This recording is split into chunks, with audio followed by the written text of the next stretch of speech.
France's government has collapsed as the country heads towards this major catastrophe that could plunge Europe into its worst crisis since World War II. The French stock market and the euro are plummeting after the current prime minister surprisingly resigned, causing the government to collapse for the third time in less than a year. Now the French President Macron is scrambling as the United States and the rest of Europe are closely monitoring the situation because this unprecedented political turmoil has put France on track towards initiating one of the biggest disasters in modern history, as all of these government collapses have been caused by France's inability to deal with its skyrocketing national debt, which has now surged to over 3.3 trillion euros, making it even larger than the country's GDP. And if France does end up defaulting on that debt, then as Europe's second largest economy, it could set off a domino effect, bringing down other European countries and potentially. The US has finally brokered a peace deal to end the Russian-Ukraine war, but Zelensky might refuse to accept it due to this odd reason. Hundreds of thousands of lives have been lost and tens of billions of US taxpayer dollars have been spent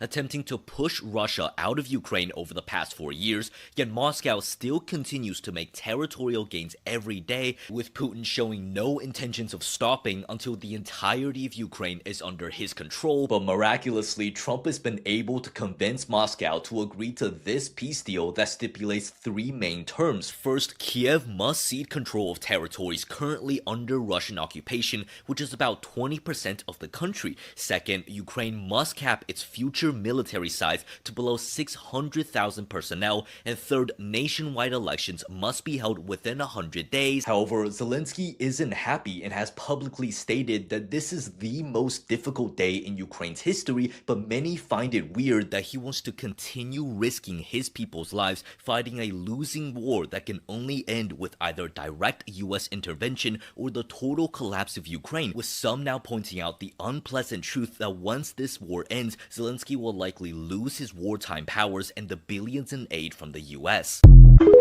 Sorry, Obama. The new wing of your party doesn't worship the cross-legged Messiah. They have a new God. Zohran Mamdani might be one of the most Christ-like political figures in our American system right now. What he is describing is a Christ-like system of government where we are all assured the basic necessities for human dignity. And I think that looks like the kingdom of God. The Holy Commie has some disciples all over the country. Hi, I'm Maxine Durand, and I'm running for governor of Idaho in 2026 as an independent socialist candidate. Everyone belongs in Idaho, and I belong in that building. Trans socialists in Idaho? Sounds like a long shot, but communism's spreading faster than TDS. Gen Z is damn near taking over Mexico with these protests. Let me explain exactly what's going on in Mexico right now. So on November 1st, literally during the Day of the Dead celebration, Carlos Manzo, the mayor of Uruapan, had his life taken in front of everyone. And for a lot of young people in Mexico, that was it. That was the moment that people said that we cannot keep living like this. Because look, crime in Mexico has been out of control for years. Cartels run entire regions. Politicians make promises, but nothing ever changes. People don't even expect justice anymore. They just try to... Brian, it's 2022. There's no such thing as a boy anymore, or a girl. Just a vast sea of chubby theys and thems, so coddled by their sanctimonious woke parents who think activism is virtue signaling on Instagram. If Martin Luther King could come back and see what they were doing in his name, he'd never stop throwing up. Maybe you are having your parents.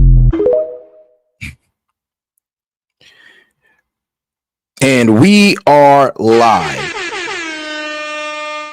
Yo, it's S.E.T with S.E.T Media, and I'm back with another one, guys, and hopefully you guys enjoyed the clips. But we're about to get into a media analysis. We're going to go ahead and start off with Zohran's first interview after his meeting with Trump. And then we're going to get into a lot more serious topics, like I guess the Democrats are, well, having seditious comments, or they are trying, or the Republicans are trying to charge them with sedition. We'll get right into that later. But let's not forget to double tap that screen and like the video, and let's get right into it. Mayor-elect of New York City, Zohran Mamdani. Mr. Mayor-elect, welcome back to Meet the Press, and congratulations. Thank you so much. It's a pleasure to be back. Well, it is wonderful to have you here in person, fresh off of your first meeting with President Donald Trump. He praised you. He even said you could do a great job as mayor despite months of a bitter back and forth. Were you surprised by the warm welcome that you got? You know, I was looking forward to having the meeting with the president to speak about the needs of the 8.5 million people who call the same city we love home, and to speak frankly about the affordability crisis that is pushing so many of them out of those 5 boroughs. And I found in the meeting that I had with the president a productive one, and a meeting that came back again and again to the central themes of the campaign that we ran: the cost of housing, the cost of childcare, the cost of groceries, the cost of utilities. And it showed that this is an opportunity to now start to deliver so that people can do more than just aspire to struggle in New York City, but actually to be able to live there. But did you expect it to be so chummy? What was going through your head when you were standing there? You know, I thought, I mean, nobody expected Mamdani and Trump to, well, seemingly get along the way they were. I mean, you thought it was going to be contentious. You thought, you know, the atmosphere was going to be stiff, but no, everything looked cool. Looked like they came to an agreement. Actually, it looks like Trump is ready to get behind Mamdani completely, even went as far as to say that, yo, I would live in New York if Mamdani was running it, you know, after our conversation. So, hey, we're going to see where that relationship takes off. again and again about what it would mean for New Yorkers if we could establish a productive relationship that would focus on the issues that those New Yorkers stay up late at night thinking about. Because so often in our politics, we try and tell people what they should be worried about, what they should be concerned about. When you actually ask New Yorkers and you listen to them, you hear it come back to the issues that animated not just the conversation the president and I had with the press after our meeting, but frankly, in the meeting itself. It was a conversation where we spoke about the need to deliver on this agenda. And I appreciated that when the president, when we had that meeting, it wasn't just in the Oval Office. He also took me into the cabinet room. And there we were looking at portraits of presidents of years gone by. And we admired a portrait of FDR. And in many ways, when I think about the candidacy that we've put forward, it looks to Fiorello LaGuardia as the greatest mayor in New York City history. You can't tell the story of LaGuardia without telling the story of FDR and the story of a relationship with the federal government that finally delivered at the scale of the crisis it was facing. Well, prior to your meeting, I don't have to tell you this, President Trump repeatedly threatened to cut off federal funding to New York if you won. The president seemed to back away from that. Now, the problem with FDR and the whole, New Deal thing is that, well, hey, he came through and fixed a lot and he helped the American people out, but he also pretty much did start the whole welfare state, or pretty much having people starting to rely on government when that was never how America was supposed to be ran, on a reliance of government. Yesterday, though, in his public comments in that joint news conference that you all did, he said, I don't think that's going to happen. I expect to be helping him, not hurting him. Do you believe him when he says that? No, I believe the president in the conversation that we had, and I will continue to make the case, both to the president and to the country at large, about the needs of New Yorkers. Because what I found, frankly, is that New Yorkers have grown tired of being asked to believe in a system that has delivered very little for them. They're tired of a politics that expects everything from them while delivering little. And what they want now is a politics that can see the scale of the crisis in front of it and actually start to work together to deliver on that crisis. You ran a campaign, though, saying that President Trump had not delivered on his promise of affordability. Did anything that happened in that meeting make you think, yes, he can deliver on that promise for Americans, for New Yorkers? Well, I spoke to the president about the fact that while our campaign technically began on October 23rd last year, for many people, they became aware of it after the president won his election. And when I went out and spoke to New Yorkers, asking them who did they vote for and why, in two neighborhoods that swung most significantly towards the president. This was Fordham Road in the Bronx, Hillside Avenue in Queens. And I shared with the president that when I asked those New Yorkers, why did they vote for the president, they told me again and again, it was cost of living, cost of living, cost of living. And when the president and I were speaking, we were speaking about what is preventing from delivering on that affordability agenda. Sometimes it's a lack of taking on the broken system that we have. And I spoke about in New York City, for example, zoning regulations. We spoke about ULURP. This is a process by which you either approve or deny zoning changes that are made in New York City. We spoke about the need to change so many of those situations such that a developer doesn't tell you the thing more expensive than labor or materials is waiting. And we also spoke about the importance of understanding what it is that hurts New Yorkers in their pockets. It's their rent, it's their childcare, it's their utilities, and it's their childcare. Because the childcare, I say twice because it is the second. But you do have to blame some of that on you. Well, I mean, New York policies. I got to blame that on state policies and city policies as well, because due to that, I mean, due to the whole you guys trying to do the rent freeze, of course, like they try to make it, they try to tackle affordability under Cuomo and other mayors, and it completely devastated people, especially with the rent freezes. And then when they took the rent freezes off, people were mad because their rent skyrocketed. And it really, like, honestly, they never really should have gave them the rent freeze, because all it did was create projects around the New York City and really any other places that you incorporate a rent freeze. But that's the problem, though. Some of New York's own or some of the past leadership's own policies cause this problem in New York. So if Zohran wants to work with Trump, he does have to recognize that, yeah, past leadership definitely screwed us over. And he has. So he's not all the way sold on Democrat policies. And I believe maybe his socialist policies that he was putting forward may have just been a ploy. Because let's be real, he is going to have to water some of this down. Highest cost after housing, $22,500 a year for a single child.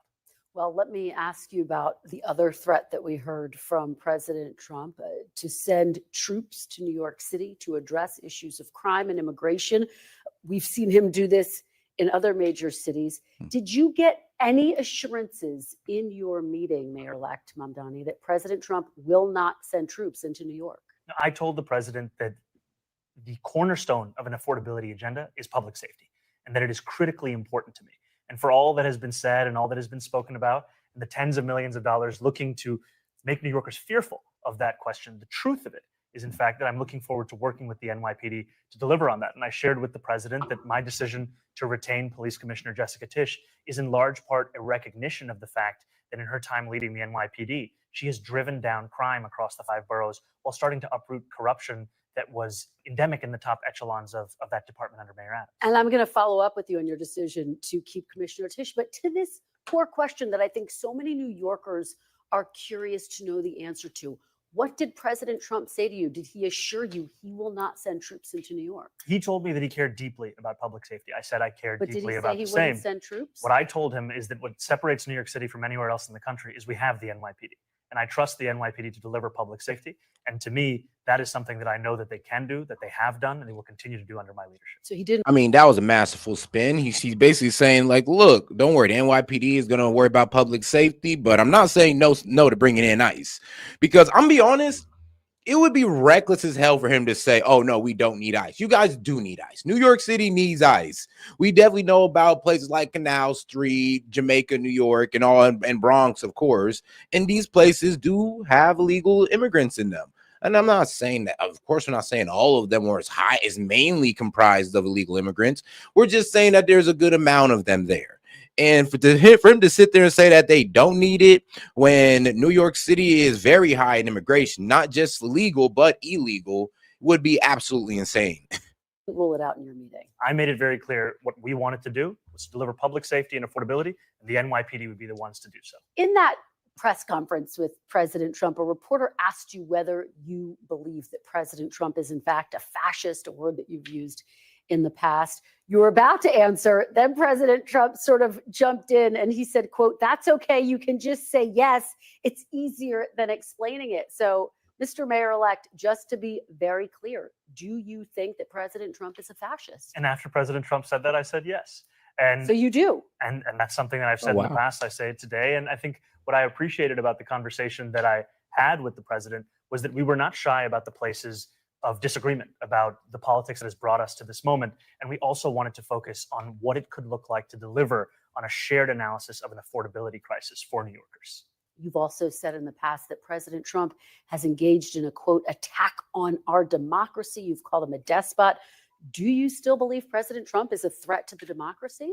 Everything that I've said in the past, I continue to believe. And that's the thing that I think is important in our politics, is that we don't shy away from where we have disagreements, but we understand what it is that brings us to that table. Because I'm not coming into the Oval Office to make a point or make a stand. I'm coming in there to deliver for New Yorkers. And a few weeks ago, I was asked by a reporter 3 words to describe myself. I said, New York City. And that's what animated that conversation. How do we deliver for the people of New York City? I think that some of your supporters would be curious to know. You say you... I mean, what's respectable, honestly, is his hyper focus on New York City, tackling the problems that his constituents brought to him, or the people that voted for him brought to him. Like, yo, it's all about affordability for us. And the fact that he even went to go see the president about that, because he knows he's going to need the president's cooperation, actually shows that, yes, he's truly, bro, his true intent is to tackle affordability in New York City. And did he come out with some crazy socialist policies? Of course. Does he plan to enact them? I'm not really too sure. Because when you meet up with Trump, I'm thinking like, I don't know. You met with damn near the top capitalists, and you're bringing into him socialist policies. I don't know. I think he's going to have to, like I said, water that down a little bit. Stand by your past statements that, yes, he's a threat to the democracy. How do you square working with someone who you still think is a threat to the democracy? I think working for the people of New York City demands that you work with everyone and anyone, and that you always look to find those areas of agreement while not overlooking the places of disagreement. And I think this was something that came up in our meeting. We spoke about immigration. We spoke about the fact that in New York City, we have sanctuary city policies that allow for the city to work with the federal government on around 170 serious crimes. The concern for so many New Yorkers comes about anything beyond that. And I spoke about the importance of us being able to protect New Yorkers, and some of the incidents that we see, they do not do that. You raised the issue of sanctuary cities, so I want to speak to you more broadly about the issue of immigration. This is one that is so critical to New York, the rest of the country as well. One of your top supporters, Senator Bernie Sanders, recently weighed in on President Trump's record managing the border. He compared it to former President Biden. I want you to take a listen to what he had to say. I'll get your reaction on the other side. Trump did a better job. I don't like Trump, but we should have a secure border, and it ain't that hard to do. Biden didn't do it. Those before him did not do it. We should have a secure border, period. Do you agree with Senator Bernie Sanders that President Trump has done a better job securing the border than former President Biden? I haven't thought much about comparing presidents on the question of securing the border. I think it's important that it's secure, and I also think it's important that we have an immigration system that is humane. And that's what I spoke about with the president, is that New Yorkers want to see. And that's the problem. I mean, it's always that Democrat talking point. Well, we need an immigration system that's humane. It's already humane. If you go through the legal way, it's humane. But it's inhumane how they get over here, like through the cartel and through how some of these kids get left in the desert. Some of these women get raped. That's pretty damn inhumane. And they're doing that just to get here. So our immigration system is pretty damn humane if you do it the right way. I'm not sure what he's talking about, but we need a humane immigration system. I never understand what any Dem is talking about when they say that. Humanity in the policies that are being implemented. Do you give President Trump some credit for the work that he's done to make the border, in Senator Sanders' estimation, more secure? What I give President Trump credit for is the meeting that we had yesterday was one that was focused on how we could work together for New Yorkers. And the place that we could do so most effectively, frankly, is ensuring every New Yorker can afford the city they call home. Well, you take me to my next question, which is about really the central issue of your campaign, affordability. You have said that you want to raise $9 billion in new taxes, increasing taxes on the wealthy, on businesses, in order to fund your key policies like universal child care, which you mentioned. You would need Governor Kathy Hochul to be on board with this. You'd need her signature. She has never publicly committed to increasing taxes. I know you just spoke with her. Mr. Mayor-elect, did Governor Hochul commit to you that she will support and sign on to your plan to increase taxes? The governor and I had a productive conversation, and what we both committed to is working together for the affordability agenda. And one thing I appreciate of the many about Governor Hochul is that she's been focused not just on affordability, but specifically on universal child care for quite some time. And now is the time to bring a partner forward in City Hall. And I've said plainly and openly that I believe that these are two tax proposals that make sense, increasing the personal income taxes on New Yorkers making $1 million or more by just 2%, increasing the top corporate tax rate to match that of New Jersey. And what I've also said, more important than how we fund something is that we fund something. And if there are additional or alternate revenue streams to do so, I will accept them and I will celebrate them, because the most important thing is to actually deliver for the New Yorkers. Okay, so he's like basically saying, I'm willing to compromise on the plan. Hey, if there's a different way I can get those billions of dollars without raising taxes, I'll take it. If there's other ways of getting in that revenue, I'll take it. But if there's no other way, then I guess we got to raise taxes on the rich and raise corporate tax. So we'll raise corporate tax that reflects what New Jersey is doing. It's so funny. You know, it's kind of funny how they'll sit here and they'll say that tariffs is a tax on the consumer, but they won't sit here and say the same thing about how raising taxes on the rich or corporations could also be passed down to the consumer. But okay, though, I guess they don't see that. They don't see how that matches up. Right now, can't even conceive of having a family in New York City because of how expensive we've made childcare across the 5 boroughs. Well, and your entire agenda is incredibly ambitious: universal child care, free buses, among other things, lowering rent. Can you deliver on this agenda without Governor Hochul agreeing to increase taxes? Well, I'm thankful that I'm not going to have to engage in the hypothetical, because I am confident of the two of us working together to deliver on this agenda and ensure that finally, and this goes back to just that portrait of FDR, we look at what— Here's the thing. I don't think Hochul really wants to work with Mamdani, but she has no choice. If she doesn't work with Mamdani, she's going to lose to somebody who is going to work with Mamdani. Remember, it's like her term is coming. Well, I'm gonna be honest with you, or somebody is going to get empowered that's going to work with Mamdani. I think she wants to set somebody up for somebody that the Democrat establishment is comfortable with. But if she does not work with Mamdani, this could be bad for the Democrat base. And it's not really going to look like, they're in unison on, the whole affordability crisis. Politics has been in the past. It has been there in the moments of such transformation, meeting the scale of the crisis. We can do that again. So just yes or no, you think she'll raise taxes? I think she'll work with me to deliver on affordability. I think raising taxes make the most sense. If there's any alternative that raises the same amount of money, I'm open. All right, let's talk about another major issue, which you referenced: policing. So many major issues. Crime. There are a lot of major issues, I know.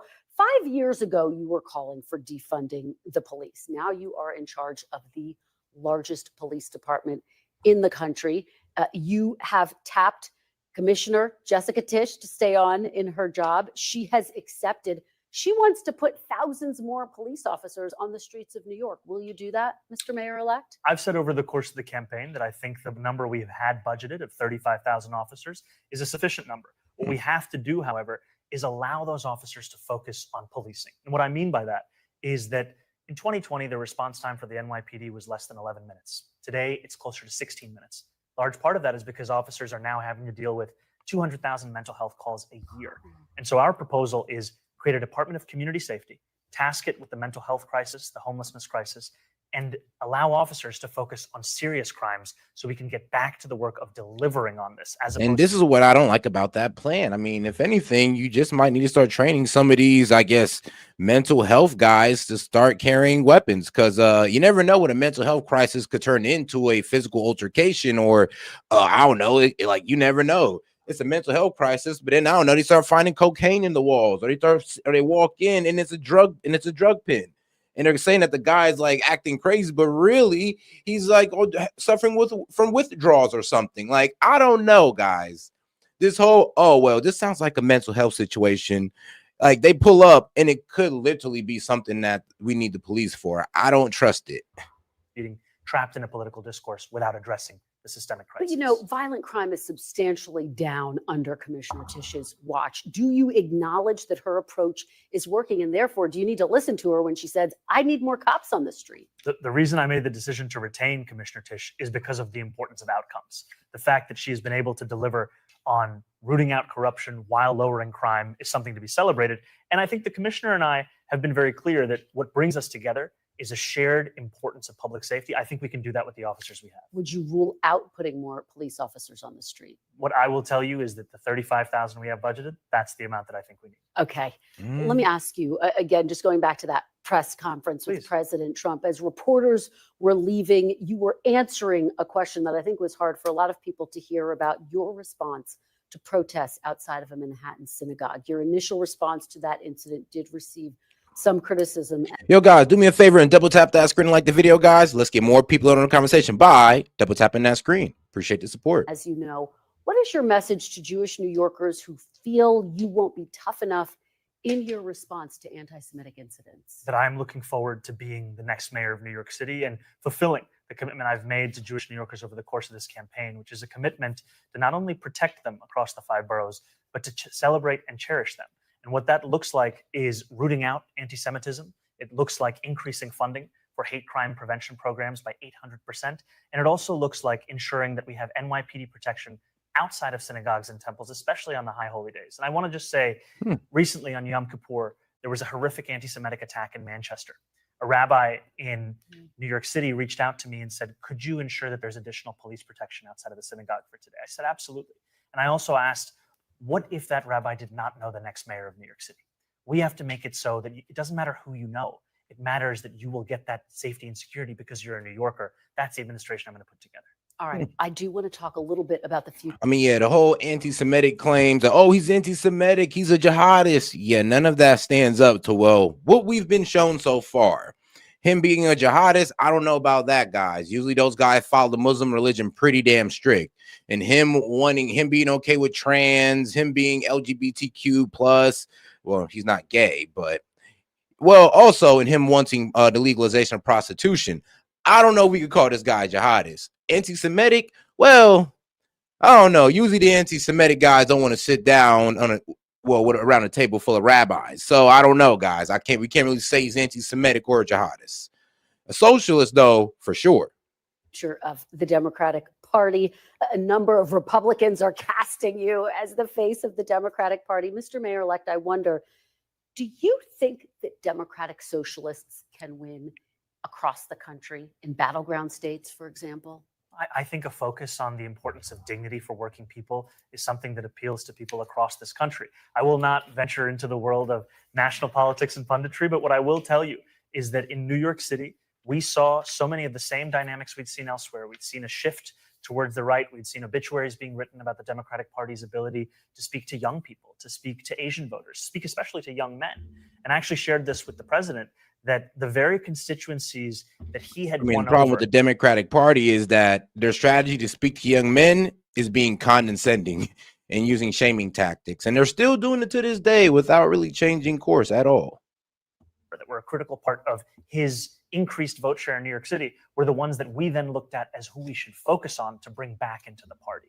And I think that when you speak to those constituencies with the same respect you'd speak to any other, you will see that they will then engage in the process. We saw an increase in voter turnout amongst 18 to 29-year-olds by more than 300%.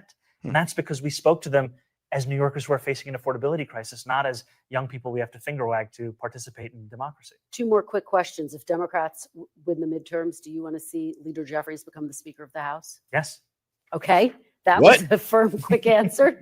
So you leave plenty of time for my final answer. Let me go back and give a little more. Look, former President Obama called you after your victory, and he offered to be a sounding board for you as you take on this role of mayor of New York City. Hakeem Jeffries is speaker? Oh, man, look, man, we don't need those problems. But, hey, you never know. Hey, if the midterms go in their favor, and Republicans refuse to focus on affordability, we might just be dealing with that future. Advice did he give you about how to lead effectively in these years ahead? You know, one thing I really appreciated about the conversations I've had with the president have been the importance of what it looks like, not only to inspire hope, but to sustain it and then to deliver on it. And time again, that comes back to the city hall that you're putting together. And even right now, we have about 40 odd days of a transition. Transitions are typically a time of pageantry and pomp. We want it to be a time of substance, a time of purpose. And so we ensured that the first day after the election, we announced our 4 incredible co-chairs of our transition, our executive director. And then the week after that, the first deputy mayor, the chief of staff. We're moving much faster than typical because we want January 1st to be a day where we start to deliver, not start to prepare. And I appreciate President Obama's emphasis of what it looks like to prepare in advance so that you can deliver. All right, Mayor-elect Zohran Mamdani, thank you so much for being here. We really appreciate it. Thank you. And all right, guys, let's go ahead and go on to the next video. Let's go to the right side of media, and then we'll switch back over to the left. But let's see what Jesse Waters got to say. Democrats, his keys to success. I get feeling discouraged sometimes. I get feeling worn out, tired, and embattled. But in our second term, we used to pass out stickers. We do not succumb to cynicism. Cynicism is our enemy. Stickers? Yeah. That's Barack's cure. Don't be cynical. That's your pep talk. I mean, you know, don't be cynical. You know, don't be positive. And stickers are nice. You know, they make you feel good. He says he wants to build a party that can survive without him. Barack's been out of office for a decade. Take a hike. Republicans aren't asking George Bush for help. They grew into a new party and let Bush enjoy retirement. The Obamas should do the same because they're not really helping anyway. The brothers didn't listen to Barack, And now Michelle's saying America's too sexist for a lady president. MSNBC is MS angry. It's just an insane conclusion to draw, aside from the fact that that's just so destructive and ridiculous and sexist. Nah, it was wild what Michelle Obama said. Honestly, bro, she knows she don't got that pull no more. So instead of just admitting that, look, I don't have that political pull like I used to, she said the narcissistic thing of, oh, well, America's not ready for a female president. We've seen that with Kamala Harris. And I'm just looking at Michelle Obama like, look, Michelle Obama, I don't think much of both you or Kamala Harris. But come on now, you'd be a way better candidate than Kamala Harris. And wrong. If people want to back, like, sure, you still lose, but you'd get more votes than Kamala Harris. You'd have done better than her. Clash, the antidote to Trump. In many cases, that's women of color. Yeah. Kamala Harris says why we should nominate a woman again. We agree, Mika. Kamala should run again. All right. When MS and the Obamas are brawling, you know the base is breaking. And they're not just broken, they're broke. The DNC had to take out a $15 million loan last month because they blew all their cash to win a few blue states 3 weeks back. Damn. They got some power back, but they still can't get it together. The Sombrero boys botched the shutdown, and now the Epstein files are exploding like a Coke boat. They thought they could Epstein Trump, but it ricocheted and hit them right in the Harris. Madam Vice President? Yeah, it did look pretty bad, honestly, on the Democrat side, especially with the email showing that there was a congressional congresswoman or a congresswoman who was texting Jeffrey Epstein during a congressional hearing. And then the worst part about it is that she's on the Intelligence Committee. And I'm almost sure that it's now being confirmed that, yes, Jeffrey Epstein was an intelligence asset. So you're talking to an intelligence asset, you being on the Intelligence Committee during a congressional hearing, and guess what? She still keeps her seat. Tell us why your administration didn't release the Epstein files. Can you tell us? 4 years, you guys didn't do it. What's your take on it? And I do tell my Republican friends, hey, now guys, that, hey, look, don't get too comfortable, because trust me, some stuff is coming out on our side as well. It's just that Jeffrey Epstein was a main donor of the left, of the Democrat Party. So all of his money ties is mainly going to connect into them. It's just coincidental. It works that way. And yes, he has some ties also into the right as well, but mainly on the left. Jeffrey Epstein was a leftist. I mean, look at his lifestyle. No, I'm like, take out the sex trafficking, pedophilia stuff. Take out all that and then look at his lifestyle as pretty much a partying guy, a guy who likes to be a socialite, like to be seen with celebrities. I mean, that's like those are liberal spaces. So it is what it is. I'm not saying that I'm not saying that liberals are pedophiles and sex traffickers. Of course not. I'm just saying that they are socialites. Now the whole country knows that a pedophile funded their party while they begged him for dinner dates and dating advice and texted about TDS. But if you think that's wrong, you're racist.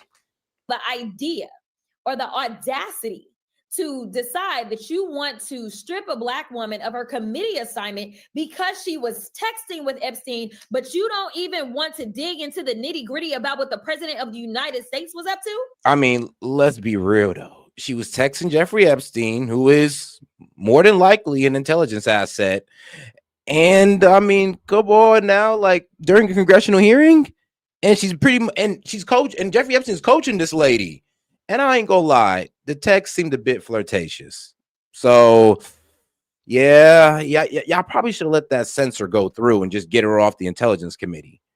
Bill and Hillary, off principle. Clinton have their depositions scheduled in just a few weeks. Comer says if they ditch, that means contempt, and contempt could mean jail.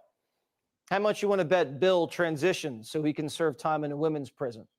Wow. Ladies and gentlemen, do you really think that Donald Trump is going to sign off on releasing the Epstein files and not have a boatload of stuff that he's going to throw in the Democrats' direction? Trump has become a verb. He's trumping the Democrats at every turn, playing them like a fiddle.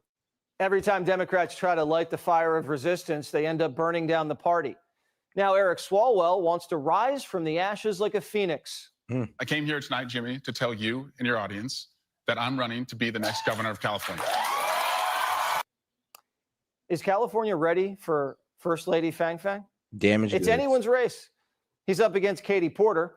who scolded her husband with a steaming pot. I mean, they're both damaged goods. I mean, he got infiltrated by a Chinese spy, and she's just a terrible lady. I mean, just a terrible person. I'm sorry, just a terrible person. Yells at staff. Probably look like she's the type to abuse her husband, and her ex-husband ain't had too many nice things to say about her. So yeah, she just looks like a horrible person. This guy, I mean, he look like he means well. You know, he just accidentally was messing with a Chinese spy. So what can I say? He's a bit compromised or compromisable. You know, if you hit him with that Asian persuasion. Of mashed potatoes and storms out of interviews if she doesn't like the cut of your jib. Once he beats the mortgage fraud rap, I'm sure he'll clean Katie's clock. Why is it that every Democrat has baggage? A House Democrat just got indicted for stealing $5 million in FEMA funds. $5 million. Oh, shit. She's accused of funneling the money to a family company and then kicking it back to her campaign. But if you believe that, you guessed it, you're racist. It's an unjust indictment, and it seems like these intimidation tactics. It's actually funny because they're accusing Kristi Noem. Yeah, they're accusing DHS director Kristi Noem of the same thing of those ads that she's doing. She's pretty much paying certain companies to run these ads, and she gets a kickback to an LLC that, well, they don't know if they have her name on it or not, but it just looks suspicious because it's in her home state. It doesn't really have her name on it, but they're saying, hey, it looking like it's Kristi Noem. So it is funny though how they got their own person who I'm not sure if she's guilty or not, but it is funny how they got their own person doing the same thing. I mean, taking in government money and giving themselves kickbacks. Been pervasive. If this is what Congress is becoming, where they're always trying to intimidate you, scare tactics, especially attacking minorities, Black and brown people, then we're going to have to keep fighting for the district. She got caught with her hand in the cookie jar and blamed whites for noticing. Every time a Democrat steps in it, Brooklyn Barack takes another lump. Are you at all concerned that the recent allegations against Democrats, such as communicating with sex offender and embezzling FEMA funds, are going to harm the momentum that your party carried out of the elections earlier this month? We're going to continue to focus on the issues that matter for the American people. Affordability. Just saying the word affordability doesn't mean you're focused on it. You actually have to do something. Stealing money and committing mortgage fraud only makes life affordable for them, not the rest of the country. What is the Democrat? I mean, shoot, if they want to focus on affordability, why don't y'all lower taxes in blue states? I mean, yeah, but Lord knows they don't want to do that. Plan for affordability besides stealing money and committing mortgage fraud? We don't know. Trump's lasered in on prices. That's why Zohran's in town. The only thing Democrats are focused on is themselves and getting out of trouble. A Democrat in Tennessee just got caught calling her whole city deplorable. I hate the city. I hate the bachelorettes. I hate the pedal taverns. I hate country music. I hate all of the things that make Nashville apparently an it city to the rest of the country, but I hate it. Wow. So her name's Afton Ben. I'm low-key offended. I was born in Nashville, Tennessee. So, wow. I mean, if you don't like it, then move. Wait, hold on. Why are you trying to run for an office in a city that you hate? She also said her state's racist and sororities are white supremacy. It's been a rough week for Afton. I look a little rough. I have bags under my eyes because the Republican eye of Sauron has finally shifted towards moi. Sure, I get mad at the Bachelorette sometimes. I get mad at the pedal taverns, right? And you're talking to someone who has cried no less than 10 times in the Country Music Hall of Fame. That's what Democrats are missing. They don't love people. They hate people.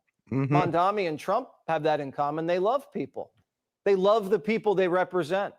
Maybe they have different plans, but they're men of the people. And I mean, yeah, you got to love your fellow American people indifferent of their political views because you all want the same. You all want what's best for America. You just disagree on how y'all want to get there. That's it. Really should be a reason to sit there and, I don't know, just say you hate those people. I don't hate liberals. I like liberals. They're fun to party with. But to be quite honest with you, most of my people around me, most of my family are liberals. How can I sit here and just say, I hate those group of people? Or I hate Columbus because it's such a liberal city. No, I love it. I love Columbus. Even if it is a highly liberal city, it is what it is. That's what their focus is on, not themselves, workers. If all politicians could look out for you instead of themselves, this country would take off. So if Kami Mandami's MAGA curious and the Bernie bros want to flirt with America first, Trump's got a big tent, and he's not going anywhere. By the way, being the mayor of New York City is a big deal. Absolutely. I always said, one of the things I would love to be someday is the mayor of New York City. Want even more Fox News on YouTube? Become a Fox News Patriot today. Click. Let's go ahead and get into the next video over here on, well, everybody's upset about Trump's plan to end Ukraine. Well, or his Ukraine 28-point peace deal, right?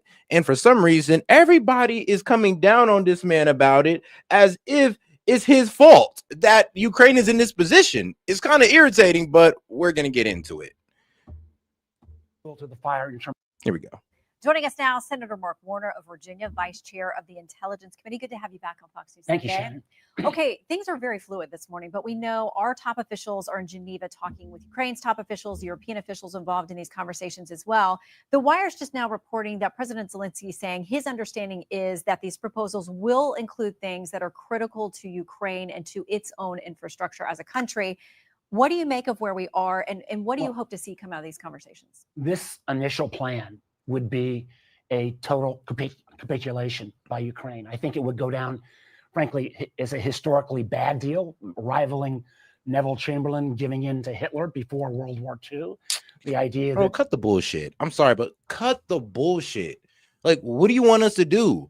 Ukraine is losing on the battlefield. Y'all spreaded all that propaganda to make it seem like Ukraine is winning, and it's all coming crashing down on y'all heads.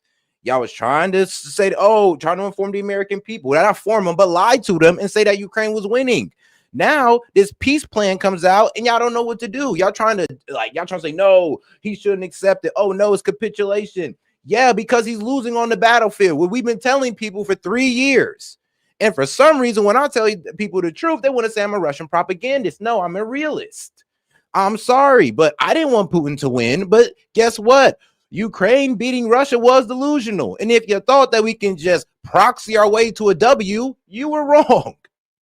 That's why the peace deal is heavily favored in Russia for Russia. Why? Because they're winning. Actually, they're still taking land as we effing speak. the Ukrainians would be forced to give up the balance of the Donbass, cut back on their military forces, frankly, never be able to join NATO. And my fear is that you're going to hear not only bipartisan pushback, but the whole idea that this was drafted without Ukrainian input. You've got the Europeans pushing back as well. Because, here's the thing. All right, let me tell you why there's barely any Ukrainian input. Because they're losing on the battlefield. Why there's really no European input? Because they're not willing to put boots on the ground over it. Look, if you want to have an input, and I mean, anybody in Europe who can understand me, please go out there and go to the front lines and fight then. If you don't want to, shut the fuck up and let these people capitulate and let the war end and let lives be spared. Other than that, shut the hell up. Europe, if you're not willing to put boots on the ground over it, shut up, because it's not your sons going out there and dying. It's theirs.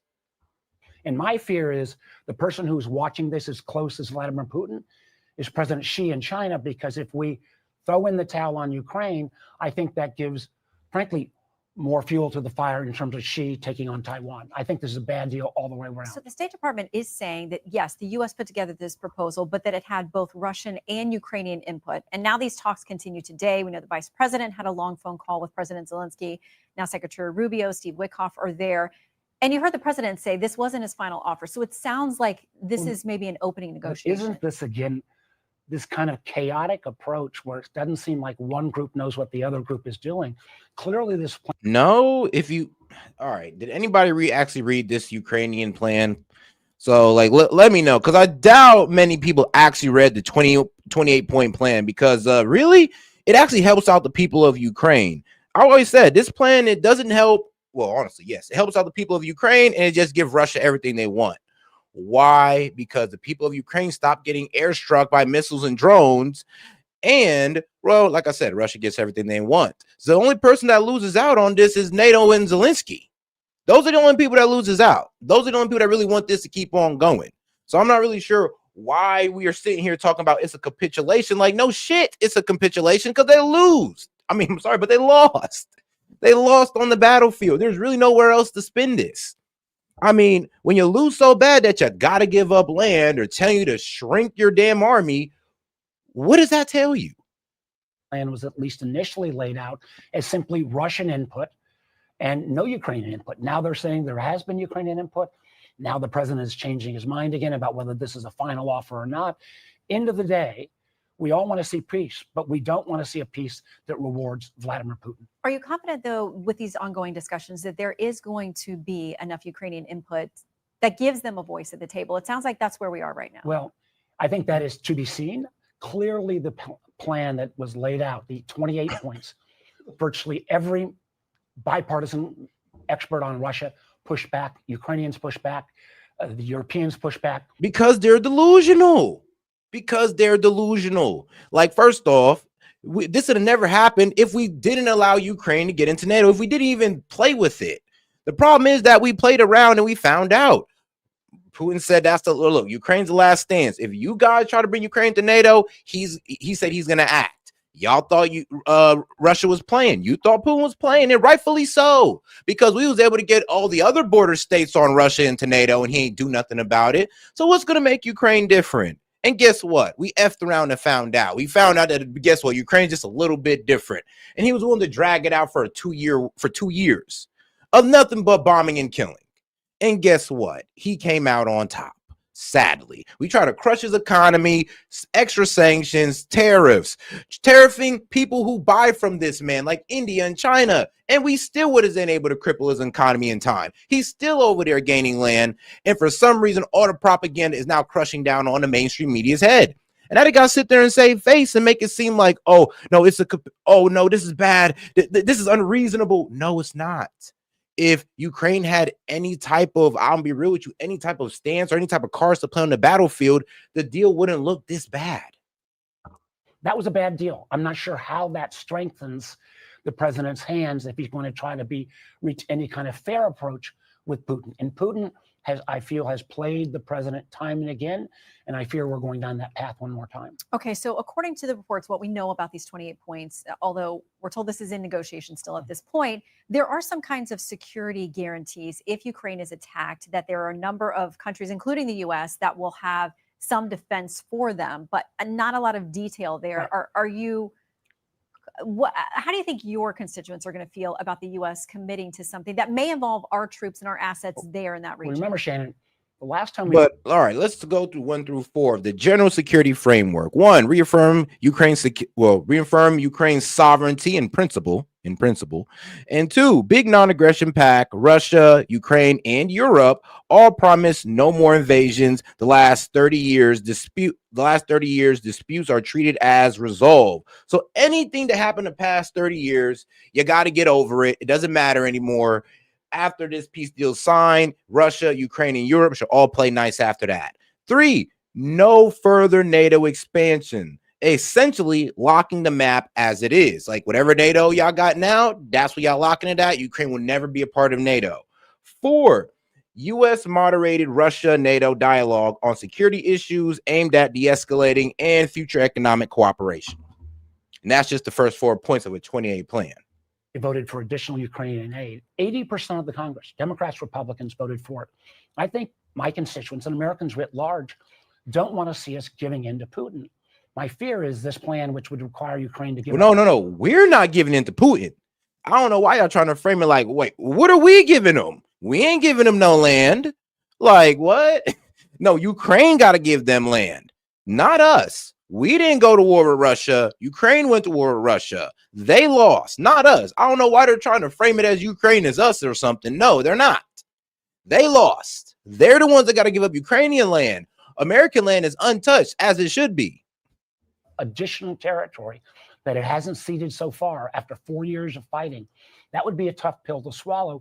And taking your military down from roughly 800,000 to 600,000 with no real firm guarantee, I'm not sure that's a deal that Zelensky could even survive within his own government. Do you think we should guarantee that U.S. troops would potentially be on the ground there? I think troops on the ground there would be problematic. Putting major guarantees, including the possibility of joining NATO, which would be then our alliance troops close by, I think that would be a good outcome. But obviously, Putin would fight. Well, actually, I mean, here's the thing. Let's go through the 5 to 10 points of the plan, which talks about security guarantees and limits on Ukraine and U.S. conditions. So 5, Ukraine gets robust security guarantees. The wording is very vague. 6, the Ukrainian army. The Ukrainian army is capped at 600,000 troops. So, you got to go ahead and lay off damn near about a good amount of these guys, and they got to go into the private sector. 7, Ukraine amends its constitution to never join NATO. So damn near it's going to be constitutionally illegal for these guys to join NATO. It's going to be in their constitution. And NATO formally promised it will never accept Ukraine. And that's point 7. 8, NATO agrees to no NATO troops in Ukraine. And then there's 9, European fighter jets get sanctioned in Poland instead. I'm sorry, my bad. European fighter jets get stationed in Poland instead. So European fighter jets, none of them are ever in NATO. They should go to Poland. And 10, U.S. guarantees comes with strings. U.S. gets a compensation for providing guarantees. If Ukraine invades Russia, it loses the guarantees. If Russia invades Ukraine again, sanctions snap back and territorial recognitions are revoked. So all the territorial recognition of the 10 to 15% of land that Putin has taken in Ukraine gets taken back if Russia ever goes back in or ever attacks Ukraine again, or probably any other country. So it's really not too advantageous for Putin to start this back up again. Like I said, he's getting everything he wanted and more. Back against that very toughly. Okay, so let's talk about sanctions. There's been this bill languishing in the Senate, more than 80 senators. We always talk about you guys don't agree on a whole lot. So to get more than 80 of you over there agreed on something is progress. It seems like there's a signal now from the White House that can proceed. It seems that now that there's a little bit of disagreement on where this should start, the House or the Senate. Here's what Senate Majority Leader Thune had to say. I think what is more likely happens is the House originates that. It's a revenue measure, and so revenue measures originate in the House. If we had one available to us in the Senate, we could do it here. There is something there in the Senate, but what about this argument that it may be a revenue issue? Any outlook on how this bill may move? This bill would put extraordinarily tough tariffs on all countries that are buying oil from Russia. That again would include China. That would include obviously India, where the president's already doubled the tariffs. And you see what they're trying to do? They're trying to still put the squeeze on Russia, but it's not working. Putting the economic squeeze on Russia is not working. They're still taking land. They're still going to war with Ukraine and winning and gaining more land. If you look at the peace deal, they took extra land just to give it away. They took past what they wanted just to give it away. If that doesn't tell you something, I don't know what will. It's like, just look at the peace plan and tell me, why would they write this out like this if Russia wasn't dominating the battlefield? Sure, long term makes sense in terms of our ability to peel India away from Russia. This was a very, very tough bill, but I don't have, since the Democrats don't drive the House, the Senate, or the presidency, where this legislation starts will be up to the majority leader and the speaker. But it's got a veto-proof majority, at least on the Senate side, if it should come back to your desk. But it seems like the president signaled. Hey, and shout out Candace for sending in a flower for 30 jewels. Appreciate the support, sis. He levied other sanctions a couple of weeks ago, so it seems like he understands that there has to be somewhat of a heavy hand with Russia. Oh, God, let's make sure to double tap that screen and like the video. And if you have any questions, comments, jokes, or disagreements, I'll be happy to read it out loud. Just super chat it in, $2 and up. Appreciate the support, guys. At this point.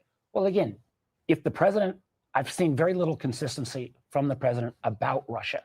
It seems like he has been more willing to be flattered by Vladimir Putin than any other world leader. Whether he would be willing to actually allow this bill to advance. This bill's been out there for, I believe, almost a year. I think everybody has been waiting for whether the president's saying yes. So I hope we can get it through.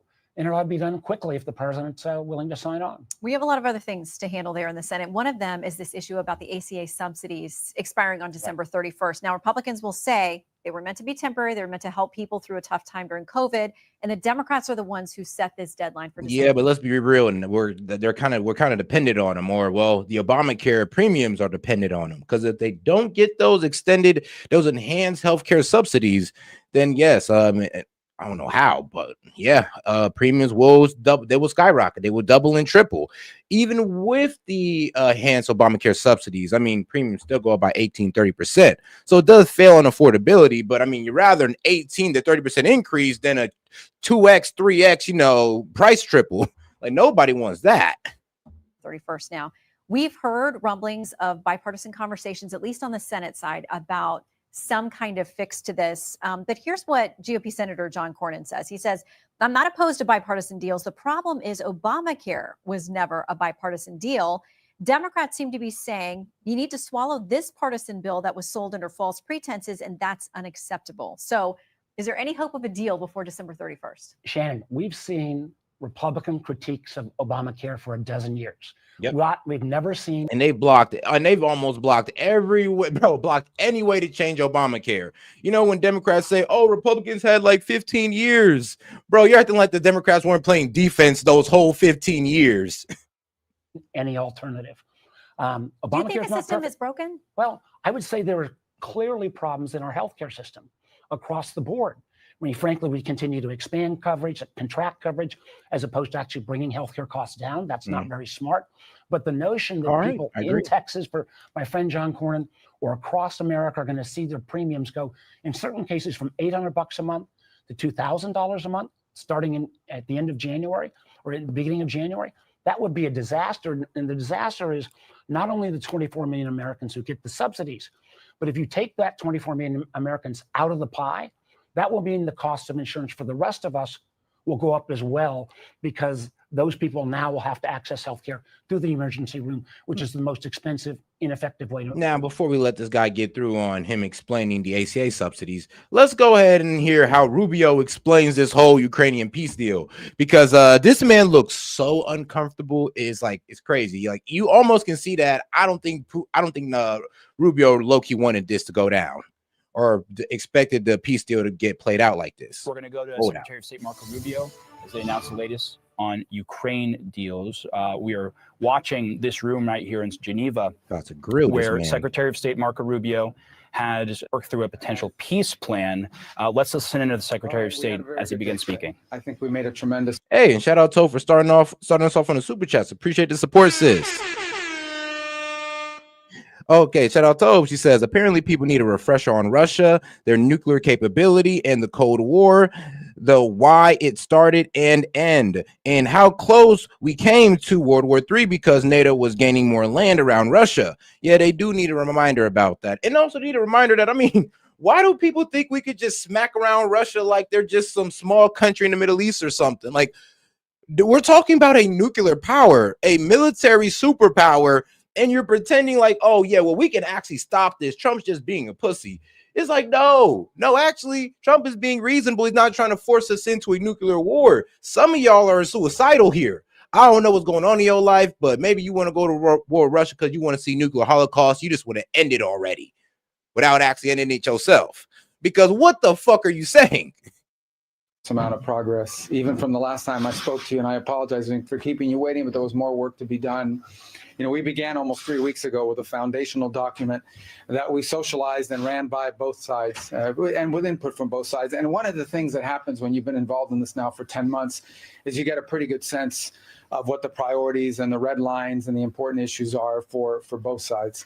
And so that allowed us to create a foundational document, which has been an ongoing working document. In fact, over the last 96 hours or more, there's been extensive engagement with the Ukrainian side, including our Secretary of the Army and others being on the ground in Kyiv, meeting with relevant stakeholders across the Ukrainian political spectrum in the legislative branch and the executive branch and the military and others to further sort of narrow these points.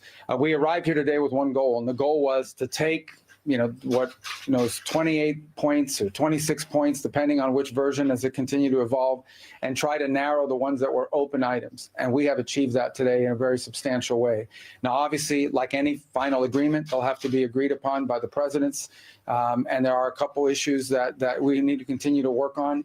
But I think the report today is that I think today was worthwhile. It was very, very, it is probably the most productive day we have had on this issue.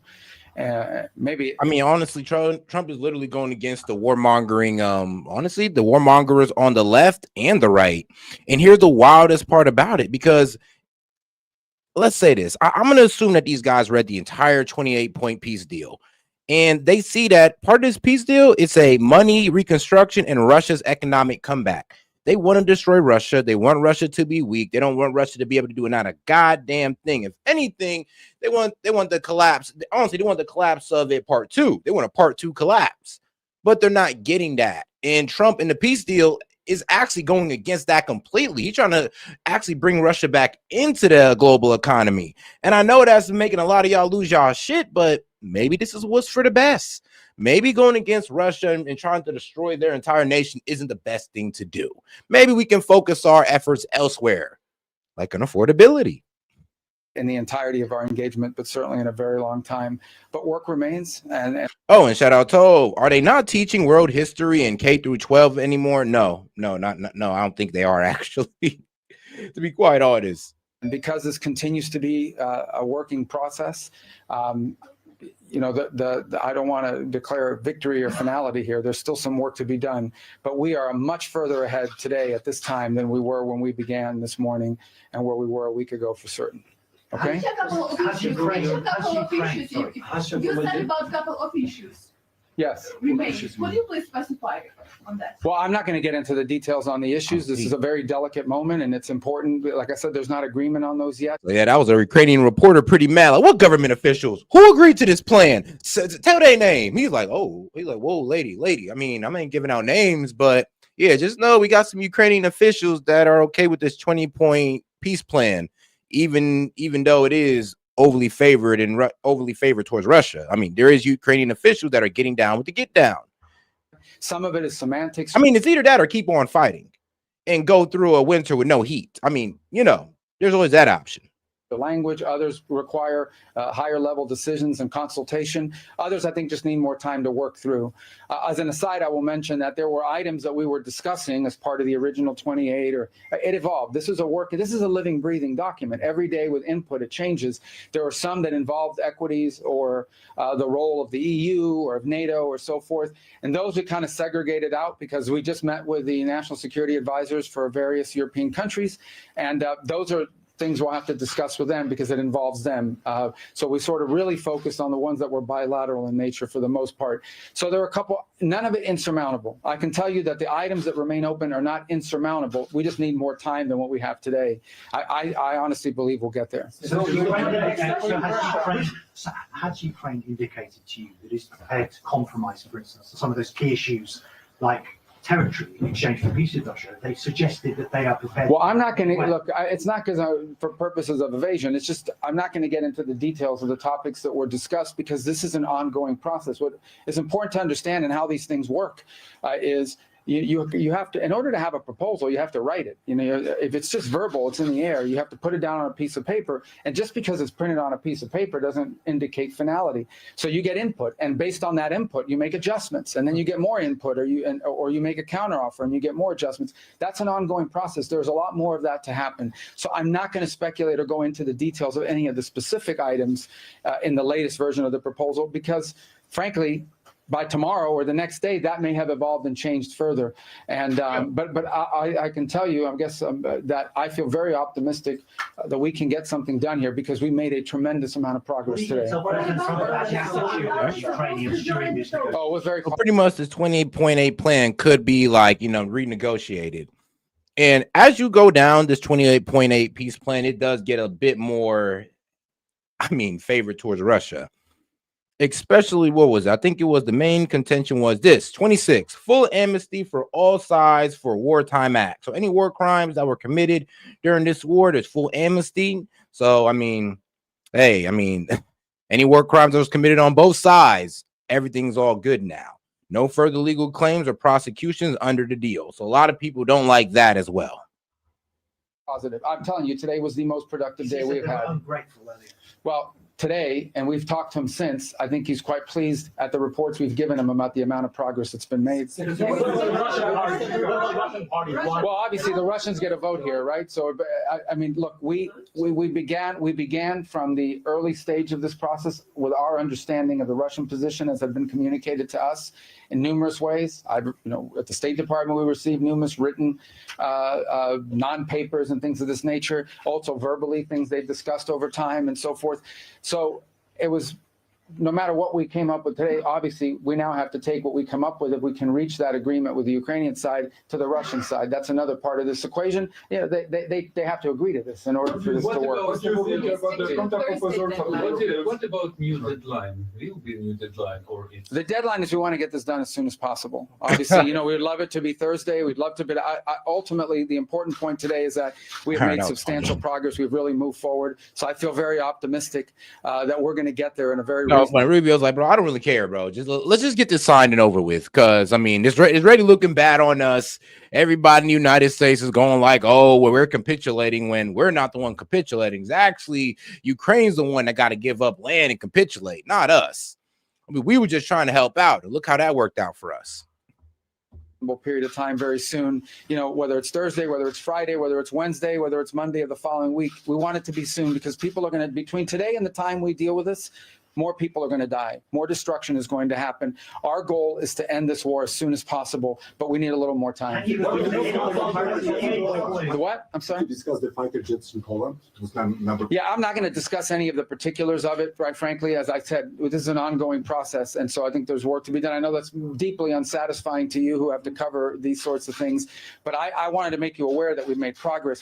I simply don't want to do anything that sets us back in that regard. And but I can tell you we've made substantial progress. Today was the best day we have had. I mean, substantial progress for the greatness of Russia, for Mother Russia. I mean, God damn it, man. Look, the way this deal is worked out, I ain't gonna lie. It looks like a Russian propagandist wrote it. I'll even admit that. The way they wrote this peace plan is almost like, bro, it's almost like the Russian officials just sat there and told Ukrainian officials, man, sit in your seat, bro. Don't even get up. We'll write this. Like, just chill out. Sip some tea. We're gonna write this whole peace deal. And if you have any problems about it, fight me about it. Oh yes, you're losing. You can't. So we're just gonna go ahead and write this peace deal. That's how it feels. It went down. Like the Russian officials just sat down and just bullied these guys and said, "Yeah, you're not really gonna get anything. You're not gonna get your way at all. Besides the sparing of your people." In our entire 10 months of working on these issues. Have you confirmed that you met the European representatives today, and what you? Yes, yeah, we met with the national security advisors of a variety of countries that were here, and we sort of walked them through the progress we had made today. We didn't go into tremendous detail. We assured them that items that involved both Europe and NATO directly, or that those items are items that we sort of agreed to put as part of a separate track, because it involves input from them. But I think what they heard, and I hope they'll confirm, I believe they will, is an incredible amount of positivity from both the Ukrainian and American side about the progress we've made today. What happens tomorrow? What's the plan for tomorrow? Only makes sense if it includes a provision that says the Americans are willing to provide security guarantees similar to Article 5 of NATO. Are you receptive to this? Yeah, again, I'm not going to discuss the details of what's being, worked on with regards to any particular provisions. I mean, clearly, I think we all recognize that part of getting a final end to this war will require for Ukraine to feel as it is safe and it is never going to be invaded or attacked again. So that's. I'm not gonna lie, with this peace deal, it wouldn't be in Russia's best interest to attack Ukraine, or they would lose the land that they got. Sanctions would be back imposed. Like everything that was kind of effing with Russia would pretty much come right back on them. And I'm pretty sure if Russia was to, attack Ukraine again, that means in NATO, we would be able to get involved and pretty much able to push them off that land, and it would no longer be recognized as de facto Russia. Clearly something that has to be discussed. I think we've made. So there are some security guarantees that do prevent Russia from attacking Europe or Ukraine again. Substantial progress on that and other points, but I'm not going to get into the details today about all of those. I have time for two more, guys, because I got to run some more. The what? You're asking the Russians. Am I what? Would there be a call between President Trump and Zelensky? I don't know. It's possible. I'm not sure. What happens tomorrow? Tomorrow? Yeah, what happens? We keep working. I mean, look, this process. No. This process has been ongoing now for the better part of 3 weeks. Catching heat. You could tell he don't like this. He's just like, man, look, we basically got bent over the rails by the Russians, and now I got to come out here and tell you how, well, Russia's getting everything they want, but don't worry, we'll see if we can make it a slightly better for the Ukrainians. No promises, but hey, everybody, just work with the plan we got now. And they're, like I say, you could tell Rubio looks extremely uncomfortable about what's going on, or pretty much what went down in that negotiation room. And it's really sped up in the last 96 hours. So we have all kinds of people at technical levels that are working full time on this and engaged in this full time. In fact, even as we got up and broke up now and walked away from the table, there are a handful of technical items that we expect answers from them on, or suggestions from them on, in the next 24 hours or so. So this is an ongoing process. We don't have to be here in this building for that to move. But we thought today being here in person allowed us to make great strides, because especially since they sent such a high level delegation who have the authority to sort of call back to their capital, talk to their president, and make and agree to certain things. So we've made a lot of progress. The what? The counter proposals of the European and the counter plan of the Europeans. I'm not aware counter plan. I haven't seen any counter plan. All right, guys. Thank you. Thank you. Any concessions you're asking the Russians? All right. You were listening to Secretary of State Marco Rubio answering questions on what he described as one of the most productive days, or the most productive day we've had on this issue, maybe on the entirety of their engagement with the Ukrainians. Obviously, a very delicate moment, and trying to get toward any sort of peace proposal. Now, notably, Secretary of State Marco Rubio would not get into the exact details of this, and based on what's in the proposals, there are many questions over potential Ukrainian concessions, but he stated pretty clearly today was worthwhile, and also that there were some aspects of any potential plan that they put to the side because it would involve the role of the European Union and NATO. And while there were representatives there, that is a completely separate process that they seem to have put to the side for now. Now, one of the crucial things is that while Secretary of State Marco Rubio— thing is, when you sit in those negotiation rooms, I mean, there's no more propaganda, there's no more military propaganda or anything like that. It's all truth. It's like, look, we know y'all we know you guys selling the fact that y'all are trying to win, but guess what? In this negotiation room, propaganda don't exist. Only the raw facts of, well, Russia's winning. Russia's taking territory, and they're pretty much dominating the Ukrainian army. And that is why we have this 28-point peace plan that overly favors Russia, that damn near even allows Russia to get back into the global economy. Sanctions lifted off.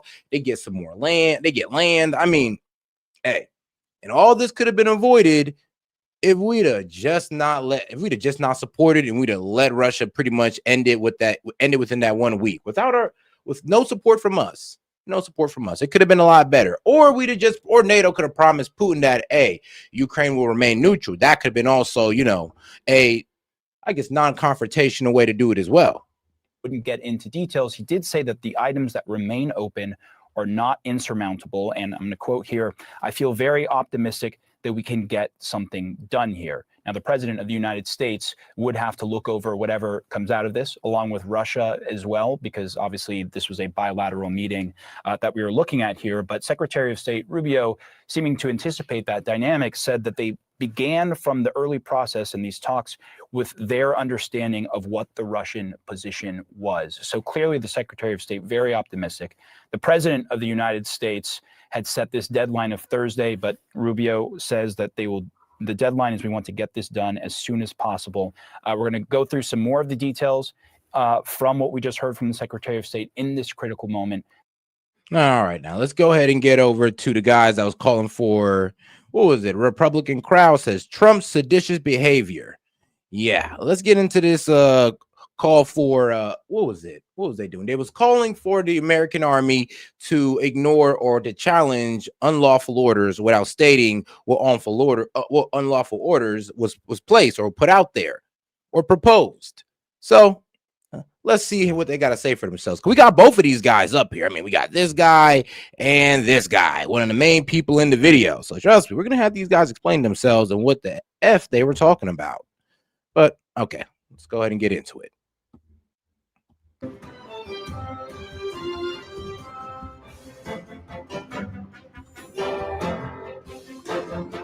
Oh, and shout out to she says, dude, bless y'all hearts. Just bless y'all hearts.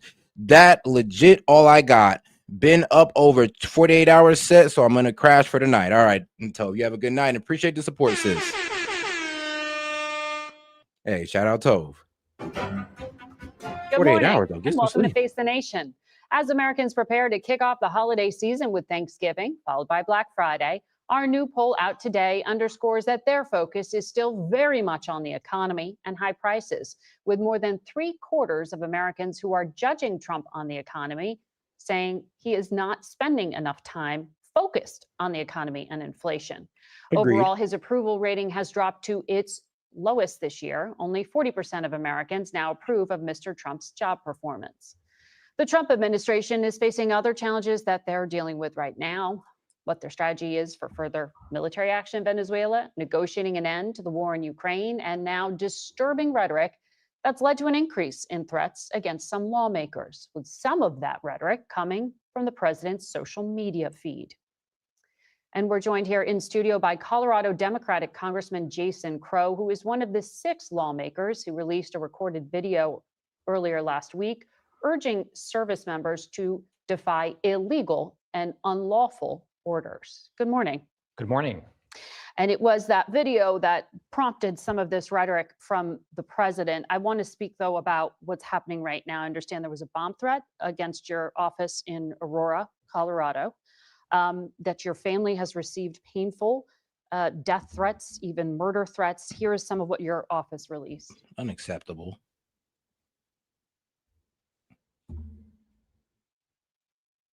You ain't an American.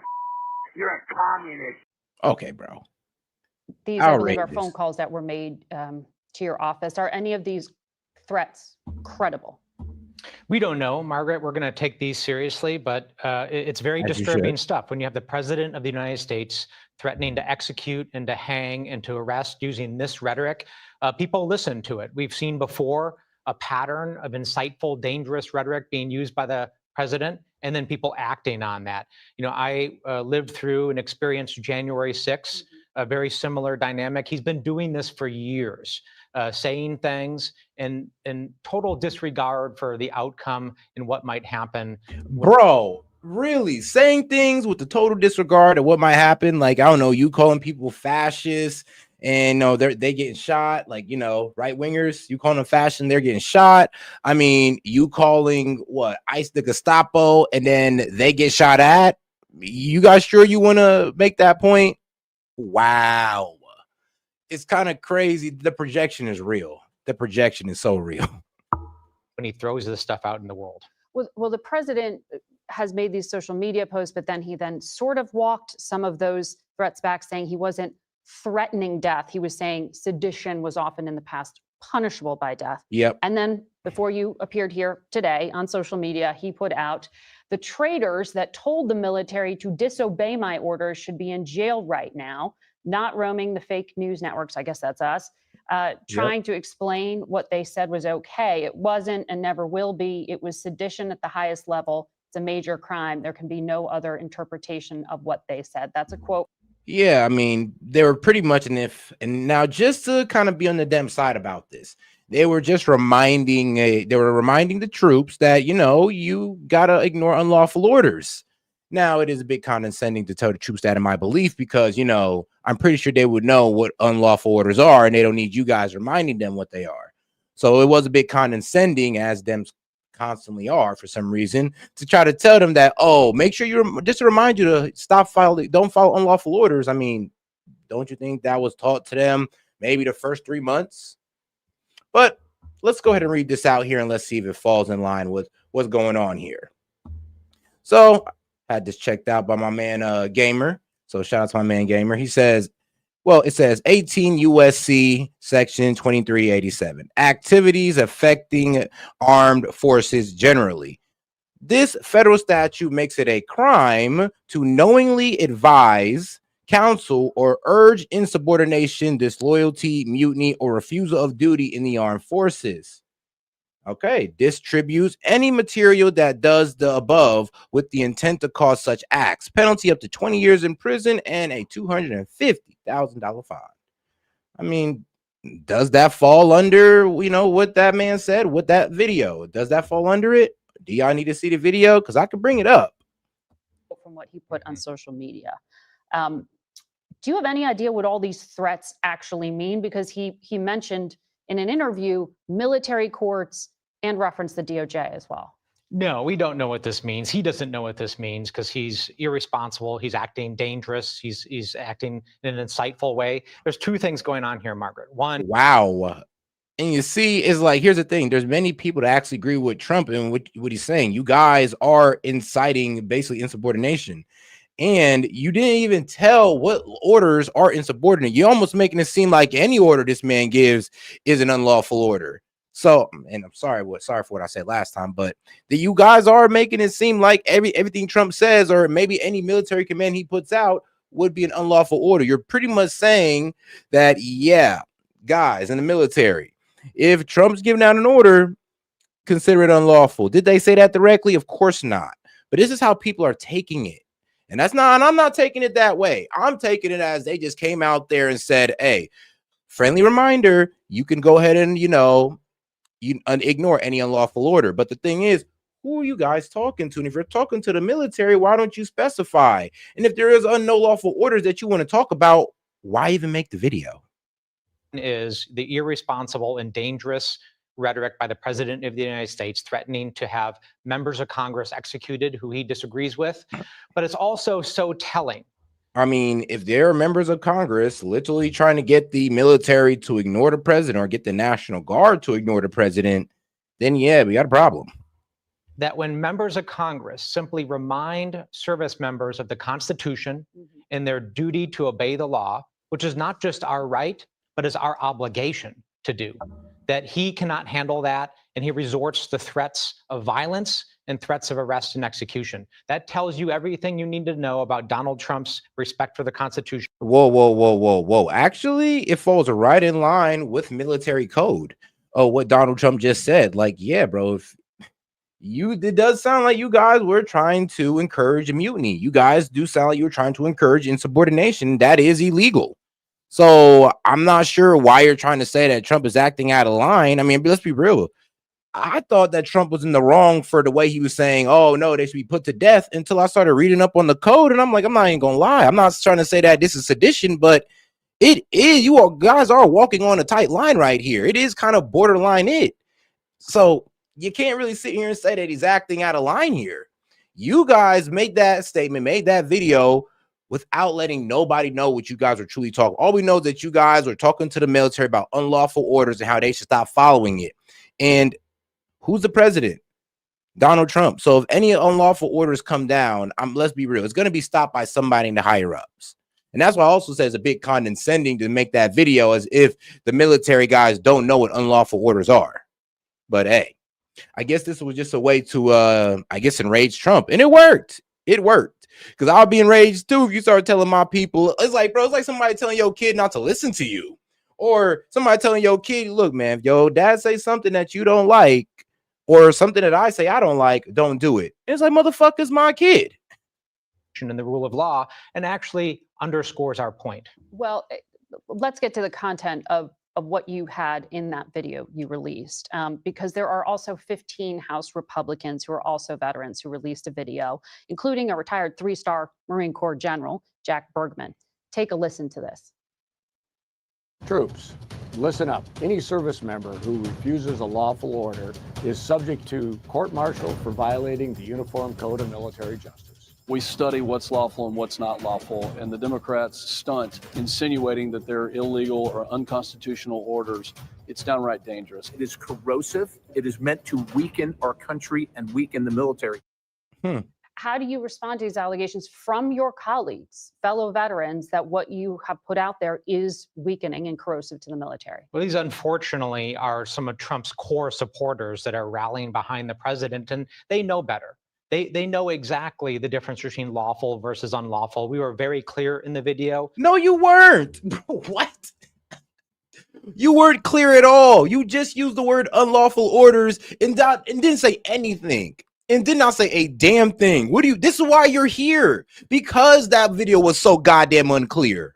You caused outrage because the video was unclear about what you're talking about. You're in the goddamn seat getting interviewed because we're looking for clarification. That what we're talking about is unlawful orders. You have the president's spokesperson going into a press conference this past week and saying that we called for people to disobey lawful orders. They're simply lying because the truth is unacceptable to them. It's unacceptable.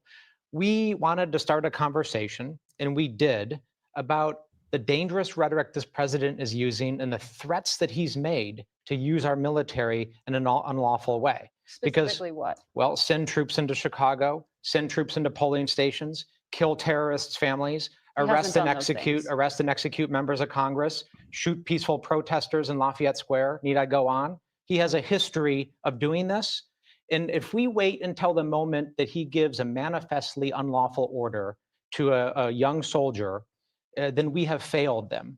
We have to start that conversation now and get people thinking about the distinction, which is exactly what we did. Yeah.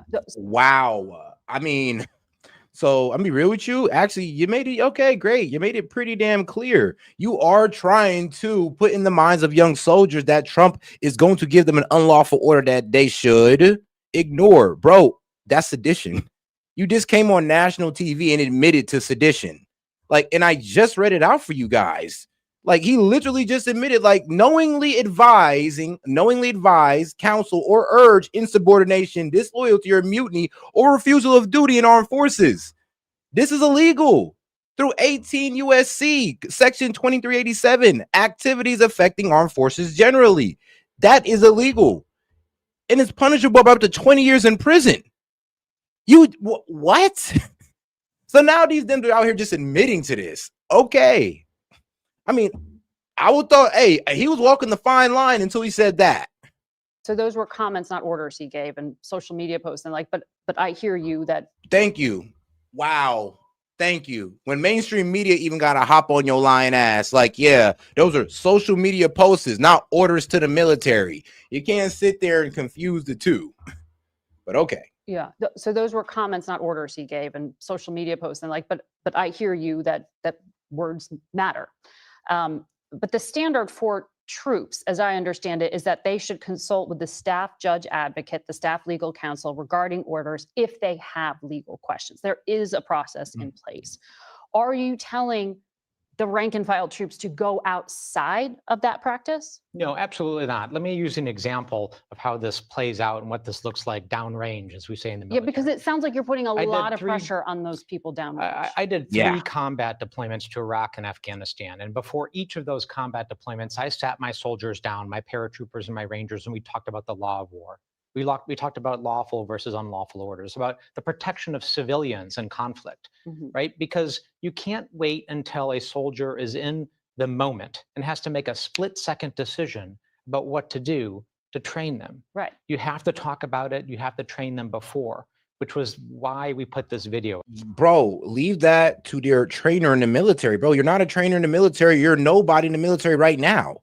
I mean, but he used to be, but not right now, brother. So you have no responsibility to go out there and make a video talking about you're trying to train the military youth. No, you're not. No, you're trying to politically influence the military youth. Like, let's call it out for what it is. Like, they have trainers in there for that exact purpose. So no, you made that video to try to influence the youth, not try to train them or remind them or inform them. No. Out to get people thinking about their obligation, and all of the threats and all of the things the president have said would be manifestly unlawful and would be the types of orders that people shouldn't carry through because they would be murder if people actually did the things that Donald Trump threatened. But we don't know yet that the deployment of troops on U.S. soil, if you were referring to the National Guard deployments in major U.S. cities, is actually unlawful. That's tied up in the courts right now. Yep. Well, we're talking. And the National Guard is different from, well, your army, your regular armed forces, or everybody else in the military. That's federal military. So the National Guard, those are state troops that could be employed by the governor or the president under special circumstances, of course. And so to sit there and say that the National Guard being in a city is Is it an unlawful order? No, that's not. It's not an unlawful order. Especially if it's DC and is given by the president, and especially if the governor allows it, even if it is ordered by the president, as long as the governor allows it, everything's in order. So if you're talking about that being an unlawful order, if you're saying that the National Guard is following an unlawful order, you're wrong, because they're state troops, not federal troops or federal military. Talking about the decision of troops on the ground out in operations, right? Their interface with civilians, shooting civilians. State troops, and not shooting, literally shooting civilians. They're shooting tear gas and trying to disperse crowds. So please do not try to radicalize the people by just saying that, oh, they're shooting at citizens. I mean, like, bro, are you fucking serious? Shouldn't you clarify that? Like, you know, not to demonize our national, not to demonize our National Guard on national television, but you know, they're shooting tear gas cans and all this good stuff. You just said they're shooting people. Really? Going to polling stations, which is a violation of U.S. criminal law. But things that haven't happened. You're afraid they will. Manifestly unlawful. Hold on. What? Face with civilians on the ground, out in operations, right? Their interface with civilians, shooting civilians, going to polling stations, which is a violation of U.S. criminal law. But things that haven't happened. You're afraid they will. Manifestly unlawful. Thank you. Okay, cool. Thank you. It's crazy how even the lady at Face the Nation's like, you know, these things haven't happened, but you're saying that they will. Thank you, because do anybody not hear this man's language right now? It's, yeah, he needs to get charges placed on him. He just came out there and literally, this is sedition, literally just said everything he wanted. Like, he wanted to basically train the youth. Basically, he wanted to politically influence them. I mean, he just pretty much said the National Guard, oh, they're out there doing unlawful things like shooting people. And the lady had to correct them, like, you know, they're not doing that, but you're saying that they are, right? Bro, he's coming with a message, and it's very clear. And he think he's toting the line. He think he's being smart with his language, but he's not. He just thinks that people are dumb enough not to know the difference. Lawful that our troops might be put in the position to carry out, because that is what the president has repeatedly threatened to do. So again, it's very telling that simply restating their obligation to the Constitution and the law, which we do constantly with our service members, And you don't think they're doing that now? I mean, yeah, they're doing it right now. They got trainers. They're trained on military code. So I don't know why you're over here with the condescending attitude, thinking that you're actually teaching these guys about military code, something that they've been getting taught about since pretty much day one. So what are you talking about, bro? It's this type of response from the president. You know, I am not going to be threatened and intimidated by the president of the United States. I have a job to do, and that is to ensure people follow the law. I took an oath to this country. It is a lifetime oath that I intend to carry out. And I am not going to be intimidated and threatened by the president and stop reminding people to follow the law. No, but I've talked to lawyers about this and military lawyers about this, and there is some frustration that, you know, lawmakers haven't been in Washington doing their job in terms of oversight. There aren't hearings on Venezuela. There aren't hearings on those deployments of the National Guard. And yet there are public videos calling on troops at low ranks to make decisions unto themselves here about what is lawful or unlawful, or recall their training or talk to their staff judge advocate about this. I mean, and they cannot. Wow. It's like, yeah, like I said, they're trying to turn the military against Trump. And this comment pretty much sums up how this man is also feeling. It's like, do you trust the Trump administration that they'll run the military, that they'll run the military correctly, that they'll actually teach these guys about military code? They have no choice. I mean, you think the practice of the military is going to change because it's Trump when it hasn't? I mean, for I don't know, low key, the past 20 presidents. So yeah, you guys are being honestly slightly retarded. This is where the TDS comes in. This is where you guys have way too much hatred of Trump to the point where you're literally thinking that you guys need to tell the military to not follow unlawful orders. Like, that's how condescending you're being. And then here's the thing. If the National Guard, these troops follow what Trump say and they are lawful orders, you're just going to say that they're radicalized, that they're all fascists, just like ICE. There's no satisfying you guys. ICE is doing their job by the book, and you're radicalizing them. This guy just came up and pretty much said the National Guard is pretty much shooting people. And the interviewer had to correct him. He's like, you see where this is going now? Like, they can't win, so they're trying to flip the board. It's sad and pathetic. Why not first publicly call for a hearing before you call them the Well, first of truth? all, two separate issues. So on the hearing, absolutely right. We are pushing the Trump administration to actually give us briefings, give us hearings. Mike Johnson, Speaker Johnson, shut Congress down twice to avoid votes on releasing the Epstein files. You would argue Democrats shut down Congress to for the it's very healthcare clear. argument. It's very clear what they did. I still came to DC anyhow and pushed for oversight and pushed for briefings. So I've been in Congress for 7 years almost, and I have never seen the lack of briefings and oversight and ability to access information. I have been completely shut out of the DOD and the CIA at this point as a member of the Intelligence Committee and the Armed Services Committee. So this administration, so much of this because the Republican leadership in Congress that isn't demanding those things. Exactly right. So Congress has the power to do this. So they're right. We need to be doing this. Democrats are trying to do it. We are being stolen. No, Finn, I'm sorry, but bro, Finn, I think you're a bit slow because I didn't say that. I said that he does not have the standing to tell the military to not follow no unlawful orders. They have trainers. They have like, bro, they have people above them.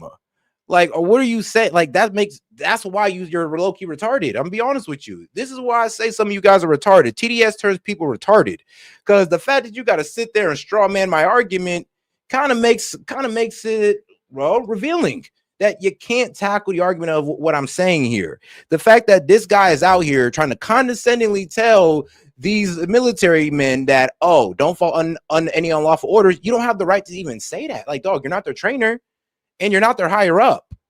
So if any unlawful comes down the chain, it goes through their higher ups first, not you. So if they follow that order, you have no right to tell them that they're following an unlawful order.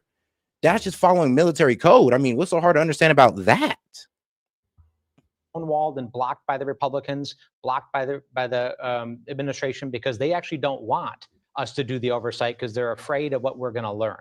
And that is different, Margaret, than what we're talking about, operational decisions to go to war in the Caribbean, Venezuela, which are strictly within the purview of Congress. And Congress needs to be making those decisions and debating it versus the White House says, oh, it's not an act of war. It's, foreign policy. And the president has a lot of leeway under the Constitution. That's their argument. We've been hearing this for 25 years, which is why Iraq and Afghanistan went on for as long as it did. We spent $3 trillion, lost 7,000 service members' lives, and those ended poorly.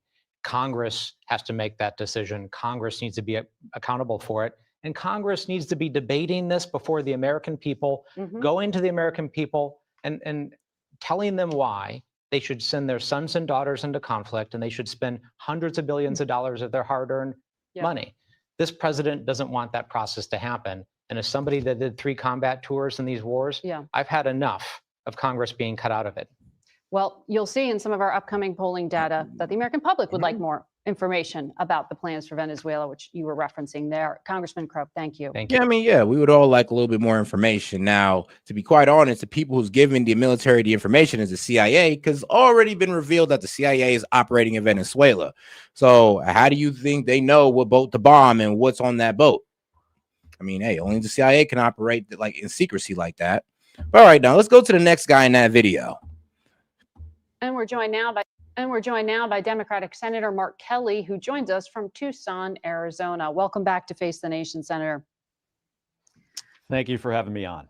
I want to pick up where we left off on this topic of political violence. I know your family has suffered because of it very, very directly. And then this past week, the president called that video you participated in sedition. You heard me read what he said again this morning, sedition at the highest level and a major crime.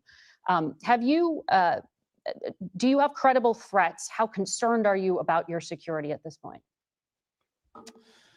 Well, Margaret, what the president said is... Now, should they be getting threatened or life threatened? Not at all. Not at all.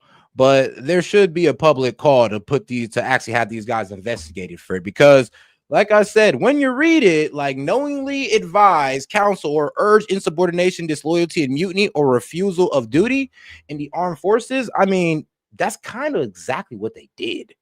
I mean, I'm pretty sure there's some arguments to be like, all right, S.E.T, come on now. You really want to call sedition? Did they knowingly advise? Are you sure? Yeah, Yeah, I mean, yeah, that guy pretty much said he was advising the younger troops. He was trying to give counsel and urge them to ignore or to, yeah, pretty much to ignore, not follow any unlawful orders, without pretty much stating what unlawful orders he was talking about. So, yeah, that does fall under it. Will he be charged? Most likely not. Very serious. I didn't think he would step over that line, calling for the execution of members of Congress. And his words carry tremendous weight, more so than anybody else in the country, and he should be aware of that. And because of what he says, there is now an increased threats against us. I'm not going to get into, details on my personal security, but as the husband of Congresswoman Gabby Giffords, I understand what political violence is. The president should as well. Just like Gabby, somebody tried to assassinate him, and he should understand that his words could have serious, serious consequences. I mean, just like you should be able to understand that when you go out there and try to talk to the military youth and try to advise them, you should know that could be seen as sedition. I mean, you should know that your words have consequences as well. I mean, that's why you're getting these death threats that I don't approve of, that I do not approve of. But you also got to understand where your words have put you in the spot where you're at today. Like, come on now. And I remember just weeks ago hearing from the president and other Republicans about the need to dial back the rhetoric after the tragic shooting of Charlie Kirk.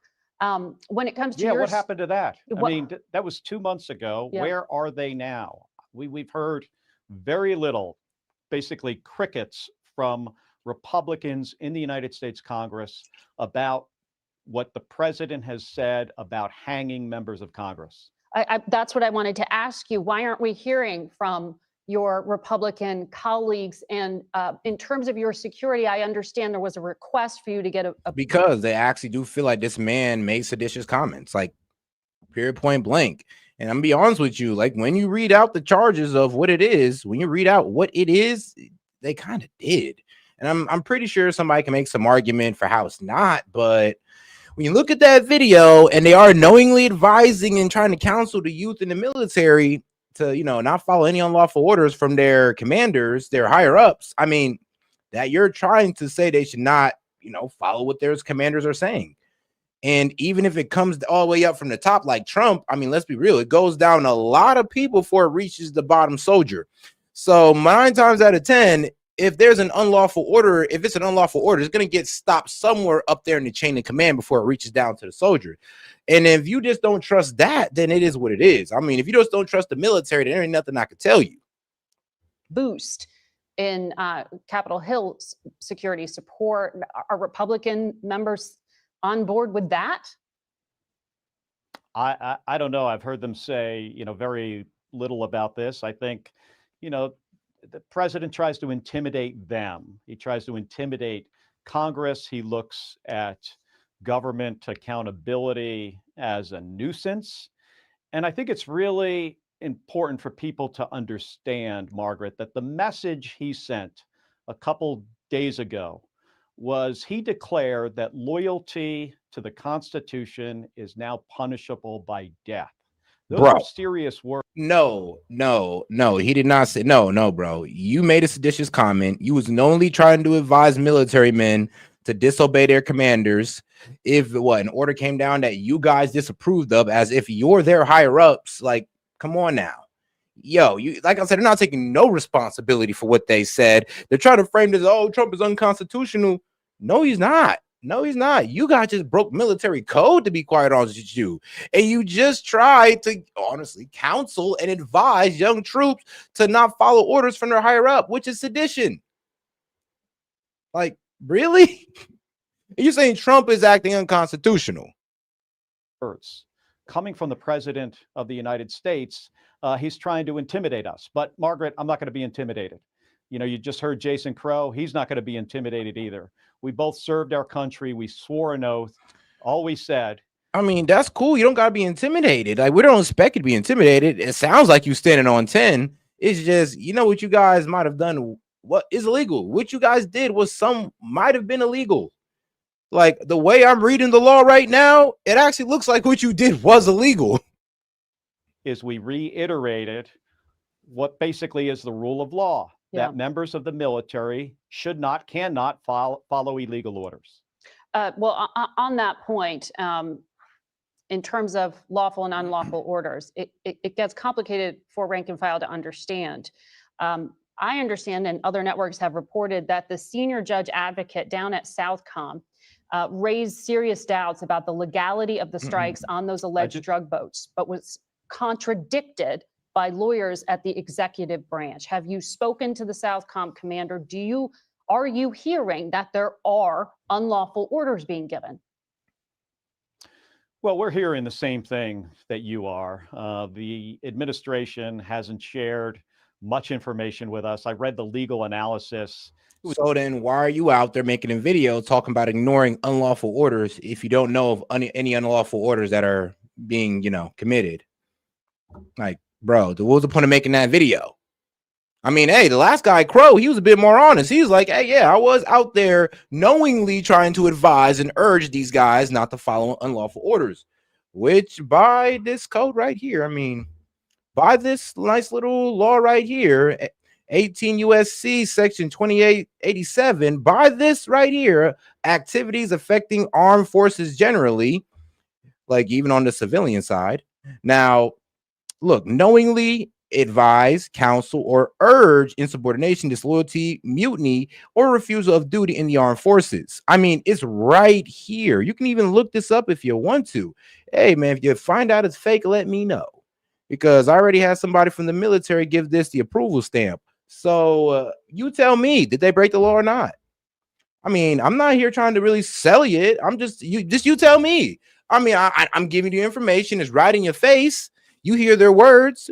If we come to different conclusions, so be it. I'm just here to present it to you. The briefs, they're tied to the same thing that you are. The administration hasn't shared much information with us. I read the legal analysis. It was just like the briefs. They're tying themselves in knots, trying to explain why what they're doing with regards to these drug boats is legal. And it's questionable at best. One of our biggest allies, the United Kingdom, recently stopped sharing intelligence with us in the Caribbean because they question whether this is legal or not. We've been asking for more briefings from the right people. All right. We have. So you're saying that the Venezuelan strikes in there is unlawful orders? No, actually, like I said, these guys are designated, the cartel is designated a terrorist organization. So now we can bomb them just like they're the Houthis in Yemen or they're Hezbollah in Lebanon. I mean, it's all free reign when they're on the terrorist list. So I'm not sure why these guys don't get that, but they stay trying to bring up the cartel ships getting bombed or boats getting bombed as if they're a criminal organization. They're not. They're a terrorist organization that we're now allowed to carry out military strikes on. So there's nothing unlawful about this. And like I said, if it was an unlawful order, then it had been stopped up the chain of command, because not everybody in the chain of command is just a full-on Trump supporter. And if you think that, then you're honestly delusional. We've been asking for more briefings from the right people. We have not received them, but the information that you just shared with me is the public information. I don't have much more beyond that. Well, and the French government has said. So if you don't got no information on what unlawful order is being committed, the only thing you saying is the Venezuelan boats, where we don't even got all the information on that. So what the F were you making that video for? If you weren't trying to persuade these young military men to go against the president, what was the point? If you don't even got all the information. It's a violation of international law and the law of the sea. That's what our allies are saying about those strikes that are happening there. But Margaret, getting back to the junior made this folks, video? No. The reason why we made this video is a couple things. This president, from before he was in office, as he was a candidate to the time he was in office in his first administration, has said things that cause us great concern. There's a trend here. When he was running for president the first time, he talked about he wanted the military. He said the military should be killing the families of terrorists. And when he was told that was illegal, this was on a debate stage, he basically said that the military will not refuse to follow my orders, that they will carry out his orders regardless of what they were. Shooting protesters in the legs is something he brought up in his first administration. And thankfully, Mark Esper, his secretary. So rhetoric. That's all they got. They got is rhetoric. They have no unlawful orders that Trump actually sent out to the military or anybody in his cabinet. They just got rhetoric, and they're taking that, well, you know, due to his rhetoric, that might be an order one day, aka they're fear mongering, and that's all they got. Defense and Mark Milley, you know, basically told him you cannot do that. If they weren't there, think of what possibly could have happened. So we're concerned. Yeah.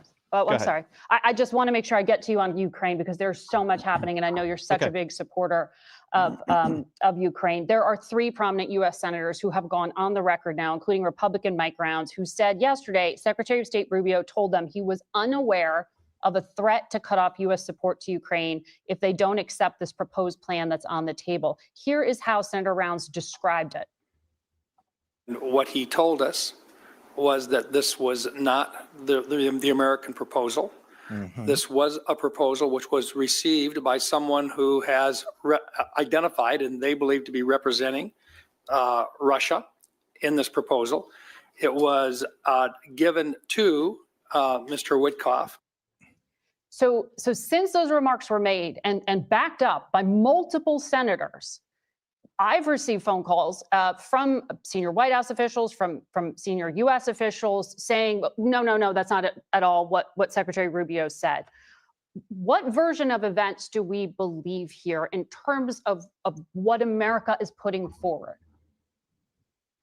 Margaret, they've got to clear this up. You have Rubio's talking to my Senate colleagues saying one thing, the spokesperson for the State Department saying another. Your conversations with the White House contradict.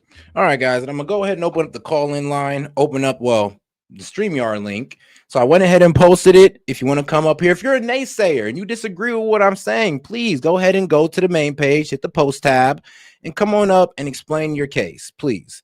And if you are my man gaming or anybody in the military, please, or ex-military, please come up here and explain to these people why you either disagree or agree with me. All right. Let's go. What the Secretary of State and, by the way, the National Security Advisor, same guy, has said about this. They've got to figure this out and get the message out and explain to the American people what's going on. I will say this: that plan, that's Putin's plan.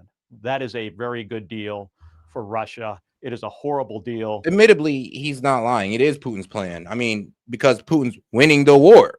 Let's be real. If Putin wasn't winning the war, it'd have been Zelensky's plan, or it'd have been a neutral plan. But since he's winning, it is Putin's plan. I mean, let's be real. You can't read that Ukrainian peace deal and not say this overly favored in Russia, overly favored for Russia. I mean, it'd be stupid to say that.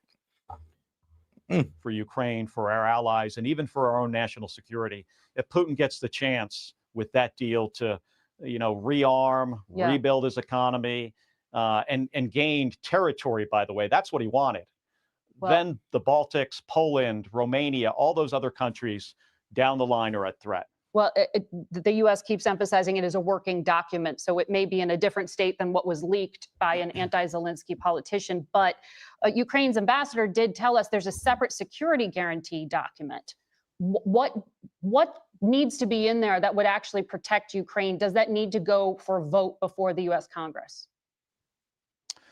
Well, it depends on what it is, but Congress should be involved. If there is a treaty with Ukraine on their own security, it's something that we would want to have some say in, and ultimately we would vote on in the United States Senate. We would send to the president, but they need to be talking to us about this. Yeah. On both sides of the aisle, often the path they're going on recently is to just share information with the Republicans. And even my Republican colleagues don't seem to like that. No. But that's what this White House is doing, and it's because they don't want congressional oversight in any way, whether it's on Ukraine, Venezuela, or any issue. All right, we got to leave it there. No, that's debatable. But to be quite honest, though, that doesn't mean there is unlawful orders being acted out. And like I said, it could be stopped up the chain of command before it even reaches the soldier. So if everybody in the chain of command looked at it and said, "Oh, okay, well, falls in line," then who is the soldier to question it? that's just how the way the military works. I mean, I know what you're saying. Well, said that's the wrong way of doing it. I mean, bro, go complain to the military. Oh, that's how things have started off in the past. That's how military corruption starts off. I mean, bro, then go say that to the military because it's been working for us for a while now. So I don't know what you're talking about. But you know what? Let me have my man Gaming comment on this. Yo, Gaming, what you think? Yo, man, what's up? So, yeah, this is some straight BS. How many times have I discussed on your live, and we must do it again, I guess. So, for all the new folks, especially Finn, calling him out specifically, one, stop talking as if you served in the military. You haven't, I have. Here's how these things work out. Day one of boot camp, you're basically told everything you need to know about the military. Day two and on out, you were taught everything from military bearings to the UCMJ to basically how you're supposed to tuck in and wear the uniform. I'm not joking. They even teach you the standard. They even teach you the standard for proper hygiene and cutting your hair. Okay? So the UCMJ definitely gets told. Second, article, I said, read it again. That basically guarantees that no soldier, sailor, Marine, Air Force, was it airman, and You're talking about the Article 92, right? Yep. Okay, all right, he's talking about Article 92, guys. Guarantees that all of the U.S. Armed Forces and the National Guard follows proper orders. This means that if a president hands them down, then they go follow them.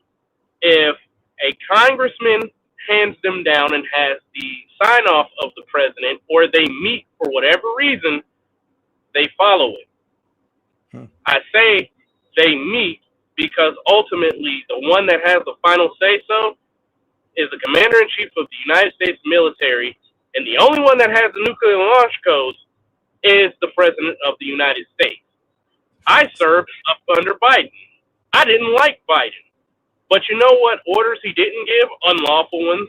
When we had to go and do surveillance and do other stuff to help keep tensions cool enough when the Houthis and Hamas were attacking ships just recklessly because of the war with Israel, that was a lawful order. It followed maritime order. Now, just because Trump is saying, yo, we finna just go ahead and sink these little speedboats carrying, several tons of drugs valued at millions of dollars into our nation, yeah, I can 100% see how that may turn a few heads. Trust me, in the military, people will look at each other and then look at the commanding officer and be like, are you sure we getting told to do this right now? And if it's a go, though it may be uncomfortable, you best believe from the bottom to the top, everybody in that chain of command has said something about the legality or the way they feel about the particular order. And you know what most people who never served in the military don't know? They have a legal department where before any bomb, missile, drone, or shot is fired, they go through the legality of whether or not we can do it, what the ramifications look like, and if it's illegal. Oh, goddamn. All right, bro. Shout out to my man Gaming, bro. Hold on. And make sure you go follow this man's channel. But all right, we're going to go ahead and get into this video real quick as I take a quick little break. All right, I'll be right back. Fallout up on Capitol Hill after President Trump accused a group of Democratic lawmakers of, quote, seditious behavior punishable by death, end quote. The members of Congress who previously all served in the U.S. military or the intelligence community posted a video urging people currently in those roles to, quote, refuse illegal orders. The Democrats declining to back down despite that presidential threat, even as some receive extra protection. So I'm going to say something else about this. Concern for their safety.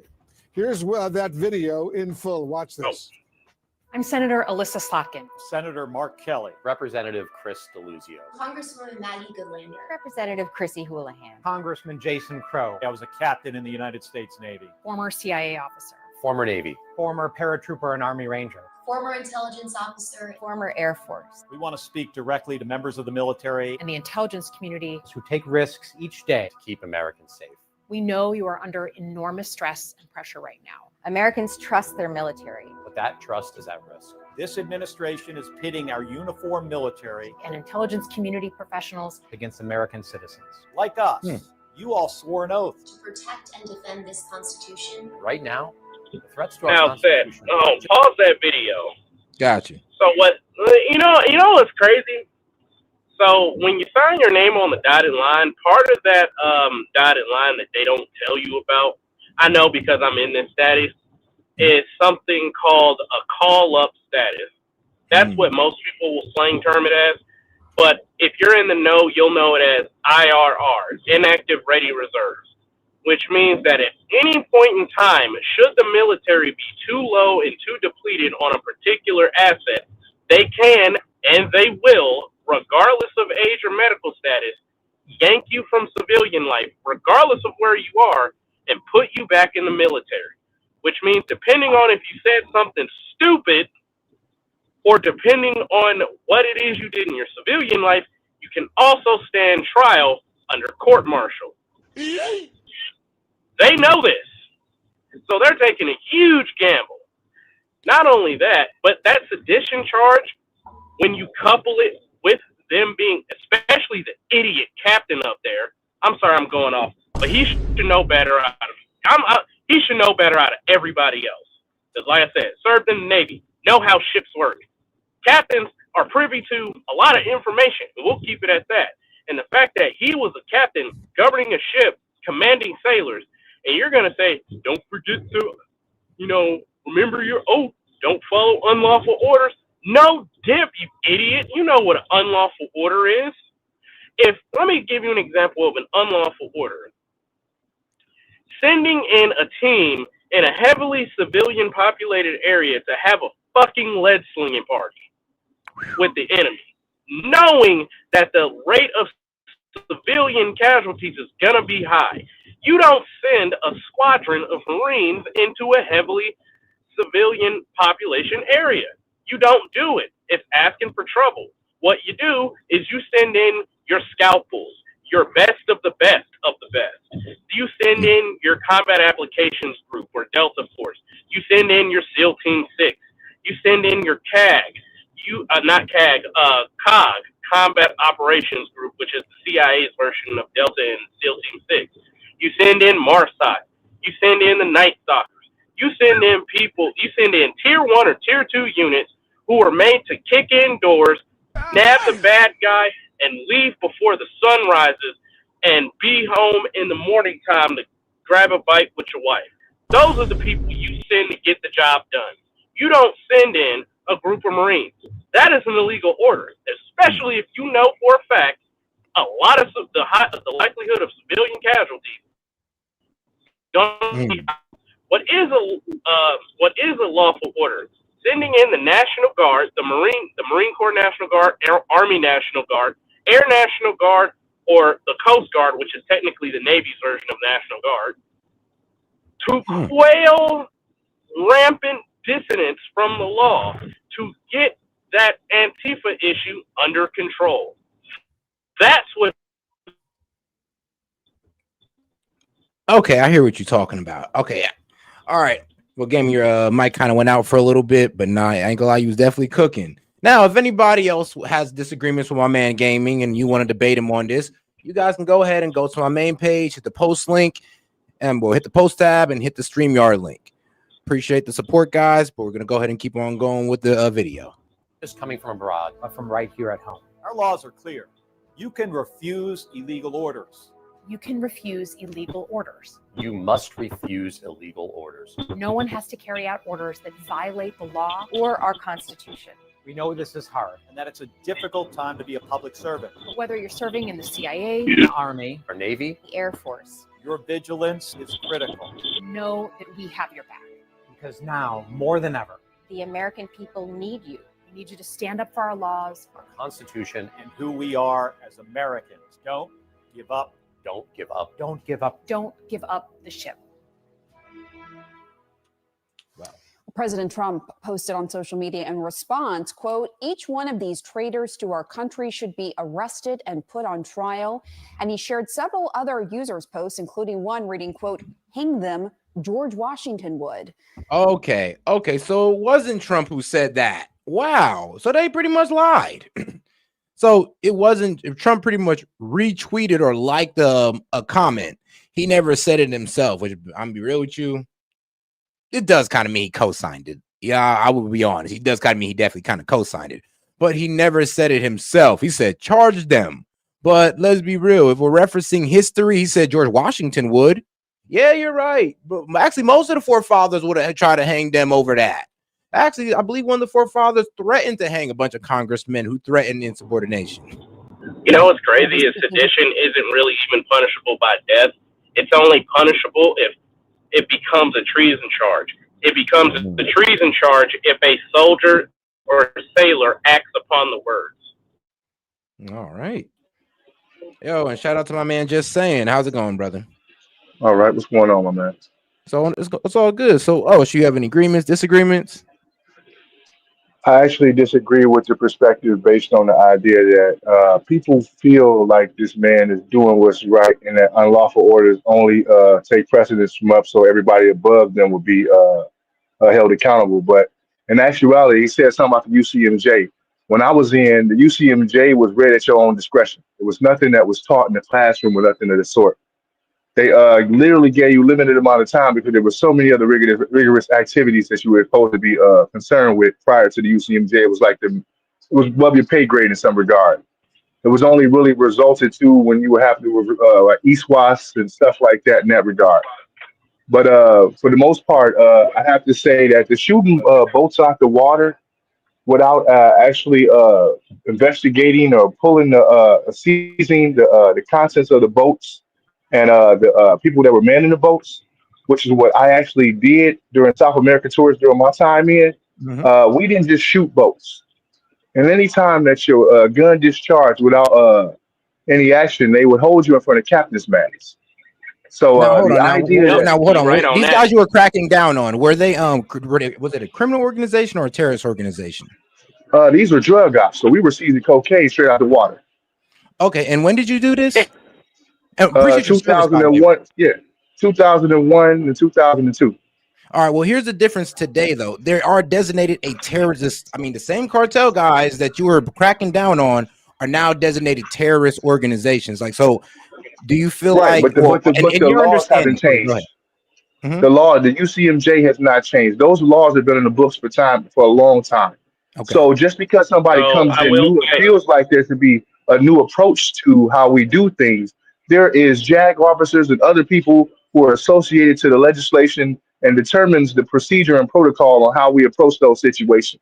You can't just go in and make a hasty decision based on what somebody else feels. And sure enough, he may actually say, well, we're going to just shoot him out of the water. But there's an international law that precedes that and doesn't allow those things to happen, because when they do happen in such a way, you end up causing a lot of chaos. And a lot of those same people can be held by international law. Whether you're ranking officer or whatever may have you, everybody can be held to, because you're not going to be in for the entirety of your life. And actually, certain actions that occur can cause you to lose your job. And once you lose your job, the military no longer represents you. Those same international courts can now hold you accountable. That's all I was saying. All right, bro. I appreciate the information. Now, Gaming, did you have any rebuttal against that? You disagree? So what I will say is, now since you've been in 2002, they've restructured. I'm glad to talk to another squid, by the way. I'm really glad, because your mic soldiers everywhere. With that being said, they did change and restructure the way that certain things work. Now, the UCMJ itself has never changed. It's the same words that I read are probably the same exact words verbatim you read when you took the oath. So that much I agree with you on. But the enforcement, from what I was told, was that it's enforceable from like a top-down perspective. Not necessarily Okay. everybody reads it and enforces it in their own interpretation. Because then this is the way it was explained to me. If we read it and interpreted it in a different way other than what the standard is across the military, there would be no uniform in the Uniform Code of Military Justice because it has to be a sweeping thing. That's the way it was Well, we just explained to were, me. yeah. We were taught just to take direction from this man, from the commanding officer, who was giving you direction. Direction. He didn't question what it was, what you told you, just did it. But in essence, there also was a slight mention of if something seems unlawful, things of this nature. We just at the time didn't truly understand is uh, people were taking direction from the next person up, what was deemed particularly unlawful. But as common sense has taken hold in certain aspects, and now time as I've gotten out to actually review certain things, uh, you can determine based on what's occurred. Once again, me actually serving, and in the regard of being on drug ops myself, there was a time one of my shipmates discharged their gun, and it was immediately capped his mask and kicked out.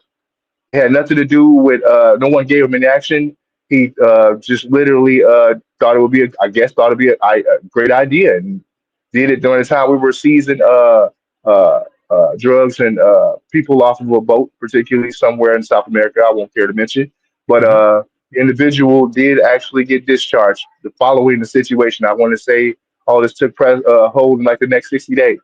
So it's just a matter of what you actually want to put yourself in. You know what I mean?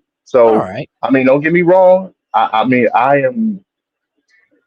am for law, and I understand the perspective based under the idea that hey, Trump is the actual commander in chief in some regard, but at the same time, if you look beyond that and you determine the fact that somebody who has not held the true understanding of what's expected, and you can call someone and tell someone that sedition is them not obeying orders that are lawful because you gave the order. Let's be realistic now. If we look back at Jan 6, then what are you supposed to be accountable for your actions? You literally told a percentage of the country to go fight for something, and something occurred, and a lot of people's lives were in danger, and there's cops that have died, and nobody accounted for that stuff. All right, now I do got to get. I don't even want to touch on the January 6th stuff, but I'm just being honest. now, We don't hey, talk law did you abiding hear now. about? Hold on, did you hear about that BBC video where they sliced it up and they made it sound like he said go out there and fight when he said go out there and peacefully protest? Did you hear about the BBC I watched lawsuit? it live, my man. Now, I watched it now live. hold up. I Now watched it hold up. live. Now hold Oh, up. I really? will And you're say. saying that that's I what he watched said? it All live. right, all right. I will. Well, I will what about say. the seditious behavior? I do want to get your thoughts on that. Seditious behavior. Do you believe what those What senators were saying?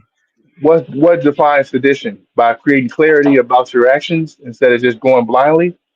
What man is taught to walk blindly without their eyes open to understand where the direction they're walking? Well, let's be real though. It is part of that military code, I guess, to knowingly advise, counsel, or urge insubordination. Do you feel like Well, that there's was done at any point in their spiel or in their video?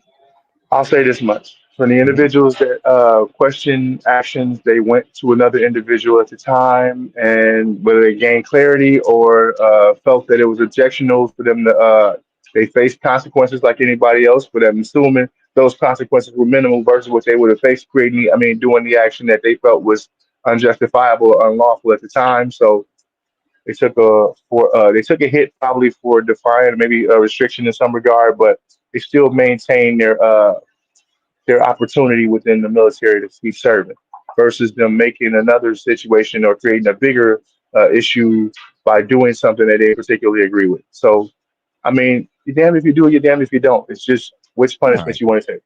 all right, that's fair. That's fair. Yeah, I mean, he got a point on that.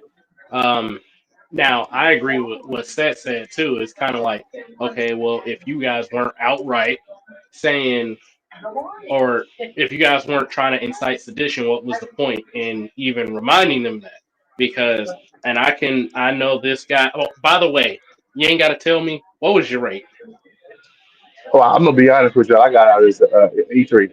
I got out as an E3, man. I didn't want to excel in the game. I did my time and got out. Okay. Um, so I will say, like most of the time, and you probably can attest to this, they give you briefings on the Yeah. rules of engagement and ROE and Yep. everything anyway. So Yep.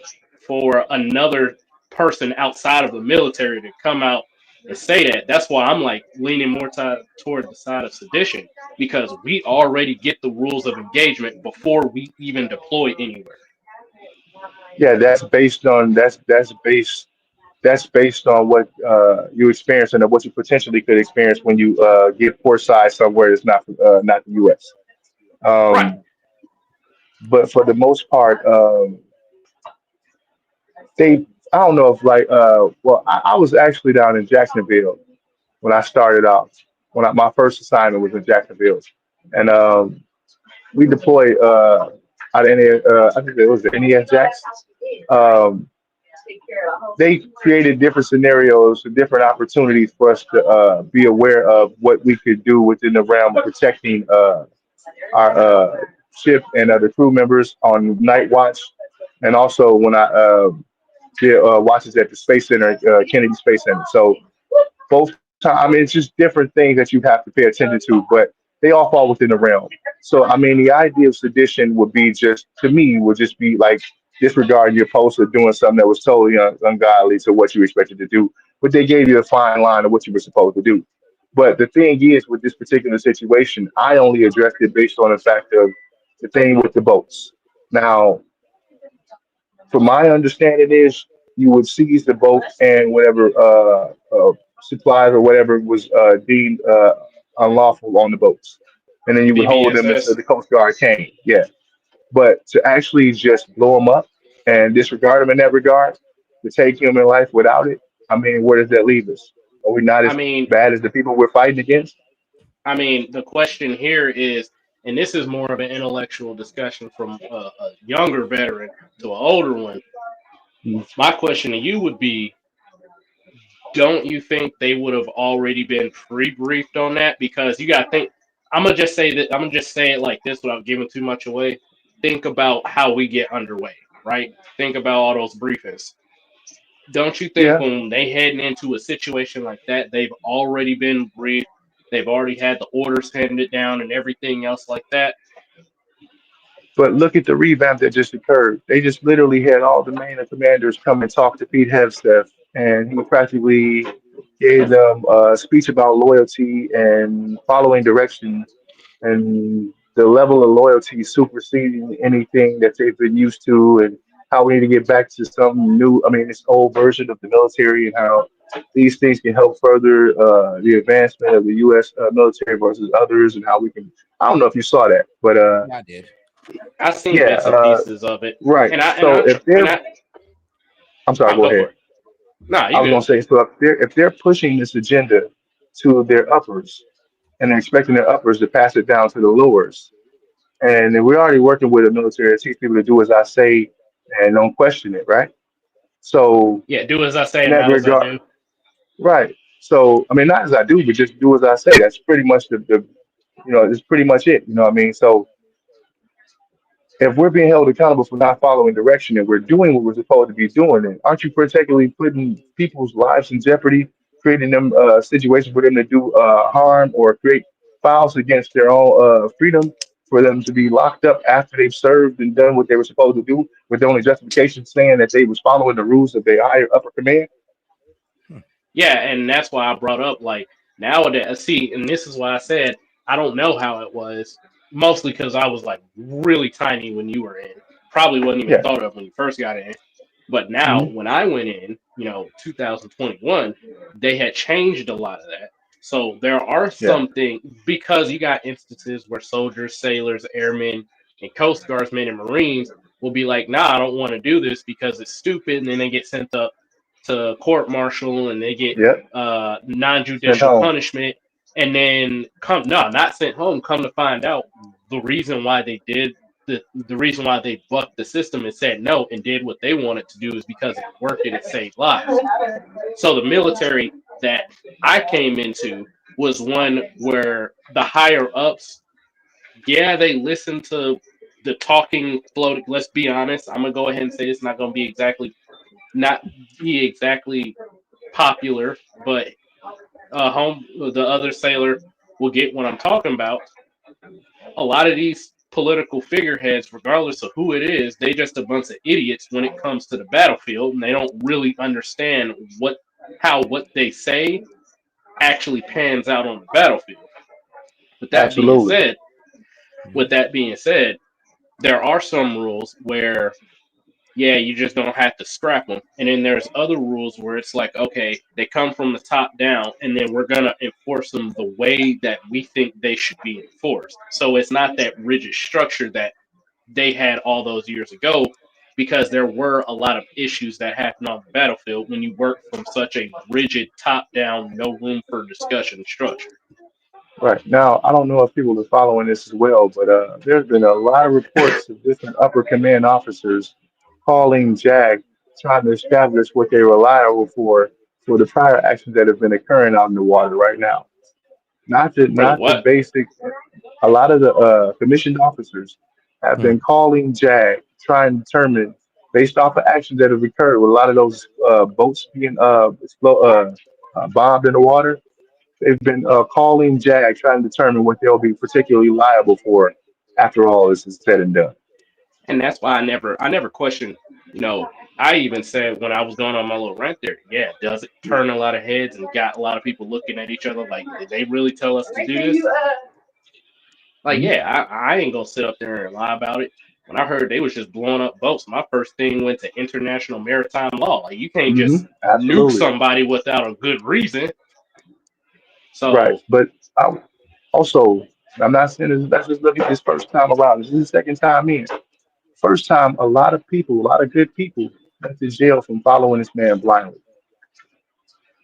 A lot of people went to jail for just blindly following.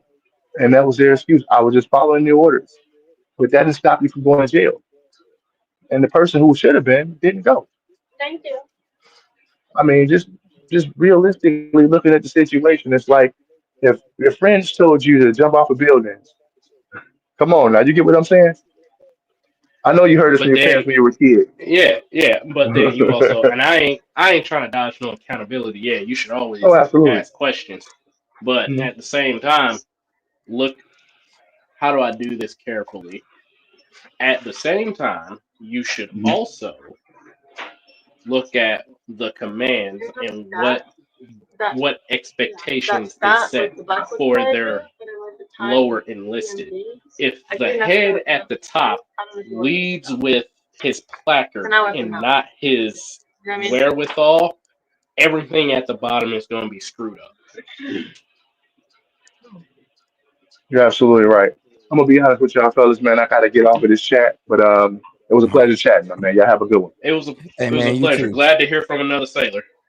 Absolutely. Thank you for your service. Have a good one. You too. All right, man. That was a good one. I like it. I like it. Hey, we had another guy come up. Well, another military guy come up here. Hey, man. I mean, Shout out to that guy just saying. I mean, what he said wasn't wrong. Now there are some things, like I said, that I disagree with, but ultimately, what he was saying was wrong. What he's saying wasn't wrong. Like, yeah, there are certain things, and that's why I dropped that comment about, yeah, people are probably looking at each other sideways, but it's an order; they got to do it.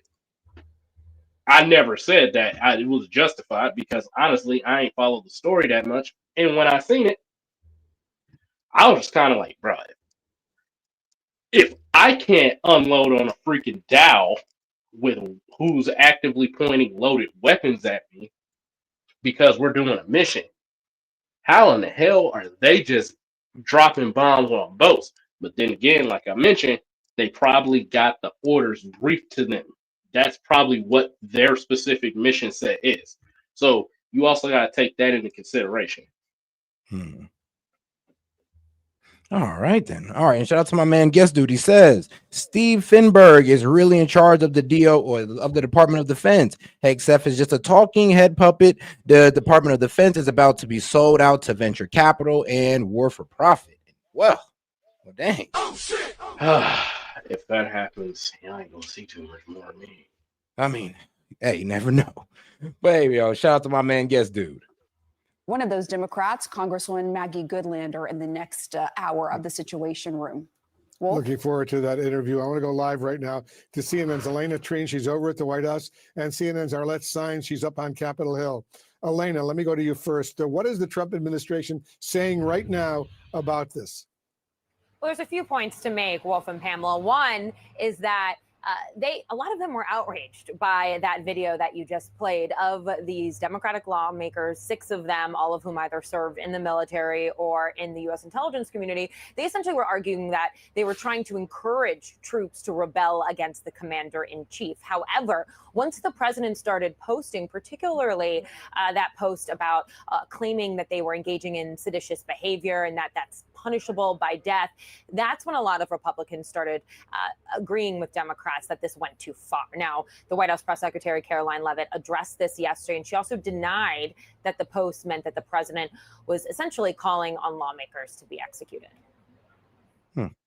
Just to be clear, does the president want to execute members of Congress?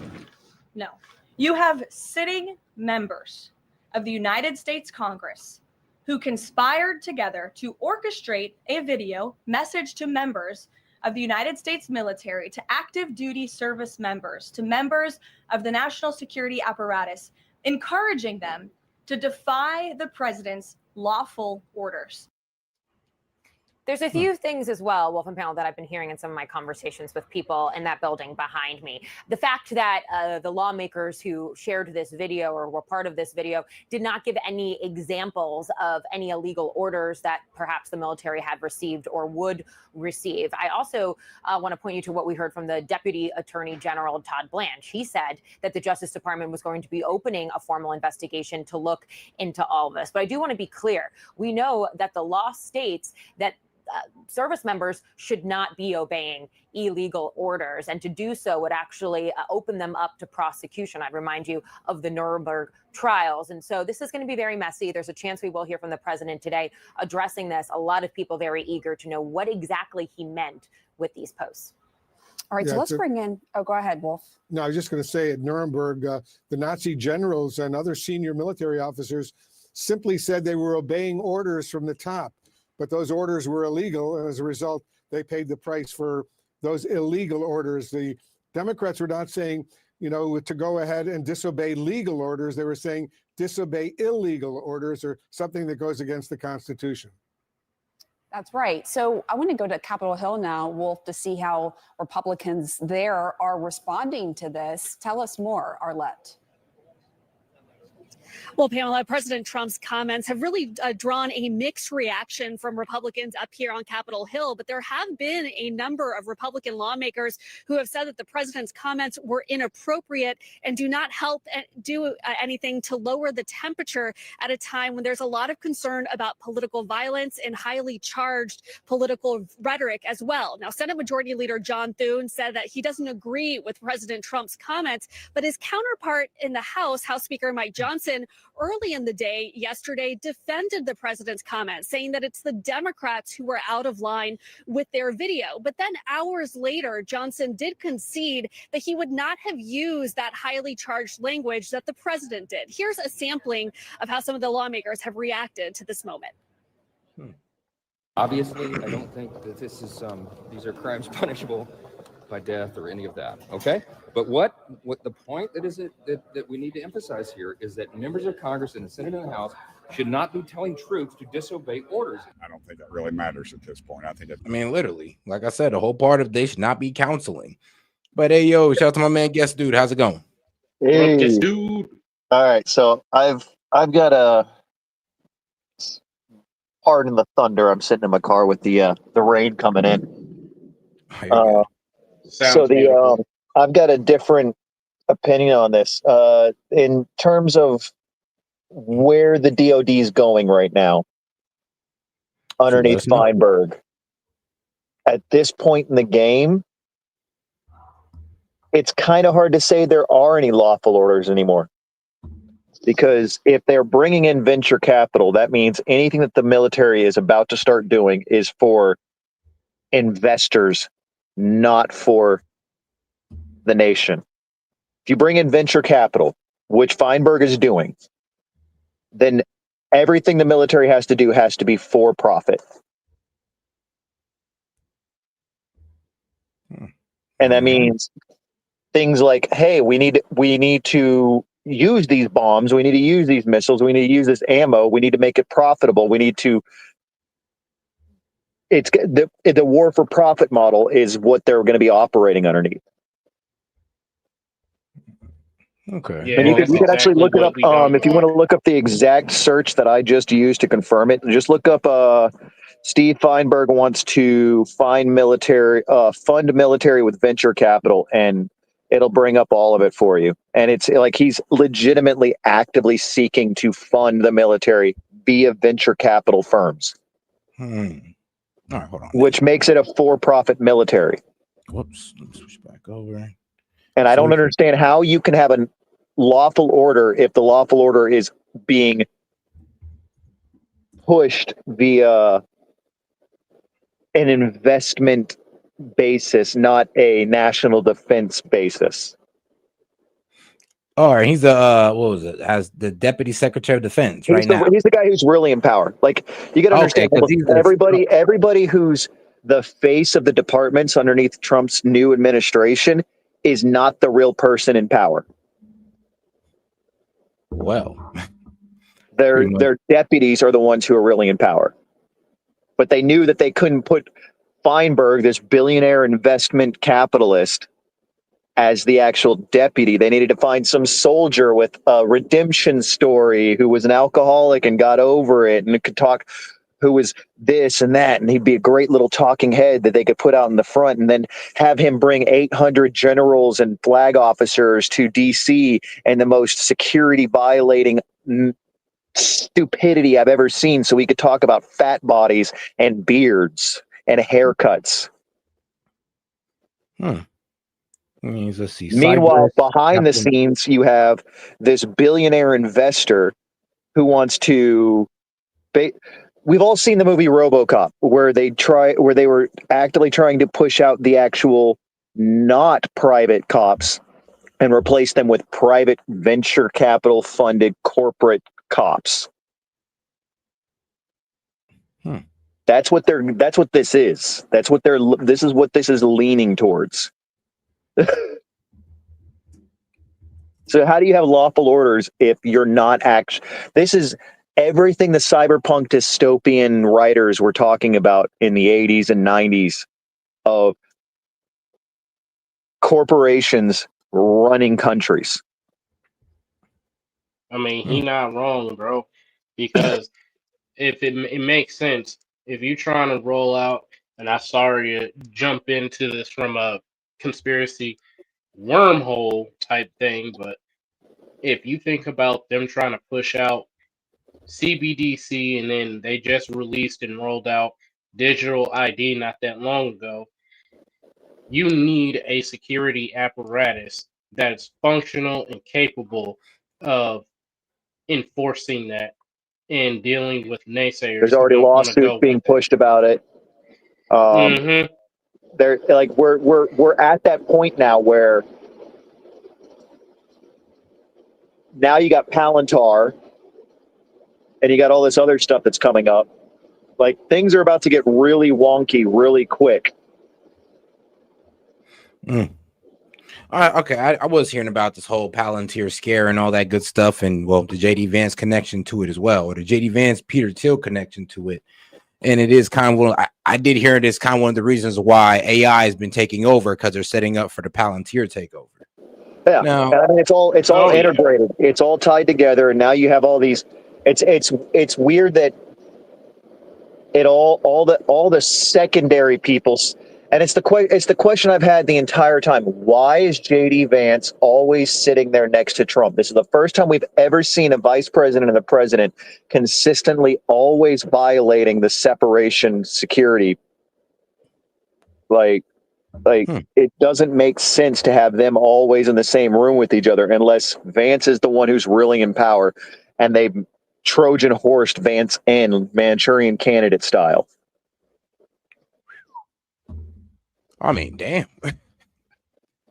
Well, Yeah, I mean, that's I quite mean, the rabbit hole, to be they quite did it with honest with you. Cheney. It's not like they didn't do it during Bush's administration with Cheney. yeah. Hell, we could even argue they did it with Obama. I mean, Obama wasn't even running the show. Some people Obama think, basically ran it for the 4 years that Biden was in power. Yeah. yeah. Some people, no, I'm saying some people think that during Obama's term, Rice was the one that was running the show. Yeah. I mean, it was the Clinton administration's apparatus that was running the show. Definitely. Like that was just an extension of the Clinton dynasty.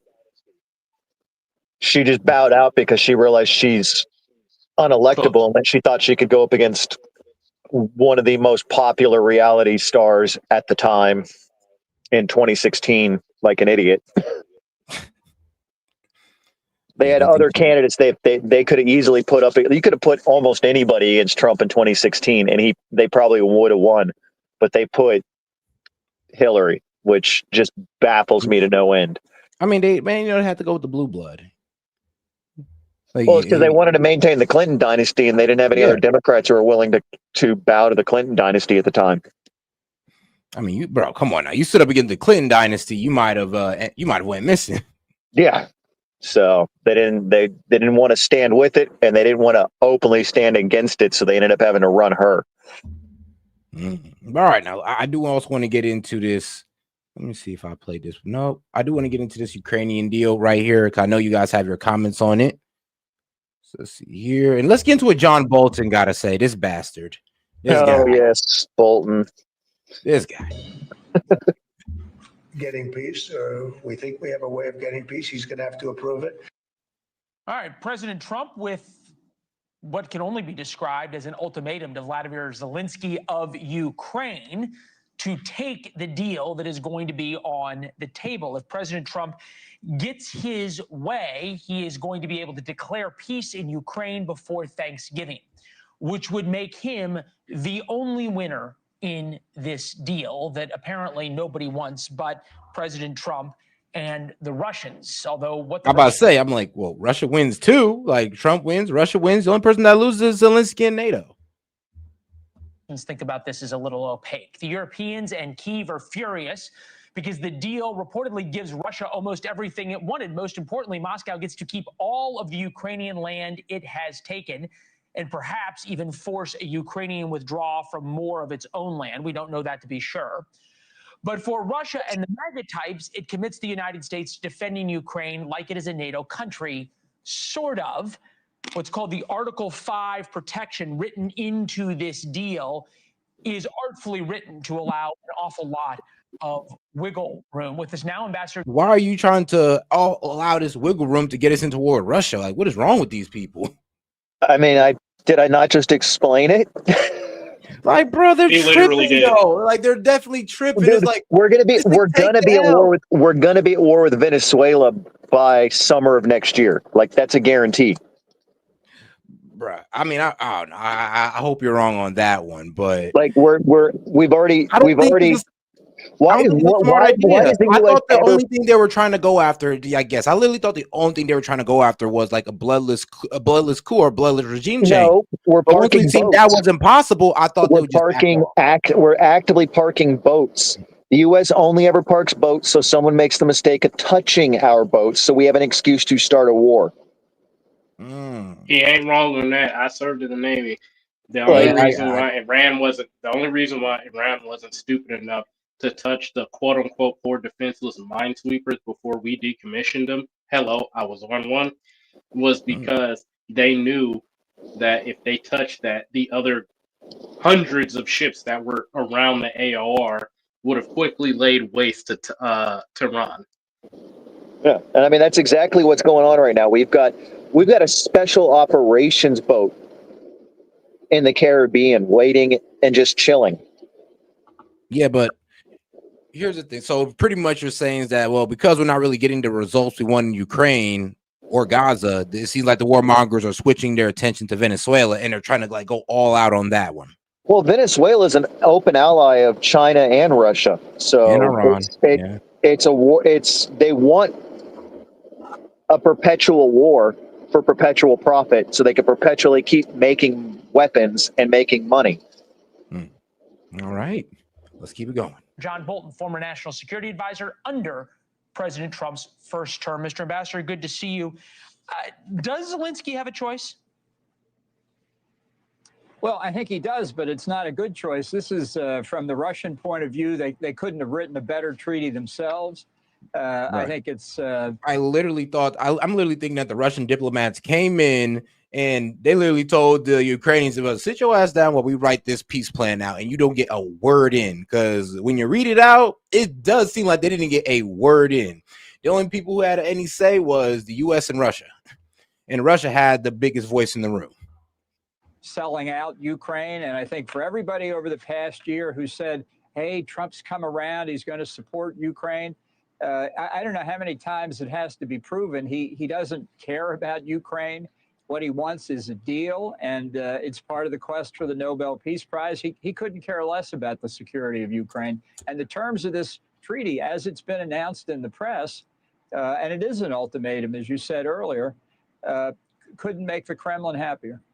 Right. It's effectively a Sophie's choice for Zelensky, right? Either you take this, what is, in their view, a very bad deal, or you lose American support and intelligence. Here is Zelensky. Now is one of the most difficult moments in our history. Now the pressure on Ukraine is one of the most difficult.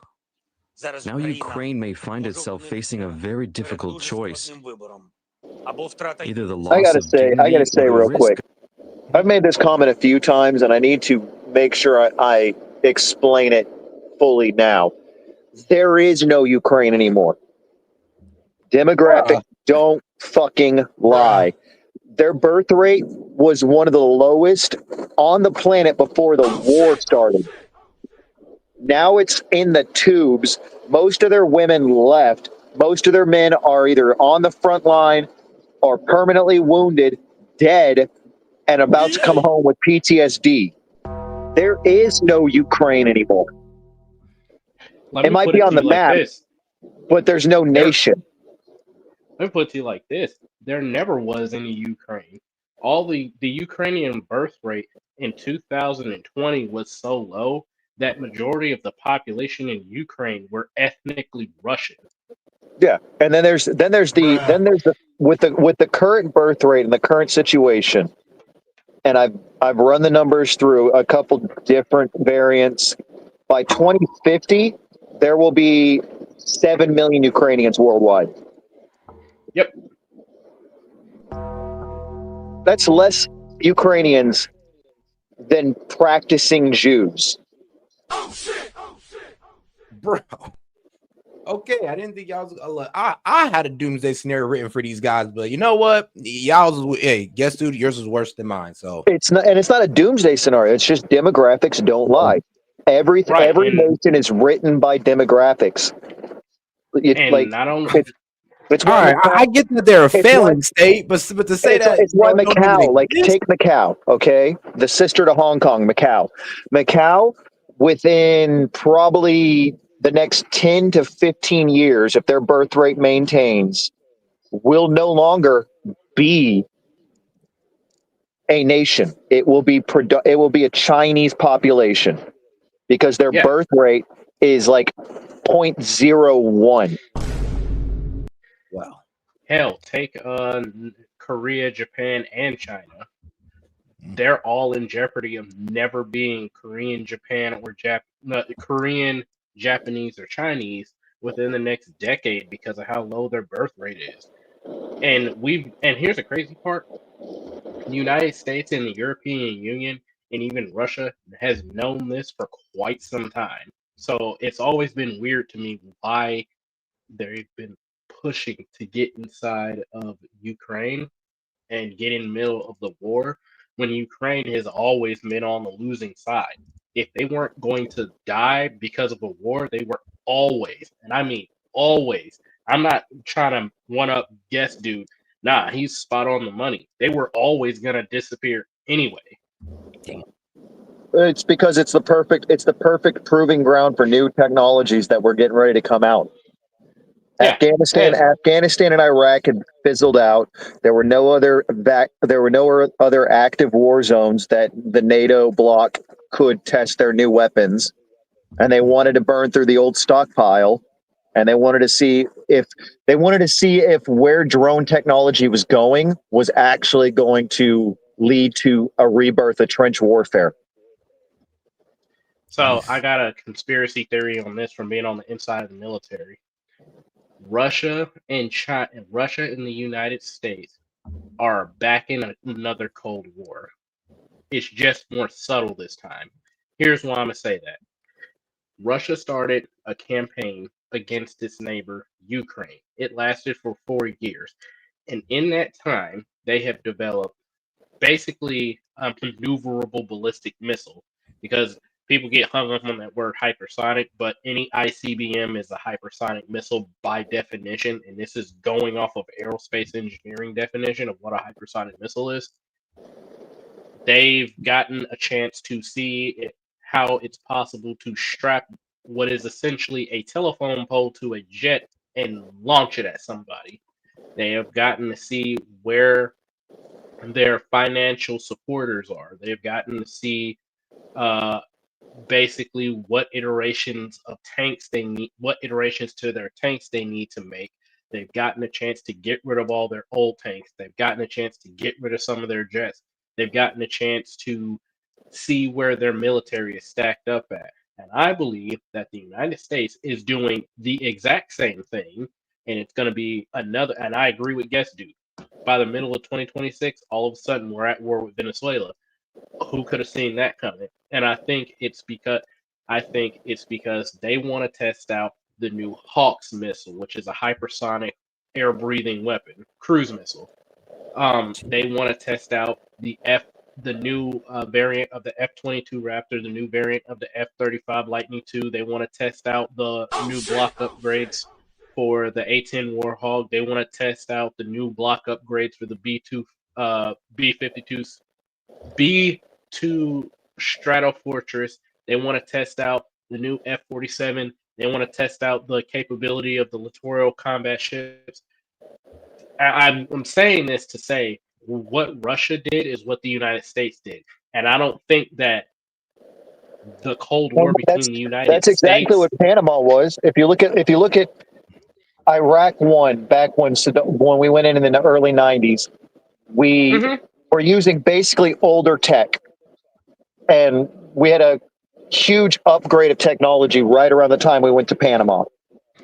Yep. There was no real justification for us to run into Panama then, but we did. And we tested all these new tech, and we're like, oh, cool, these new heat-seeking missiles, the new cameras, the new FLIR systems, they all work really well. All these new amphibious assault vehicles, they work really well. Everything went to plan, and the war was over in like a few fucking days.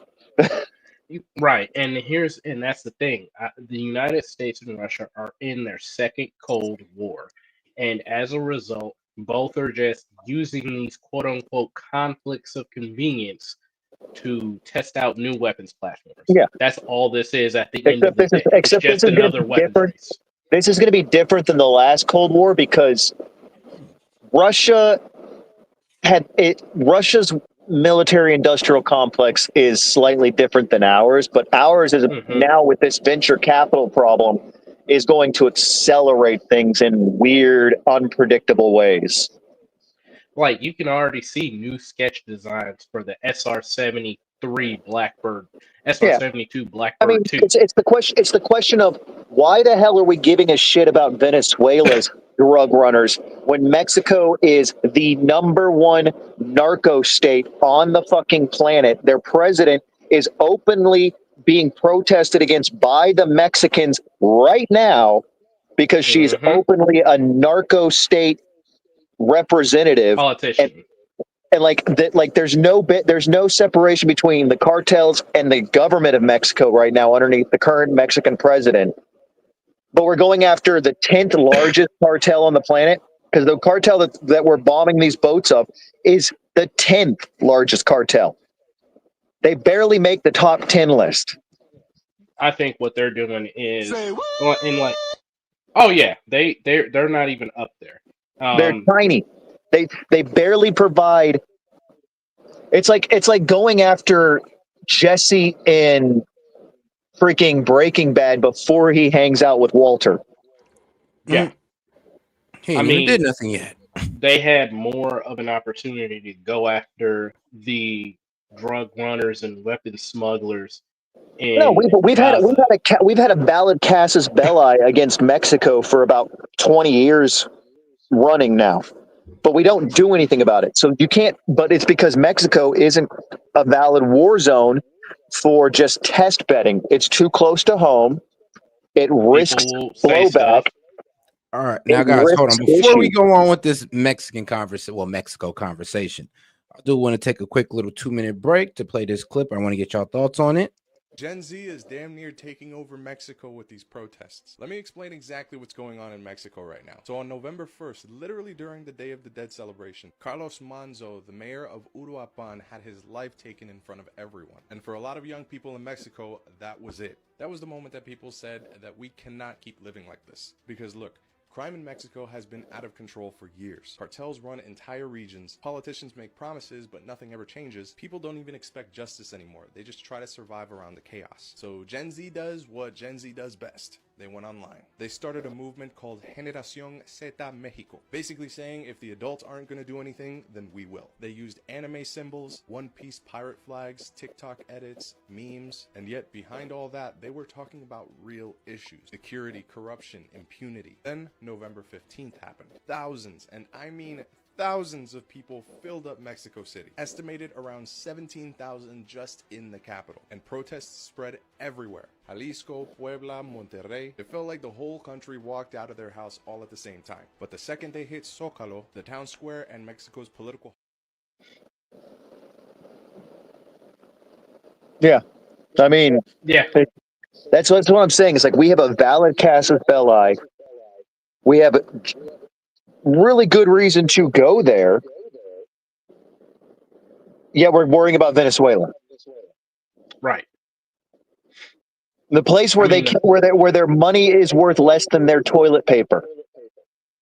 He's not joking either. The inflation rate in Venezuela is, I think, like around 600% of what their currency is worth.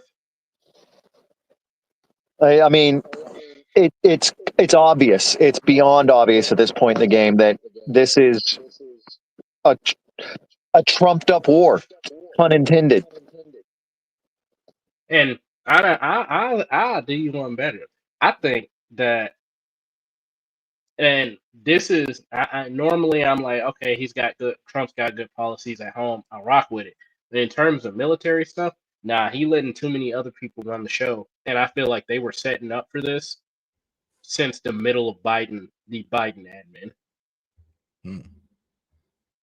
I think part of this whole cartel incursion into the United States under Biden was so that the rich people that could afford to leave Venezuela Pause real quick. I got to reply. All right. This Gen X person. In what universe is this president good? Your Trump derangement syndrome must be so off the charts. That you're the only baseline for her being a good president is she doesn't take Trump's BS.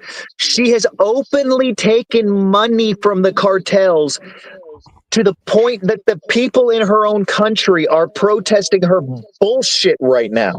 She's literally the corrupt politician that they think Trump is, or possibly. No, they actually confirmed that she stole the presidency. She had her. Yeah, no, she was put into power by the cartel.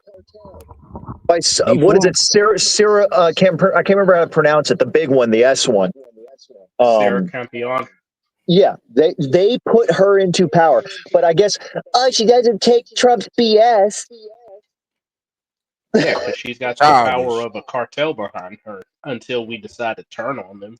I know she don't take Trump's BS, but she sure does take the cartels. I mean, and she how fucked does your TDS levels have to be? Like I'm not a Trump supporter. We all know that. I am a full blown burn it all down, anarchist. But even I have to go, hey, that's the dumbest level of processing that your brain can operate on when the only thing you're basing it on is that. She's going against Trump. That's it. I mean, she could work with the cartel, man. She could be leaving the cartel to terrorize the citizens, but as long as she's going against Trump, it's all good. So by default, I guess Gen X is in support of child rape. I'm going to go ahead and say it. Goddamn. I mean, well, basically. Because that's what happens with 90% of the underage girls who get brought over the border by these cartels. And not once, it's a repeated process over the 100-mile trip. Yep, there's actually spots in the muling journey where they hang condoms or articles of clothes from the victims that they sexually assault, basically saying that they did this. And in fact, some cartels make a game out of it. So the fact that somebody can say, "Oh, well, she takes no crap from Trump," yeah, but she's allowing kids to be sexually violated. She's allowing young boys to be sold into. I got to continue with this. Jen, here's the kicker on all this, right? Yes, Trump is most likely a rapist. He's definitely a felon. And I'm pretty sure he was on the island diddling kids. I'm 100% one of the people who thinks that's like 80% of the reason this fucking Epstein file bullshit happened the way it did. But here's the thing. Your entire logic of that president is good because she goes against Trump is fucked. And your head is fucked. Damn it, Gen Z, damn it. I'm talking to the whole generation. Like, damn it. Nah, because it's a stupid line of reasoning. It's like, okay, well, she goes against Trump. Yeah, plenty of people do. So do the freaking Antifa groups that are busy selling women into sex trafficking and trying to burn down everything and strip away people's freedoms. But we don't see us cheering them on. Mm-mm. But all right, guys. All right. I guess we'll go ahead and continue with this video. Of losing a key partner. Either the difficult 28 points or an extremely difficult winter, the most difficult and further risks. At some point, though, if you're not going to allow Ukraine to significantly escalate the war against Russia, which the president has said he is not, and that's the president's prerogative, he is the commander-in-chief, he was elected, isn't it a good thing that the fighting stops? Well, it depends on how you think about things like freedom, independence, that sort of thing. This treaty rewards unprovoked aggression. When the Russians invaded in 2014, the West response was pathetic. The Russians invaded again in 2022, and the West response, frankly, wasn't that much better. They allowed. I mean, yeah, because who wants to go to war with Russia? That's the problem. Like, let it have been almost any other country but China, and we did something about it. But it was Russia. We're not even worried about China. I'm gonna take a little rant like how Guest Dude did. Yeah. No, I'm gonna go in deep dive like Guest Dude did. I'm gonna go in deep dive with China. First of all, I don't like Biden by no stretch of the imagination, so don't get what I'm about to say next twisted. Mm-hmm. What Biden did do that I like is he doubled down on Trump's microchip ban. He said you can't buy any of the microchips like Trump said, but then you can't buy any of the high or mid-tier microchips, which pretty much crippled China. And he told all the American companies that you either lose your American allegiance and access to the American market, or you find another country to go to within 24 to 48 hours. And in 24 to 48 hours, all the major companies found somewhere else or they just left. So that's the first thing. Second thing, China, they're having a population crisis. Because they're having a population crisis. During a global census, it was found that they cooked their numbers. All of the children that they said had been born would have been born during the one child policy, which means that there are at least on a conservative end 100 I'm sorry, not 100, 10 million children that do not exist in their records. God damn. So then, and let's not stop there. Majority of their citizens never fought a war, don't know how to fight a war, widespread rampant corruption. All of their military assets are either cheap knockoffs of China, of Russia, or the United States, and the stuff they do homegrown is so piss poor that any nation that buys them has lost every single conflict. Think I'm lying? Let's look at the track record. Iran bought stuff from China, didn't work. Iran ran bombing laps around them. Pakistan bought China crap, didn't work. India bombing laps around them.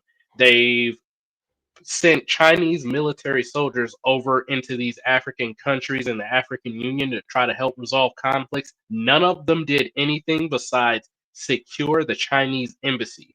They have a flagrant debt crisis that crushes all of their allies, and nobody else with any kind of common sense wants to do business with them. They only have 3 aircraft carriers, and I'm telling you from personal experience that in order for you to have proper power projection in terms of aircraft, you actually need a minimum of 6, because two of those aircraft carriers are going to be in some stage of maintenance at any given time. So you need a minimum of 6 to project 2 aircraft carriers worth of power simultaneously in any given body of water. Also, they don't have a true blue water navy. Furthermore, all of their ships that they do have, when they say China has the biggest navy in the world, yeah, most of those are fishing vessels with light armor that an Apache helicopter and a guy that's a little bit too bloodthirsty can take care of.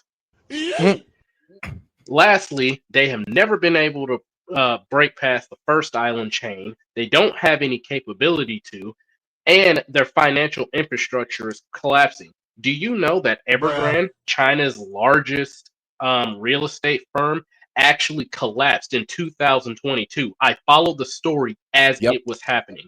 They collapsed because they were selling homes that weren't built to people so they could fund new projects. And because corruption is so widespread up and down the Communist Party chain, the communist central government was never getting the real numbers on what the actual productivity of these different provinces looked like. So they were just going off of BS made up numbers. Then you have the corruption in the military, where people are basically buying promotions, buying favors. And one dude literally had to go to the gallows because he stole $6.8 million from the Chinese government. And this is the stuff, and this is just scratching the surface. They are not a threat. The most they're not a threat, but what we're likely to see. Give me a second. I'm gonna S.E.T, kick me out and bring me back in because I'm getting a weird echo going on. No problem. Yeah, I hear it. But I'm gonna keep going up. But they are not a threat. So when people say, "Oh, China's gonna come in and y'all better watch out for China," the reason why we haven't watched out for them is because we know they're not a threat. We have the only country on the face of this planet, and I'm not trying to get too patriotic, but I'm saying this because it's a historical fact. The only country on the face of this planet that can genuinely say they fought us one-on-one, tooth to nail, and they lost, and they know what it's like to be on the receiving end of U.S. military might when they piss us off, is Japan. And there's a reason why we had to put the brakes on Japan. But if you ever watch the news, you should look at what Japan's trying to build. If we ever took that leash off, Japan's kicking their ass. That is crazy that you brought up Japan, because you hear about how Japan is trying to start war with or tensions are soaring between Japan and China. Yeah, they want a piece of them, and we're not letting them have it because they're tired of the incursions. They're tired of the threats. They're tired of the unnecessary So when you brought, restrictions. I guess when you brought the TikTok video up, it split the screen and it had me talking on 2 screens. Yeah, whoops. But Japan don't they want to fight China bad, and the only reason why they haven't is because the US won't let them. Echoes back. Yeah, I'm trying to figure out what's going on with it. All right. You still connected to your car? Keep ranting. Oh, But you good? yeah, I'm trying to Game. make sure guest dude's good. Test. No, You hear me? sound like he cool. Okay, All right. but yeah, that was my 2 cents on Japan. What the hell? Let me see here. That actually might be me. Let me see if it's my fault. It's showing me two screens. That's what the issue There is. we go. Try it now. All right, can you hear me now? All right, no echo. But yeah, China is not just a paper tiger. They're not. There it is. Sounds like you're right next to the man. I mean, it's Well, while we figure out these technical issues, Yeah, it's like there we go. I can't figure out what the hell that is. all right. Now we were just talking about Japan and China, right? Yeah. I actually do have a video about that. But yeah, and then not only that, both China's economy is also in free fall. The sanctions hit them hard, and if you order anything or know anybody that likes to order stuff off of Temu, you should know that we have a sanction and a ban on their products. That's why they're trying to get rid of all their inventory. These tariffs, yeah, sure, they're they may say, yeah, it doesn't affect us because we got other parties. Here's the thing. Our market is the consuming market. You want our dollar. When our market shuts to you, good luck trying to find another market that's willing to try to bring in the volume of consumerism that we have. It just won't work. Many of economists have said this before. So the only gambling chip they have is basically putting the brakes on trading rare earth minerals. But the United States has plenty of rare earth minerals and oil and other things. And the only reason why we haven't tapped into it is because the tree huggers keep getting in the way. Facts. But all right, now let's play this quick little video so people kind of understand what's going on with China and Japan. So, just so you're not blindsided by a random before you did. Now that I got the volume sorted out. All right, go ahead. China is about to enter into, it happens pretty much every time one of their regimes goes through this weird shifting process. We're probably going to see a warring state balkanization occur in China probably here in the next 10 years. That's part of the reason why their military's been ramping up their technology. It's not for power projection. They're making it seem like it's power projection, but if you look at the technology they're building, it's all ground-based, which means Beijing and the Han population is preparing for a warring state scenario. All right. Now let's go ahead and get into this real quick. China has accused Japan of crossing a red line with its recent statement on Taiwan. The official statement was posted on the Chinese Ministry of Foreign Affairs website. Chinese Foreign Minister Wang Yi has accused Takaichi of attempting to intervene militarily over Taiwan. Wang was referring to comments on November 7th in which she told a questioner in Parliament that a hypothetical Chinese attack on democratically governed Taiwan could trigger a military response from Tokyo. Oh, yeah, go ahead. I forgot about that. Shout out to my man H3I. He says, so why in all the simulated war games and the U.S. military runs, China wins every time? Because the U.S. war games assumes that everything that China says is true. And when you're running a simulated war game off of your enemy's assumption, yes, you may have room for doubts, and having doubts is good. It builds a realistic perspective. But in the case of war, you leave nothing to chance. So in all of the simulated war games, China doesn't win. Actually, what happens usually is the United States loses a lot of military personnel, and we either have to give up because of public outcry, or in the best case scenario for China, they fight us to a stalemate and they still never break out of the Well, island chain. then there's the from the Army perspective internally, because I mean, when I was in the Army, that was kind of the question that was always circulating around: is could we actually do a ground war with China? And the answer is no. We because the Navy, there's questions about whether or not the Navy would actually successfully be able to withstand against China. China's got those new drone subs that could probably topple our aircraft carrier groups pretty efficiently, because Ukraine's shown that the drone subs are efficient.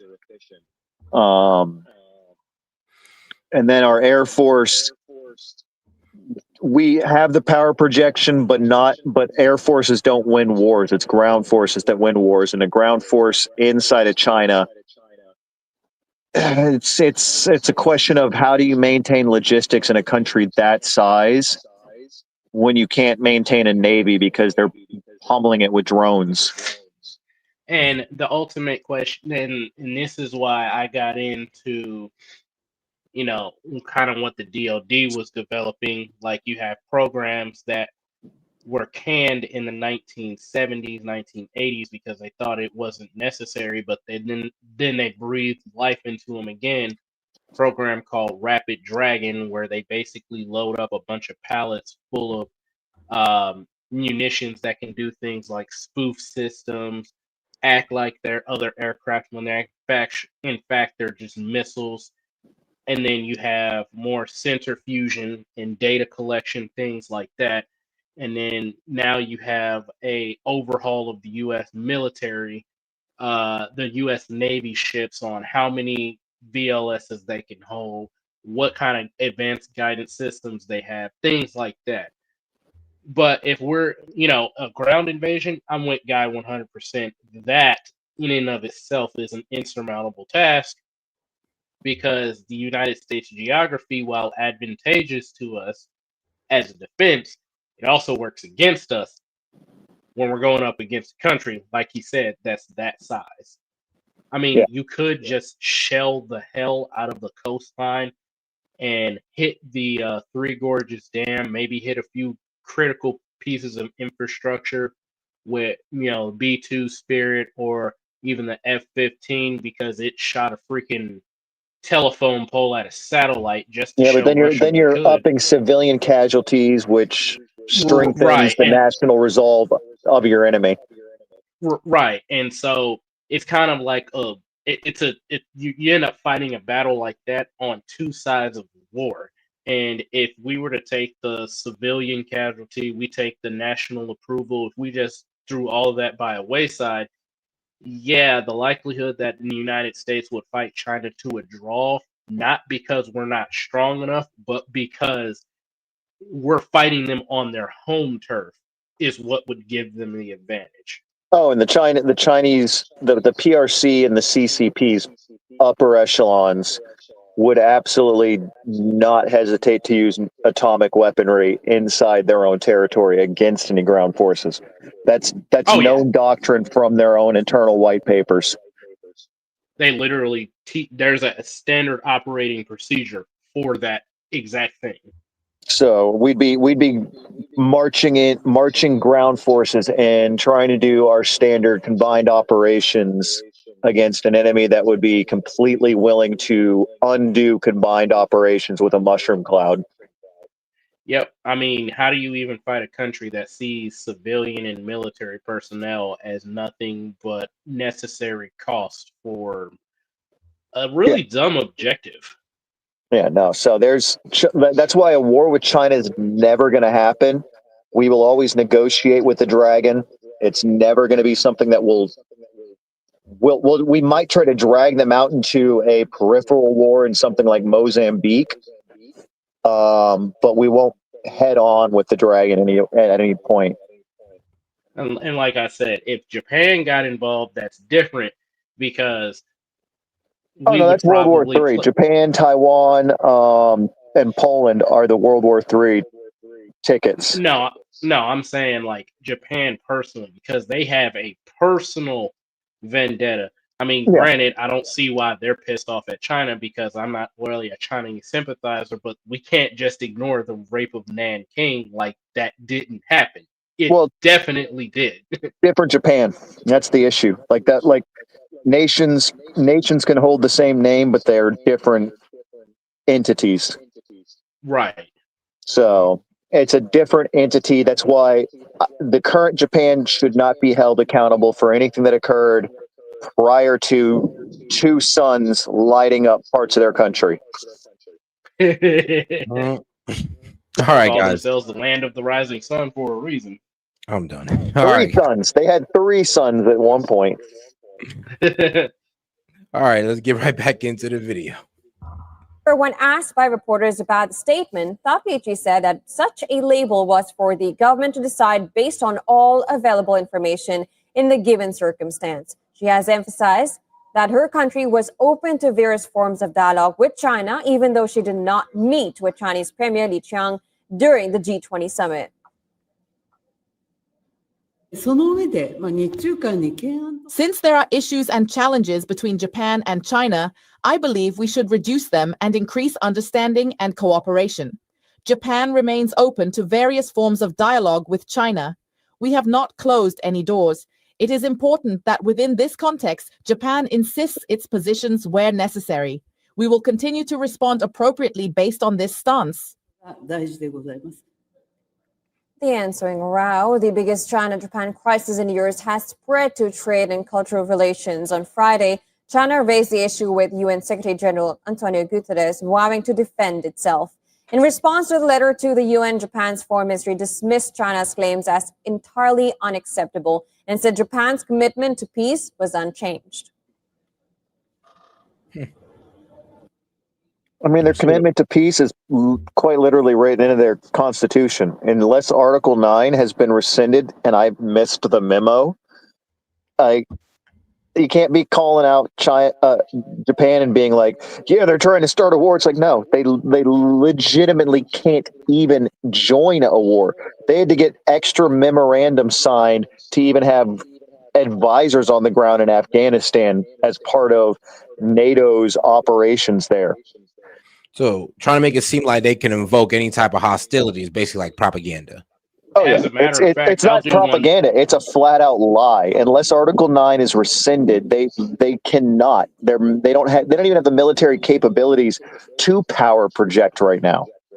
And not only that, but their constitution is written in such a way that they need exclusively U.S. permission to do anything because of World War II. Yeah, Japan is a puppet state for the United States. Like they are de facto a protectorate of the United States. All right. That's why the way the Philippines were prior to World War II is what Japan is now, just not officially on the books. There's kind of the way their constitution's written. We don't have to say it out loud, but a lot of the quiet part is, hey, Japan, you're the 51st state. Shut up. Don't do anything we don't want you to do. Make our electronics and our hentai, and we'll be cool. I'm done. Hentai, bro. What about anime? Golly, you went straight to anime titties. He jumped it, but all right, let's get back to the video. This gridlock to develop, and that's what we're faced with now. But if in fact Trump is able to force Ukraine to accept this, this is a Neville Chamberlain moment. It really is. This is Munich, and the signal to Russia and to China is unprovoked aggression can succeed, and if they can get away with this, I would say this: unprovoked and overwhelming progression can proceed. You gotta add the overwhelming part. Oh my God, I am so tired of this narrative. Russia held back so much; they could have flattened Kiev in the first month, left nothing standing except for rocks. I agree. I mean, they have the power projection. They have bombers on par with the B-2. They could have easily been at 40, 50, 60,000 feet, just hammering Kiev. But what did they do? They minimized civilian casualties to the umpteenth degree for years on end. They kept the war in the territories that they wanted, the territories that voted via referendum to leave Ukraine. And when Zelensky refused that referendum. That's how the war started, which is what Like I've been screaming from the beginning. This really has Ukraine was nothing to do actively with us. artillerying. Ukraine was actively firing daily artillery into civilian populace underneath Mhm. Zelensky prior to this war. There's no wonder they Killing added the non-aggression civilians, from Ukraine. killing his own citizens with artillery shells prior to Russia ever stepping foot onto Ukrainian territory. I'll tell you what, Ukrainians that were coming to the Middle East when I was in the service, they did not like Zelensky, and a lot of them fled because they didn't want to be forced to be conscripted into the war.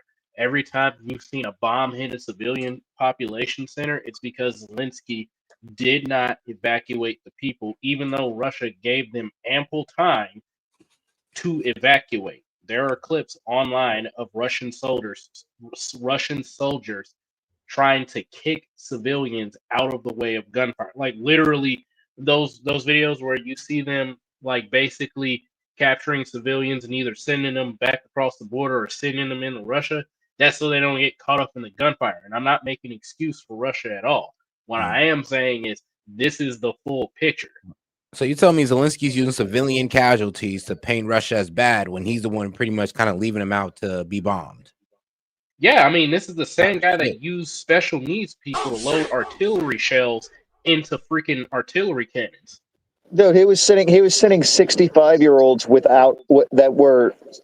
had amputated arms as draftees to the front line. No, and all right, guys. So shout out to my man Daniel Castro. He said, "Fuck it, let's get the party started, man. Good times." And shout out to my man Daniel Castro. Bro, we ain't launching no nukes. Daniel, chill out. All right, now let's keep it going. If I were in Taiwan, I'd be very, very worried. If I were another European country, even a NATO member at this point, I'd be very worried. So we have to hope that Zelensky and perhaps people still in Washington. 7 Gator. How is this Trump BS? I legitimately follow frontline news from like 17 different sources every single day about the Ukrainian war. I watch FPV footage, GoPro footage from both sides of the war for at least 2 hours a day, every day. Russian propaganda. Bro, I was playing nothing but Ukrainian propaganda on the channel.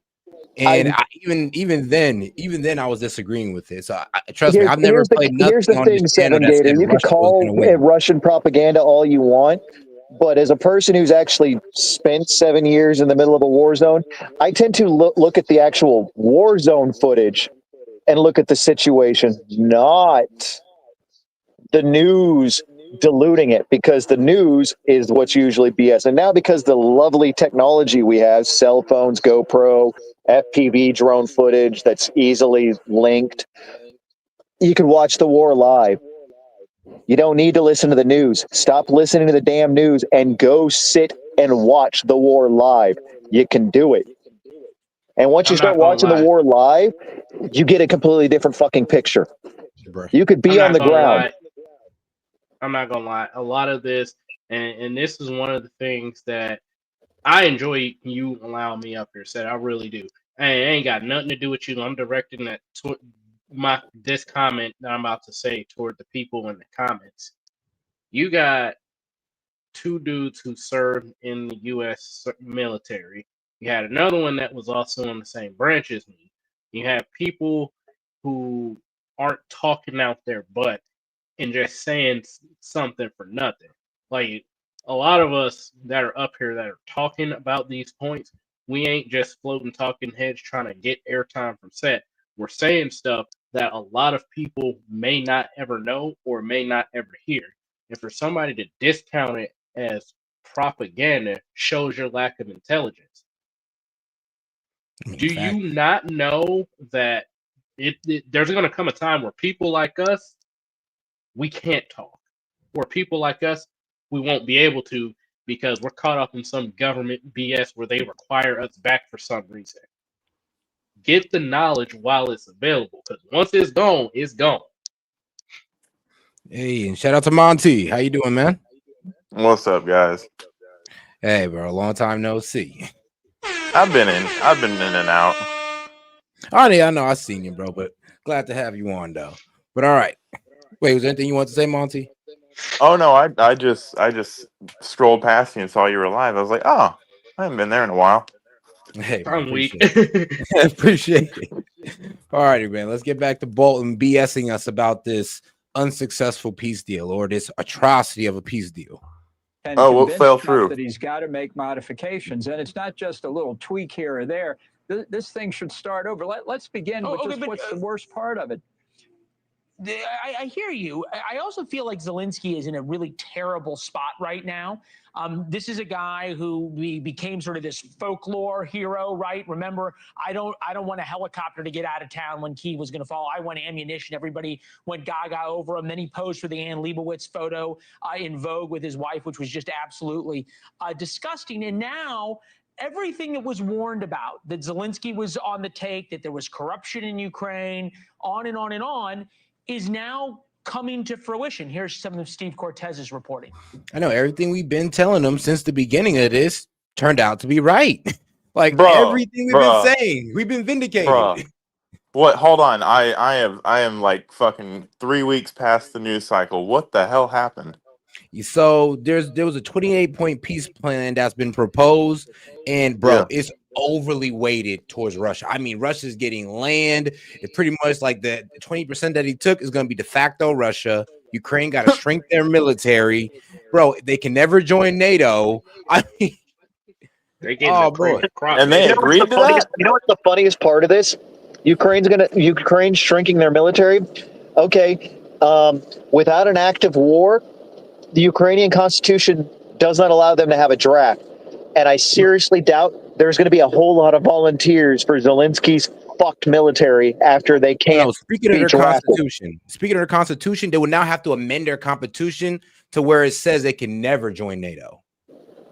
I mean, like, let's be real. Do you honestly think 90% of the people who are currently serving in the Ukraine's military want to be serving in Ukraine's military? No, they're all conscripts, just like they are in Russia's. Yeah. So how do you get it and not the other people in the comments saying dumb stuff? I just can't. I mean, because I understand how a fucking European war works. Like, you just look at any European war. It's usually two elite dickbags who have no qualms about leading a bunch of peasants into a meat grinder over beef. Yeah, that's all this whole war was. This special military policing action. Yeah. Like, is there any debate on that fact? No, like it was because NATO was encroaching on Russia. Russia doesn't want NATO encroaching on them. There were a couple territories in Ukraine that were like, "Hey, we'd rather be Russian." And the 2014 coup kind of made us really want to be Russian, and we're getting artillery by our own fucking country. Let's go ahead and referendum to be Russian. So Ukraine's not going to like it, but fuck it, Russia will come and take care of us. And Putin's exactly like, what cool, happened. Excuse to make sure that I can show off my military well enough that NATO realizes actually going to war with me would be a stupid idea. But yeah, this is pretty much the peace plan. That's the entirety of this war. That's all it is. Yeah, an excuse to show off that when he's holding back, he can push back 42 nations. Hey, Seth, remember like 3 months ago when you had all the idiots in the chat saying we need to go to war on behalf of Ukraine? Bro, I was like, how would that look insane. now? How would 3 months in? What? 3 months in? No way. Bro, I had my man sit up here going like, "Yeah, bro, we need to go out there and fight for Ukraine." Yeah. I was like, "Bro, I was like, you can go." Wait, fucking... was I on that live? Was that? Yeah, you were. You were. Yeah, we you both were. Sat there surprised when Sid just sat there and said, "Yeah, we need to go to war with Russia." I was like, "Just go bomb what? Russia. They're not going to do anything about it." I was like, "Bro," Sir, he's like, "They're a paper tiger, bro." I was like, "Bro, are you serious?" I was like, maybe if you want to do that, you can go join a PMC corporation and go fucking fight for fucking money and go fight in Ukraine if you want to go fight that bad. Trust me. I mean, my ass almost did, but that's because I'm addicted to fucking war zones. It's one thing if all you the got the heart contracts in for it. Afghanistan and Iraq dried up.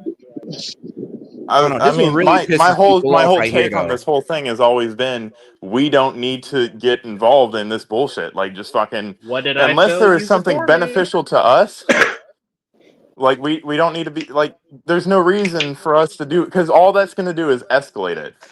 We need to stop fucking funding it. We need to stop fucking giving it 24-hour fucking news coverage. And, you know, if Russia starts doing Hitler shit, then we'll go fucking beat them like we have, you know, twice now. Actually, you know what's funny? This peace deal kind of ensures that Russia doesn't do anything because, well, if Exactly. they sign the peace deal, the sanctions get lifted, and as long as they don't do anything to Russia or anybody else, or to Ukraine or anybody else, then Yeah. they get to keep the land that they've pretty much taken at this point, and That the wanted to sanctions be stay Russia off. anyway. Well, yeah, basically. No, actually, the extra land that they took past Crimea. Oh yeah, past the point. Yeah, Yeah. that is now de facto Russia if they sign this deal. That's what a lot of I mean, people that's are tripping conquered about. land. That fucking Ukraine. They I lost? forgot who Ukraine was. Ukraine is fucking translates to like the disputed land or some shit. Yeah, it does. Territory. The word translates to territory. Yeah. So like what's fucking new? Like this is When they said that they wanted Crimea back, I stopped taking the war seriously because the Crimea was never theirs, not historically. this is like an Israel and Gaza situation. Like Hey, why are we Galaxy Bard. Here's something fun for you. Neville Chamberlain was fucking right. I'm done. He said he was right. Let me break this down. Churchill went to war and got how many millions of motherfuckers killed in Europe over Danzig and the protection of Poland. What happened to Poland after World War II? Oh, that's right, it was Russia. So don't come at me with that bullshit. Neville Chamberlain would have kept Poland intact and would have negotiated Danzig to the Germans. But no, Churchill went behind his back to steal his fucking prime minister position to start a fucking war that got millions of motherfucking civilians killed. Because he's like, why is he and draftees? That's stupid. Like, let's be fucking real here. You're a fucking retard.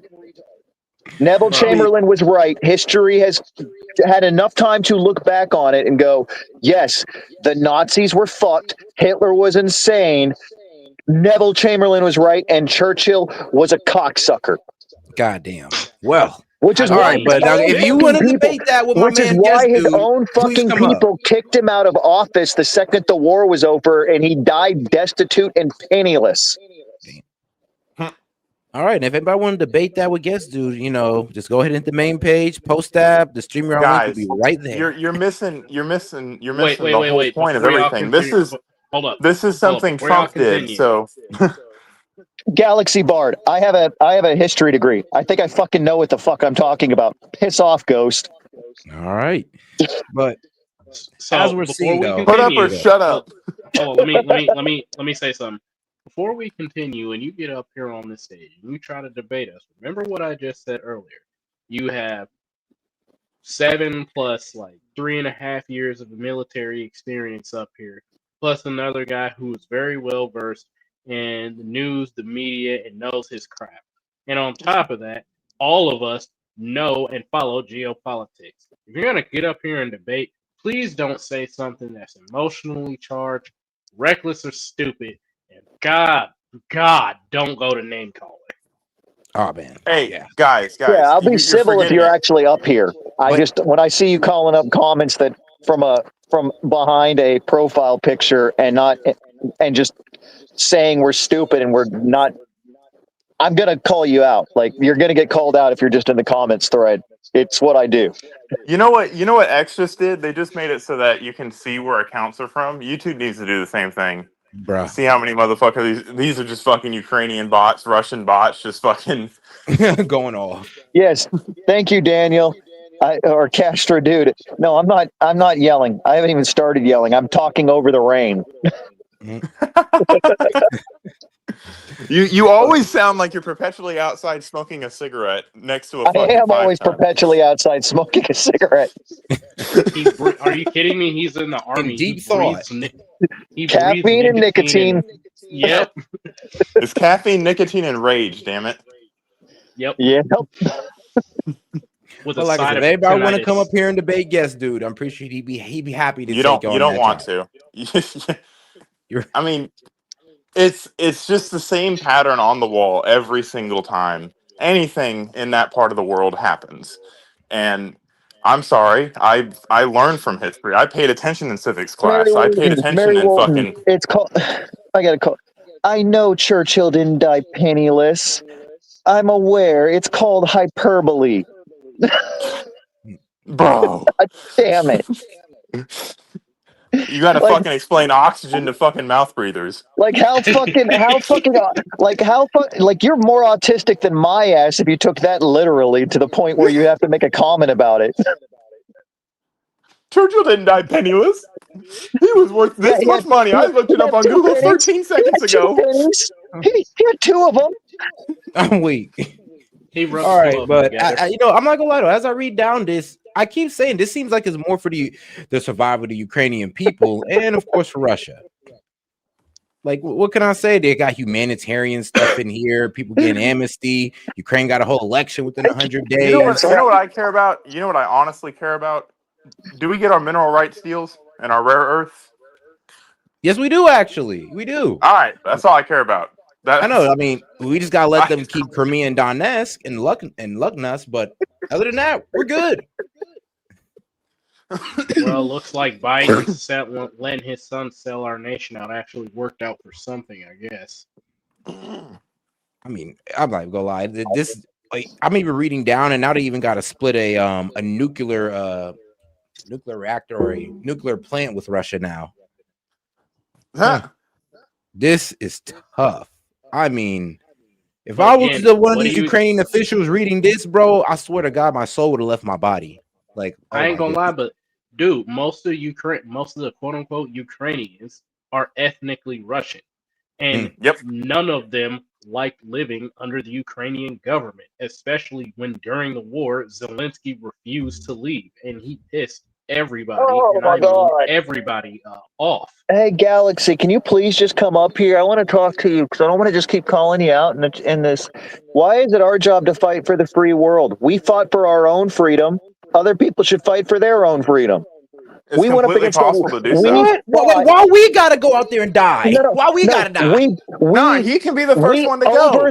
We broke the largest empire that has ever existed on the planet Earth to get our freedom. Why is it now our job to go and save the free world? Because that's the only trigger word they have left after you hit them with history. Then it's morals. Then it's fucking but crybaby. I'm sorry, but bro, act like we can go in there and hit him with a flawless victory, and that's just not gonna be it. I mean, we can, but I'm not willing to send myself over to a fucking war. I mean, let me put it frankly, okay?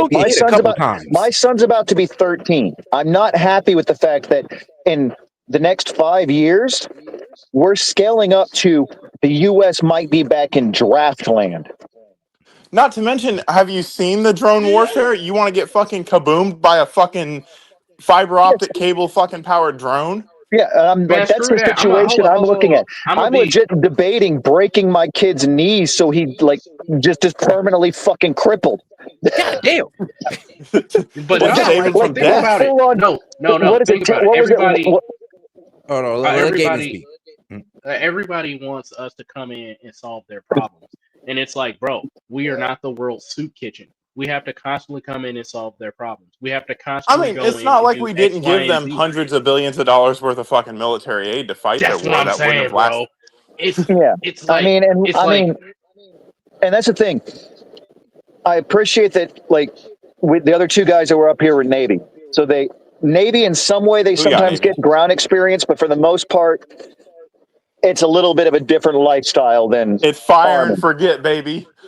I was on the ground in Iraq and Afghanistan for 7 fucking years. I carry the damn ghosts, scars, and memories that I drank away nightly from that fucking place. And that was before they invented this new kind of trench warfare with thermite rigged FPV drones. No, thank you. Yeah, You people are I was fucking on a nuts. ship, You only know dude. war because you play Battlefield 6. No, I'm gonna give it to you from the Navy's perspective. Let me tell you something. What happened when that Houthi, Hamas, and Israeli war broke out? When we were doing security for that one ship that the Carney was protecting, do you know that I'm not shitting you, right hand of God, we seen on average 50 to 100 drones a night just doing security routes. And the only reason why we didn't get bombed was because of the other support assets in the area. Dude, the battlefield today is not the same as yesteryear. And you can talk No. tough all you want to behind a screen, but I'm gonna just say this again. When you 'Cause I get said it blown to up with a Seth. fucking RCXD, and you're No, I'm fucking being serious. Galaxy. I'm being not Galaxy. I'm being serious. yeah. No, The I hear you. battlefield of today is not the same as yesterday. And I No, came from the it's battlefield. it's not in the battlefield a year from now, 5 years from now is not Not going to be even the the same. same. We're going to have little tiny balls of death rolling around on the battlefield that are programmed with fucking AI to just roll around. And when they see something that triggers their internal coding that goes, that's not one of mine. It's not currently wearing the IR signature that I'm tagged to. My job is to spit flame or fucking flechettes at it. Shit. Yeah, I mean when over in the Middle East, Iran and all these terrorist organizations, they're already fielding this stuff. So you Yeah. guys want to talk about Just how we imagine should go IEDs help? that can find you. Yeah, and that's Literally, where that's we're basically going. what it is. We're gonna have a warfare. There was this movie. I can't remember if it was Scanners or Screamers. I can't remember the name of it, but basically, Scanners. yeah, the planet they land on has minds that are intelligent. Yep. I mean, Galaxy, I know there's no way you're going to come up on here and defend this because this is indefensible, dog. There really is Like, no way for you to sit there intelligent and tell the minds. American people to go out there and die for Ukraine. There is no defending that. What does Russia pose a threat to us about with Ukraine? Russia doesn't even have the Eastern Quadrant anymore of their country. That's China. No. They sold it all to China. Yeah. So they don't even have direct access to the U.S. anymore because China owns the eastern provinces of Russia. Goddamn. So last I checked, we're not going to war with China, and we have no reason to go to war with Russia, and Ukraine can suck it. Literally, that's how I feel about it. It's like, okay, all these like smaller nations, like what's going on in Nigeria, what's going on in Sudan. Okay, I can understand why we might need to support them, but not to the tune of like a couple $1 billion. I'm sorry, but anytime we're supporting more people abroad, You guys are when fucking bitching over a fucking ballroom right now, and you want to that's what talk I'm saying, about bro. fucking. A You ballroom want to that a talk about president is military funding spending, himself. Bro, Galaxy, it's not surrender. We're not surrendering beforehand. We're saying no. Let's choose surrendering. diplomacy. Wow, Bring Galaxy up here, bro. I want to bro, hear we what this got fool got to Dick say. Cheney from the grave in the chat. Literally, I need you to understand, Galaxy. War is when diplomacy breaks down. You're asking for us to just skip the diplomacy and go, fuck it, let's go to war. Because he thinks life is just a big game of fucking risk. That's all. Dude, the reason I need Nah, Galaxy he to think our understand the soldiers reason respawn why. like Call of Duty. Nah, You just for real, fuck- Galaxy. I need you to understand something. The reason why countries have different embassies in other countries is to show that they are amicable to talk. When they are not talking, when they close that embassies, embassy, woo. it's not safe there no more. They are officially a hostile. And you, because you're Twitter tough, you talking all this tough stuff He that said you ain't Twitter never tough. not want. He never not once, and I can tell by his language, he ain't never not once been brave enough to put his name on that dotted line and actually go where Dude, the he's never been conflict is. punched in the face. Oh, I mean, could tell I'm that. saying I'm saying this from the point of view, I'm trying to fucking go into the fucking Air Force right now as we fucking speak to go fucking be a fucking PJ.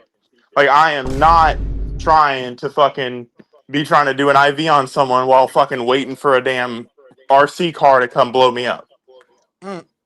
Like, And we're not saying, and I'm going to respond to somebody else. It says, how do you build a nation on bloodshed, murder, thievery, and doesn't expect the same spirit to be conjured up against it? So let me explain something to you. No nation on the face of this planet is clean. No nation on the face of this planet is clean. No nation on the face of this planet is clean. All I'm going to keep nations, saying that. all nations is legitimized gangs. Like, how do people not process this? Pretty much. The only separation between a nation state and a gang is the nation state gets people to vote for the leaders of the gang and pay taxes to it. Well, I guess that's not different from a gang. Crazy. Nah, taxes are extortion. A nation is just a gang where you don't have to be an active member of the people who do the bad things. Yeah.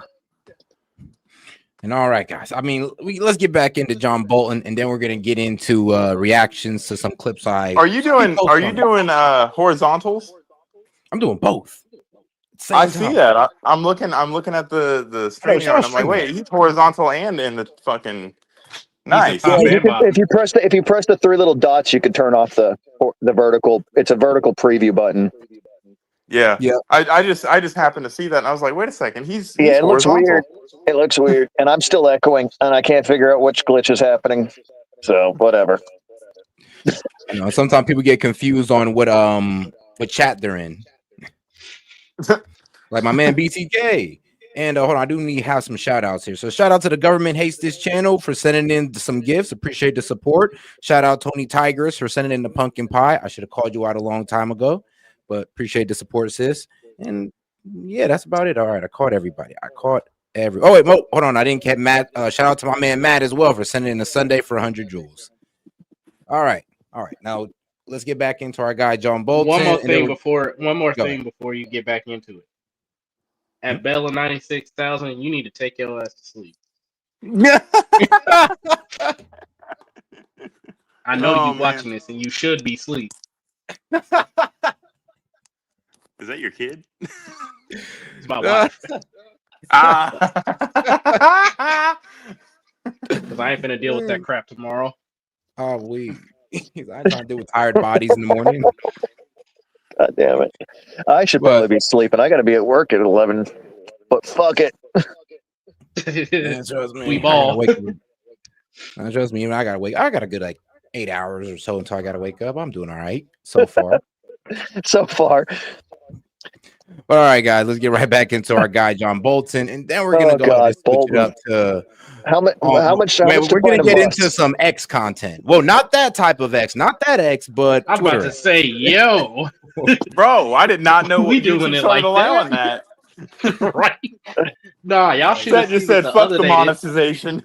Nah, y'all should have seen it the other day. I brought up beheadings or whatever, like honor killings, and Set was like, I want to see the videos of the honor killings. I'm like, what the hell is wrong with you? Wait, bro, I was trying to reasonably explain how honor killings could be good. Like, think about it, just one honor killing could set every woman in America. Do you hear what you're saying right now? Listen to me, bro. I know I sound like a jihadist. I know, bro. Where's my hair wrap? All right, Mamdani. Bro, tripping. But all right, no, we don't even try to get honor killings here in America. No honor killings in America. But I'm just saying, bro. Can you imagine that? Just imagine if we had an what is it, Ishiroku, or where the Japanese like just Sebeku. Yeah. I said that wrong. I don't know Japanese. But man, bro. Yeah, we just had Sebeku. I don't know, just in the court. Like, I don't know. You can go to jail for life. You can just take the sword and gut yourself real quick before all of us. I mean, whoa. And if you do gut yourself, we'll give you a quick, clean death. I mean, you bleeding out ain't gonna be so clean. Nah, quick and clean is using the suicide vest like all of them do. Whoa! What is this fucking comment? Sounds like a bunch of men a bunch of boys trying to pretend to be men. What is that aimed at? I mean, what do we do? Bro. I'm not trying to pretend to be a man. I am a boy trapped in a man's body who did stupid shit during his 20s. I mean, I admit that I get childish. I'll be real. I'm just trying to get a new PR at the gym, man. I'm just pissed off RAM quadrupled in price right as I was about to start building a computer. I have very simple wants and needs in life. I'm just mad. And it's not fighting for Ukraine. Yeah. All right, guys, back to John Bolton. Start period on the worst. Zelensky is caught up in a growing, intense corruption scandal that reaches right to his top inner circle and presidential office. His pals, they stole at least $100 million from their Department of Energy. One of the worst aspects of this Operation Midas, this Grand Theft Kiev, is that the lead detective, Roscoe, he sits in jail right now in Ukraine, nabbed by Zelensky's forces on bogus charges that he's somehow working for Russia. Is Zelensky really the white knight? Wow. So, man, I guess when I get home, I'm about to play some GTK, Grand Theft Kiev. Because what? We got Grand Theft Kiev before GTA 6. What the fuck? Bro, they need to just go ahead and hang it up on GTA 6. I've never been so cooked in my life waiting for a game. Bro, are they not aware that if this deal doesn't go through, that Russia will put up their high altitude bombers and flatten Kiev? Yeah, I mean, they're gonna show us. All right, then cool. If like, well, we try to slow grind you guys, but if you want complete total destruction, we got you. And I don't want to go we there. have the double grinder, fucking double chuck, fucking double ground beef for you. They like what is Zelensky hoping for? That he's the last Ukrainian? Bro, literally. Yo, I am the master of the air, the water, the fire, and the earth. And the people in Ukraine are just sitting there, just like, I'm in danger. That's what it feels like. He is so fucking psychotically obsessed with, because he knows the second the war's over, he's gonna be up on charges. He's gonna get fucked. He's gonna have a revolt from all those fucking vets that come back. If he signs the deal, actually, it promised full amnesty. Oh, that's not from the veterans coming back from that front line. Oh no, he's a dead. I mean, not for the corruption charges, though. If they can get him on he's corruption gonna get eaten alive by those vets. He'll get away with. There's going to be a military coup in Ukraine that's going to make sure that Zelensky never sees the light of day again, and that's what he's probably fucking afraid of. Whew. Well, we know he's cool. Not just the military vets, all them angry families, because you got a lot of people who really didn't want to be a part of the war, and they even protested that. 2 million left in the first month. Yeah, they're just their homes are permanently gone. Right now. All right, guys, let's keep it going. That we've all made him out to be? I don't think it matters whether he's the white knight or not. The issue here is that a country vital to the security of Europe was invaded by the Russians in an unprovoked manner. And the question is whether we protect the security. It wasn't unprovoked, no matter how many times you say that. There are a lot of governments in Europe that don't exactly have the highest standards. Other governments around the world that say the same thing. That's not the question. This is a kind of propaganda drive against Zelensky. It may be worthwhile, it may be not. There are tens of millions of Ukrainians who are not corrupt, who believe in their independence and freedom, and are fighting for it, and have fought for it very effectively. So you don't like Zelensky posing for conscripts don't have a choice. Bro, that's kind of crazy. I was gonna say against their will. We should keep on funding it. We need to really hone in on the word conscript. Okay. Now, what's funny is that he's saying that we should still send money, we should still support it because there's still guys out there fighting. Do you know why Heinlein wanted a totally 100% volunteer military when he wrote Starship Troopers? Because he considered even a volunteer military like we have now in the United States, where once you sign the contract, you can't leave, to be a form of slavery. So conscripted, drafted, they're a slave army. Damn. Ukraine is fighting a war of quote unquote independence with a slave army. They're literally shackled to a contract they had no choice in signing. There was no contract. They were just enslaved. No, I'm trying to boil it down for the slower in the chat. Yeah, this is the super boiled down where now all you have left is like the mush that's stuck to your fucking pan after you've boiled all the water away. Ugh. Every one of the soldiers, with very few exceptions in like maybe the officer corps and the mercenaries that have joined from around the world, except for the mercenaries in the officer corps, all of the Ukrainians fighting on the front line in Ukraine right now are fucking slaves. And no men were allowed to leave Ukraine. They signed martial law statutes when the war broke out that no men were allowed to leave Ukraine, which effectively enslaved the entire male population of Ukraine. The second the war broke out. This is the quote unquote good guy. You're 90 years old and you can't leave a war zone. But guess, dude. But freedom. They're fighting so hard. Guess like you're not taking into account their fighting spirit. No, and they're fighting over territories that utilized the democratic process to say we no longer want to be part of your country. And this goes back to Crimea, who initially, back when it was still the USSR and Ukraine was the Ukrainian Soviet Republic. Crimea approached the Kremlin and said, we no longer want to be Ukrainian because we don't have Ukrainians in Crimea. There are no Ukrainians in Crimea. With, like, population demographic size wise, it is the most diverse place on the planet in terms of ethnicity. There's like less than 3% Ukrainian by mass. It's not a Ukrainian population. Crimea is mostly Tartarian, Hungarian, and a bunch of other mixed ethnic groups. They wanted to leave. But the problem was, well, no, the problem was Russia just got their ass kicked in Afghanistan. The Berlin Wall just came down and the USSR was collapsing. And the Kremlin said, no, not our problem. You get to be part of Ukraine and you're probably going to be stuck with it because you're going to get released from us so that we can build this huge buffer between us and NATO when Russia forms.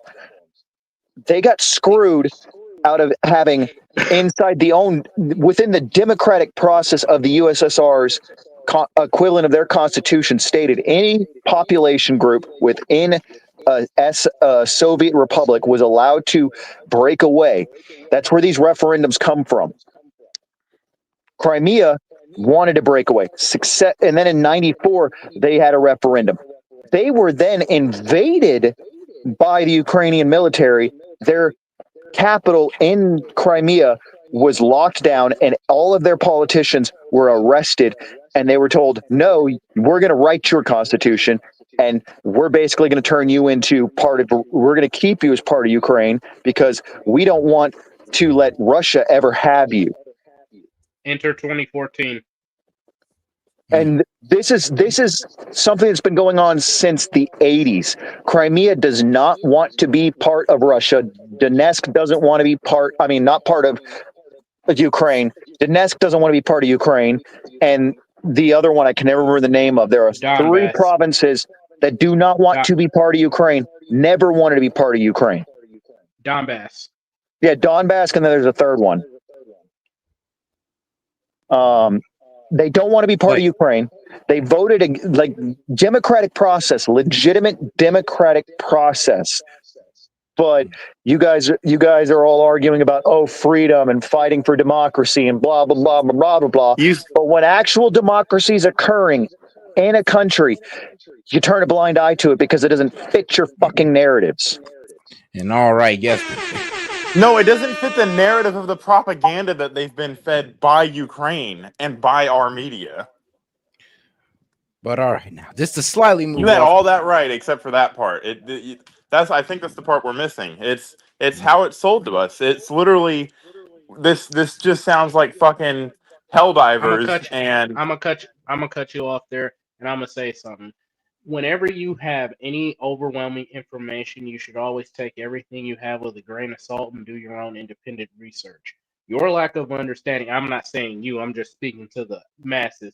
Your lack Yeah. of understanding and your brainwashing is your own problem because you have, in this day and age, the 21st century, literally the world in insurmountable levels of information at your fingertips. All it takes is a quick deep dive. You can access the Library of Congress, you can access the International Archives, you can access pretty much anything and everything you want. But instead you choose to Google anime anime titties and hentai and stupid TikTok reels all day instead of actually Googling And stuff here's that proof. actually. Here's proof right here. Okay, Linda M61. That's a lie about the men. When the war broke out, there were hundreds of Ukrainian men at the San Diego border. Yeah, no shit. Why were they at the San Diego border? Oh, that's because they fled. They knew they couldn't come in legally through American channels because that would have been visible. So they flew into Mexico and jumped the fucking border. And this brings back to what I'm saying. They illegally left Ukraine. They violated the martial law in Ukraine, and because the U.S. was backing the Ukraine Zelensky administration, they knew they had to go through back channels to do it. It's the same reason lower caste Indians jump the damn border in San Diego and Texas all the damn time because they can't come in through the normal channels. And that's why you sometimes see a shit ton of Indians jumping the border from Mexico. And I'm going to go back and say this again in my last point. This is what it means to have access to abundance of information and people willfully be stupid. You guys know all the trends on TikTok and Facebook and all the hot arguments. You get your news from, the talking heads on the news cycle, regardless if it's right wing or left wing, but you never do the research yourself. And the problem is you see people like us who either have personal experience and have seen it with our own eyes, have personal experience and do the research ourselves, or just simply do the research ourselves.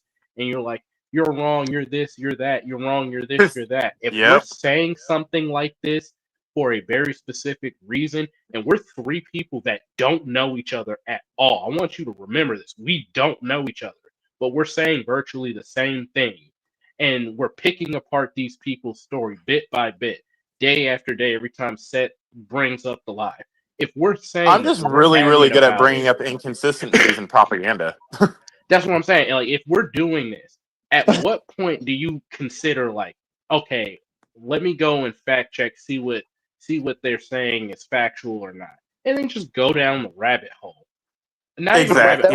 That would require them to have a reading comprehension above the 6th grade. Most of these people don't. And I'm not trying to insult nobody. No, it's not. It's not an insult. That's just that's the national average. No, what I'm saying by this is I'm not trying to insult nobody, but at the same time, it's super, super, super disingenuous to sit up here and run your mouth in the comment and you haven't looked into anything. It's like this Don Trail Clay guy. It's like the two questions I'm looking at now. Did your ancestors come legally? Yes. They came through Ellis Island. What are we even talking about? Did your ancestors come legally? They almost immediately got drafted. Like one side of my family came over from Ireland and almost immediately fucking got drafted into the Civil War. Hold on. So I want you to understand the gravity of that illegal comment. Irish. Hold on. In the context of the conversation we're having right now, you said that they illegally left Ukraine to flee Ukraine, and he wants to talk about immigration. He doesn't even understand the fucking conversation. But I mean, it's just they violated a standing martial law, which means they illegally jumped their own fucking border to get to probably Poland or maybe Romania. They're fleeing a war zone. We're not talking about immigration. We're not talking about any of that. And you want to bring that up. You don't even know what you're fucking arguing. No, the next comment he had was Indians. Indians not even a valid term because we're not in India. I'm like, no, I'm talking about the actual fucking subcontinent of India. No, we're talking the context of the conversation. Let me show you the disconnect that having this frame of mind has. On one Bro, the left hand, brain and the when right brain aren't talking to each wait, other. no, That's no, the no, no, no, disconnect. no. Listen. On one hand, these people will say, "Well, the Mexicans need to come over here because," and nothing against my Mexican folks, I'm part Mexican myself, but they'll say they need to come over here because they're fleeing. You know, the Somalis and the Mexicans, they need to come over here because they're fleeing a war zone. Yet, when people who are legitimately fleeing a war zone that are being forced into a war they did not want, being a part of a country they did not want to We be a did part not be a of, part of. then all of a sudden it's, oh, that's Russian propaganda. Oh, that doesn't really count. That come on, man, pick a side. No, Be because consistent again, I at reiterate, least. Dude, you got to understand, if the national average in America, and this is not me trying to like like put people down or anything, but the reading, like I've written books and I have to go put them onto, like I've had agents tell me, hey, you've got to write to a certain level. Your writing is at like an 11th grade reading level. It's not, we can't really do much with that on the market right now. So I have to go back and so in other words, retool my people are too writing and stupid shit. to read a book at an 11th grade level. So there's actual fucking programs now that you go put it into, it assesses the grade level, and yet they want you to aim for between 8th and 9th grade just for general audience purposes, but the average reading level is What? 6th grade because that's Oh the my average god. level. Now you got to Bro, they understand wouldn't what have that, survived us. We was reading Great Expectations, and that book had but you like got words to you had to look up understand. every Yeah, page. yeah, but you got to understand what that means, okay? For Mhm. you to be able to fundamentally operate multi-threaded logic where paradoxes exist, where conflicting thoughts exist, where A and B don't seem like they equal each other, but if you dig deep enough down into what makes up A and B, suddenly they start to make a little bit more sense. For you to be able to fundamentally do that, you have to have the linguistics underpinning logic to be able to do that. If you're stuck at a 6th grade thinking level, linguistically, because you never got past the reading level, you cannot process higher. You cannot think higher. So if the national average in America is 6th grade, which means the median and the average, the median's sitting a little bit like around 7th grade, and it's like 6th grade for the average. It puts us at this weird level of like our entire population is effectively early middle schoolers. So you're telling me y'all didn't get those free personal pan pizzas for reading books? Bro, same here. I'm Hey, weak. yo. Hey, shout out Pizza Hut. Like that's the issue we're running into on a national level. You cannot have these deep these deep conflicting conversations of rabbit hole depth Damn. if the people don't even have the capability of. They have no object permanence to the conversation. No, it doesn't matter about that. This is where personal Damn. accountability comes in. You Yeah. have the entire internet at your hand. Let me tell you something. Yeah, but the I'm issue not. arises. The No, issue no, no, no, no, no. arises if they can't Let me. read it, then they can't use it. Hold on, look. Wait. Let Gaming cook. Let me click on. I don't like school at all. I think college is really just a waste of money unless you go into it for something very specific that requires a degree. That's always been my stance. I usually try to avoid it. That being said, I'm going in for IT. I don't like school. I'm not real well versed in school, despite real well versed in IT. I'm sorry, despite being in and exposed to robotics my whole life. It's a different language. I'm having to learn how to think in a different manner to digest the information, and that may mean I need to go Google stuff or go back through the lessons I failed and like really let it seep in and understand and take notes over why I failed in order to understand what it is I'm doing and where I made the error.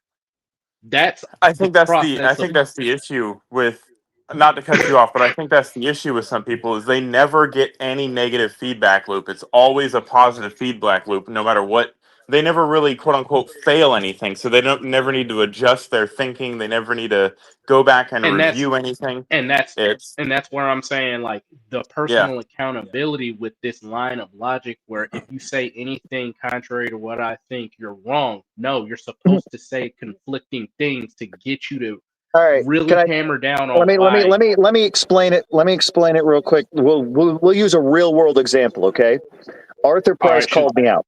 Okay.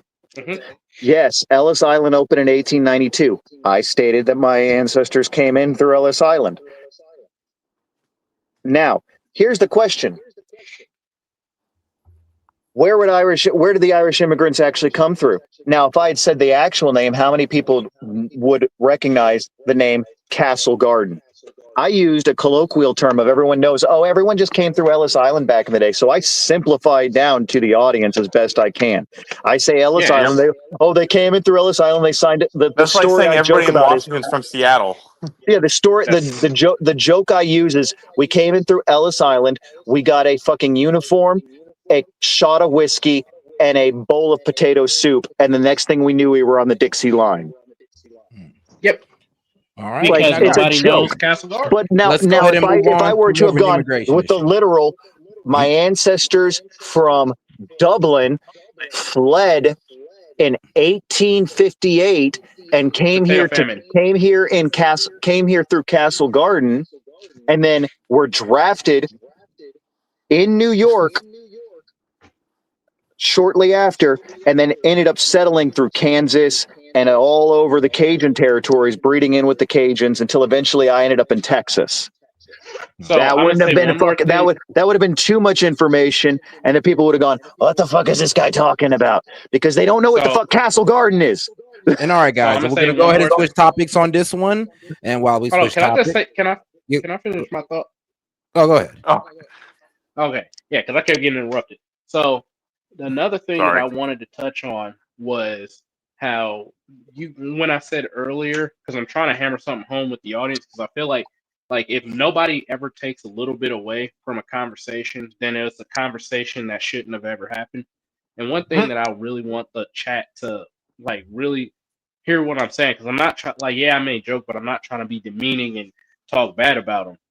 Y'all have to get out of this mindset of, if it comes against me, then it's bad. I was just talking to another sailor who was a generation, like a bunch of generations above me, who said that's not how I interpret it. And I told him, hey, things change. We had a civil discussion about it, and where we didn't agree on, I've settled in my mind, hey, I'm gonna go check out the sources. But if But there hold was ever can I cut you off? I'm sorry. But notice how he said you notice how he said that's not how I interpret it, meaning I could be wrong, but that's not my opinion of what I'm understanding. That right, it says and a we just had lot. Yeah. we had an amicable discussion about it because these are two different sailors. I'm talking to a soldier, and I'm a sailor. We have two different perspectives. Having a conversation when S.E.T starts this up, I don't just jump on here for no reason. I jump on here because I enjoy having a conversation. Me and S.E.T disagreed on stuff with the Muslims and everything, with the honor killings and stuff like that, With with the my honor views on killings. Muslim.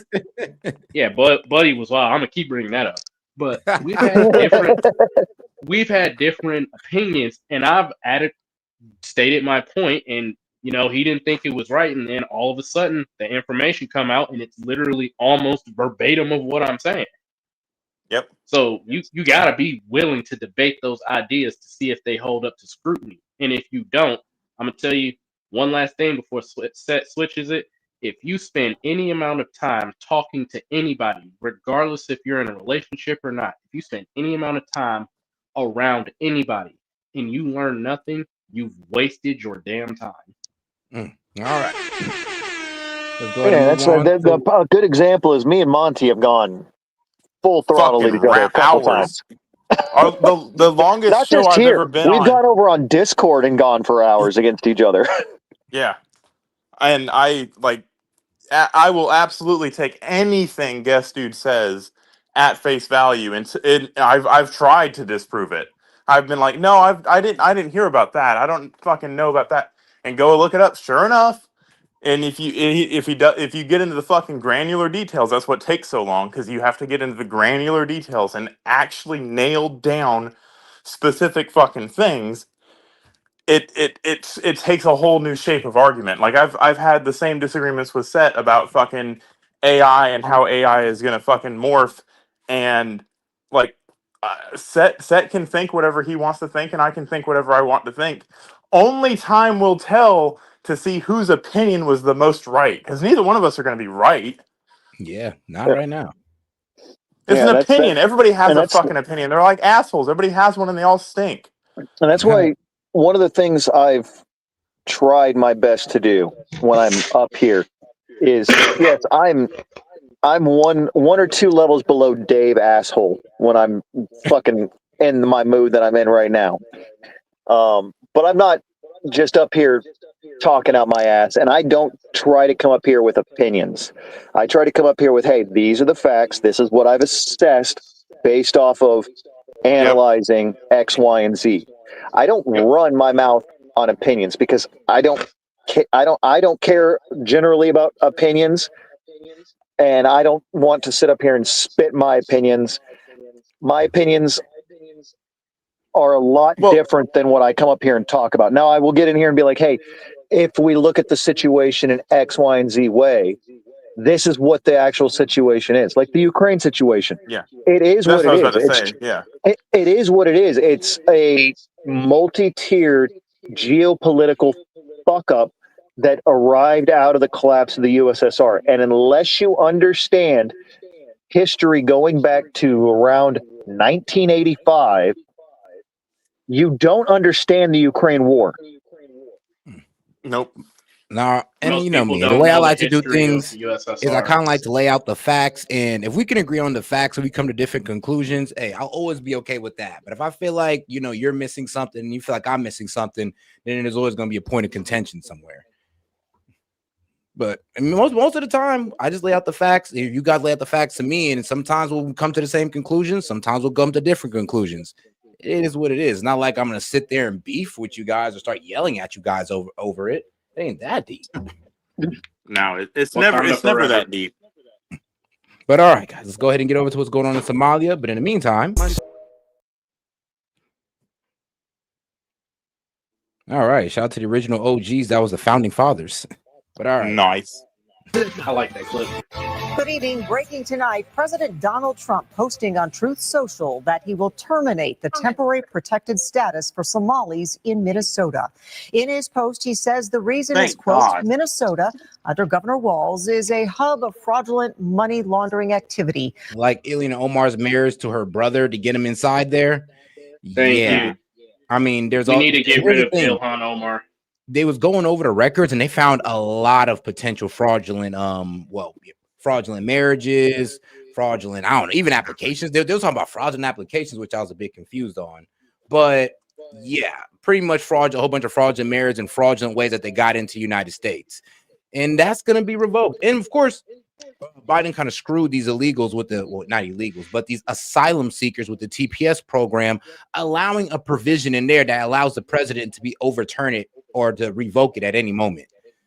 And so I guess Biden assumed that somebody on the left was going to get into the president's office and not Donald Trump, or else I don't think he'd added that provision in there to where a president can just say, oh, well, I don't like it, send them all back. They're useful idiots. I mean, I hate saying that term about people. It goes against my belief system.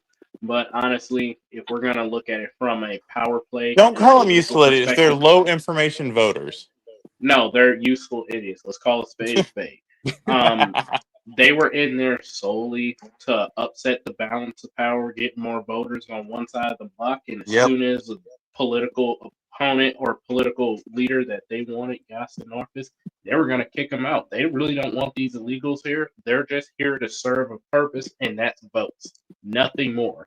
If another Democrat ever gets into office, they're going to flood the market with a bunch of illegals, try to displace a lot of Americans to get the laws they want passed, and as soon as they serve their purpose, they're kicking them out. Guaranteed. Agreed. I am, as the President of the United States, hereby terminating, effective immediately, the Temporary Protected Status, TPS program, for Somalis in Minnesota. Somali gangs are terrorizing the people of that great state, and billions of dollars are missing. Send them back to where they came from. It's over, President DJT, end quote. Now, we have reached out to Governor Tim Walz for a comment, but have not heard back tonight. Somalia's protective status currently runs through March 2026. Now, tonight, Congresswoman Ilhan Omar responding to Trump's post on Twitter, saying, I am a citizen and so are majority of Somalis in America. Good luck. Like, I mean, yeah, we're not talking about Ilhan Omar. We're not talking about you, sis. But a lot of the guys in your area, yeah, they didn't come over here as legally as you did, or with the proper paperwork like she did. And that's what we got to speak first. Huh? Guilty conscience speak first. I'm weak. I'm weak. You're saying maybe we need to look into that a little bit deeper. I don't know. There might be some fraudulency in there. But I think she got married. She got married to an American, so she's good. Nah, if her money. Wait. Pause. So she got married to an American.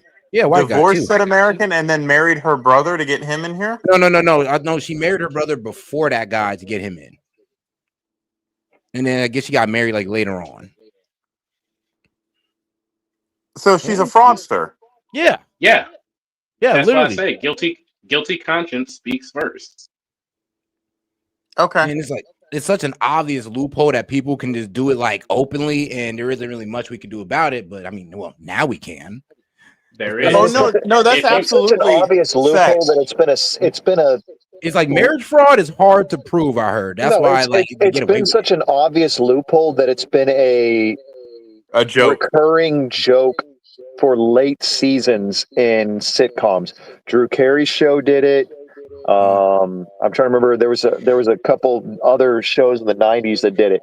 It's been known for a long time that all you have to do is get married, pretend to be married. I mean, hell, didn't they even had House do it in like the late seasons of fucking House? He was married to that one. He was married to that Russian chick for like 6 episodes. It's so much. She has done so much fraud that everybody in the chat is even saying, yeah, she committed fraud. Like, bro, it's such a commonality, bro. Just go ahead and kick her out. She doesn't share any American values. She hates this country, which is weird because she had to marry somebody or at least pretend to love them to get in here. And now she's wrecking everything. Bro, she needs to go. She needs to go marry her brother and stay married to her brother in Somalia. I'm trying to understand why everything's got to be 1930s Germany vibes. Like, there are other places you can draw comparisons to current America from. We're more like Latin America in the 70s. Yeah, go research Latin America, like Latin America in the 70s, what their leaders were doing, and it's a lot closer to what Trump's doing right now than anything that was happening in 1930s Germany. Like, there are other places on the planet besides Germany, guys. Just because you played Call of Duty, and that's the only source of history you guys know. No, right, my bad. I was on mute. My bad. My bad. Gets it. I was trying to tell you to stop, but I was on mute.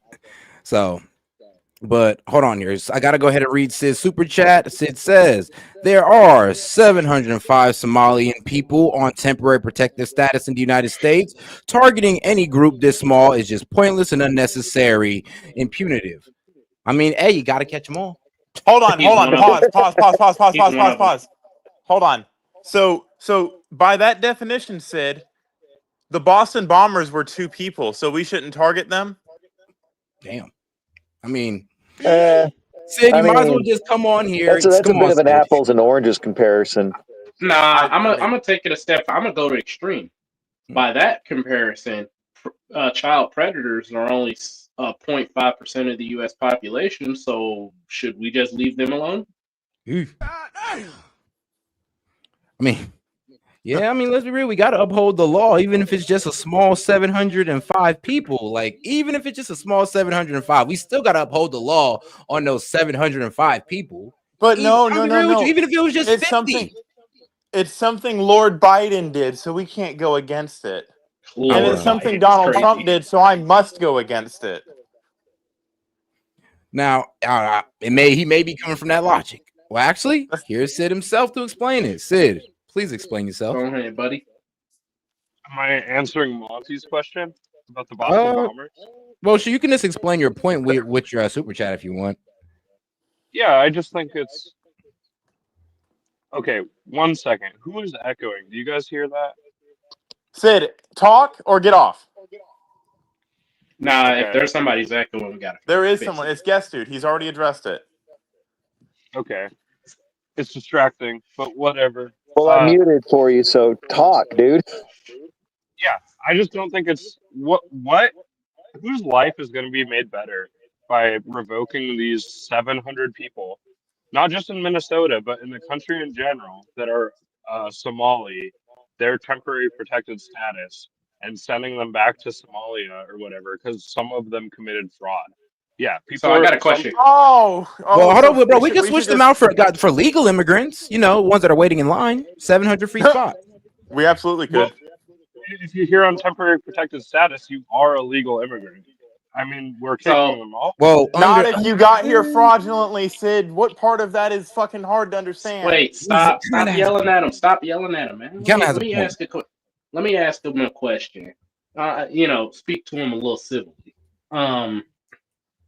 So you said you asked what's the point. Can I respond to that? Of course. Okay, so the point is that we have a system of immigration.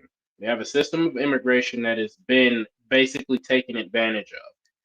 The reason why they come here is because they know they can take advantage of it. We're the only country around the world that doesn't really enforce their immigration policy. Everywhere else, even in the countries in Africa, you have to abide by their immigration policies. Otherwise, you don't get in.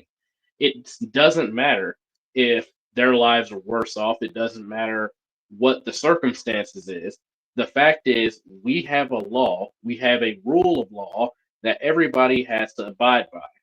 First of all, I got two questions. Number one, why is it fair that people who are here fraudulently, regardless of the status, get to cut in line in front of all these other legal immigrants who are waiting their turn, regardless of their circumstance?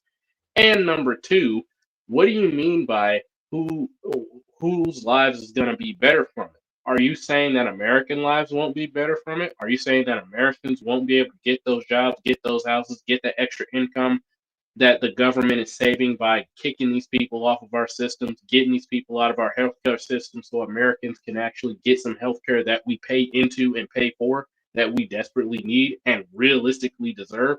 Are you saying that the American people are less than these fraudulent, even if it's 705, we're just going to go with that number because that's what you said. Are you saying that 705 other Americans are less than the 705 now illegal, fraudulent Somalis? Is that the hill you're dying on? Do you think that's what I'm saying? Do you literally think I'm coming up here and saying That's literally what you said. Why is it Whoa, such a big deal? let him finish. Let him finish. Let him finish. I'm trying to hear Let his him point. cook. Do you think I come up here to say, oh, they're American citizens are less than Somali immigrants here on temporary protected status, which is a legitimate status, by the way. You can get there by fraud, but to suggest every Somali person here on temporary protected status is here fraudulently is wrong. But of course not. Of course, I'm not saying, oh, yeah, definitely. These Somali immigrants, they're more valuable. They're more deserving of healthcare. They're more deserving of our welfare than American citizens. Never said that. Don't believe that. I don't know why that would be an assumption. Oh, let him And finish, man. Let me get secondly, his point out.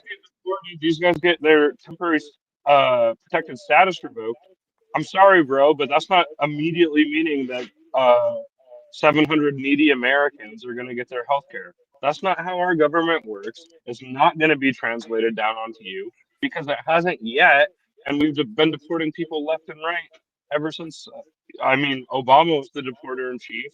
Trump deported a lot of people in his first term. Biden And we actually still deported. have 20 million in the country.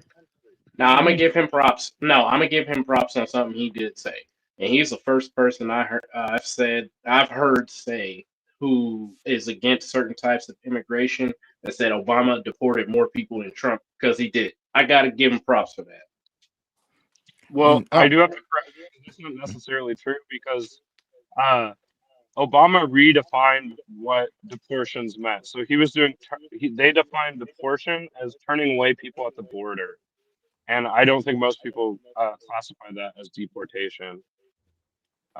Where Trump is removing people from within the borders of America, within like not just at the border specifically. Uh-huh. Uh-huh. So my question to you, Sid, is what are we supposed to do with that chunk of information that you want to present to us? Only 705. Are we supposed to ignore it? Are we supposed to just say, "Oh, it's only 700"? Where is your line in the sand that says, maybe taking advantage of fucking our country and putting those people, because you are putting those people above legal immigrants, you are putting those people above American citizens that don't break the law and don't commit fraud, you are putting those people above certain socioeconomical statuses, not to mention flooding American cities with Islamic fucking principles that weren't there before. Okay, So Monty. that's my Hold up. question. I'll never tell you what you should and shouldn't care about. Like, I'm not here to do that. You can, if you're sitting here really freaked out about 700 Somalis and you think they're So all bad. you're putting a red herring into the argument. I'm not freaked out about it. That's the difference. I'm not freaked out. You're sitting here choosing to be concerned, choosing to have a conversation about it that I joined, choosing to think about it and say, like, this is something that is good for the president to focus on. I mean, you can do that. That's fine. I'm coming here with a different perspective to say, like, this is not the biggest problem we should be spending this much time fucking talking about and focusing on. He tweeted something out. It's not really that much time or energy. He tweeted. It's a whole segment on all these mainstream media shows, all these Fox Okay, News. that's Hold not the up, Sid. president. Wait, That's not the president. Before y'all start. I don't know what's going on with Sid, but it sounds like you're going in and out of your mic, and I'm hearing your speech weirdly. I think. Hey, he's modulating. Yeah, I would say this. To be honest, gaming. Do me a favor, real quick. I want to test something.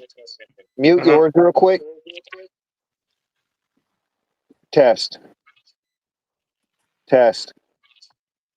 Hello. It's him. It's gaming. Yeah, we're reverberating off of something on his system. I pointed that out. Or we're reverberating off of all each other. Like, it seems like one of the commenters said if other people are muted, it doesn't. We're getting some sort of feedback through each other's mics.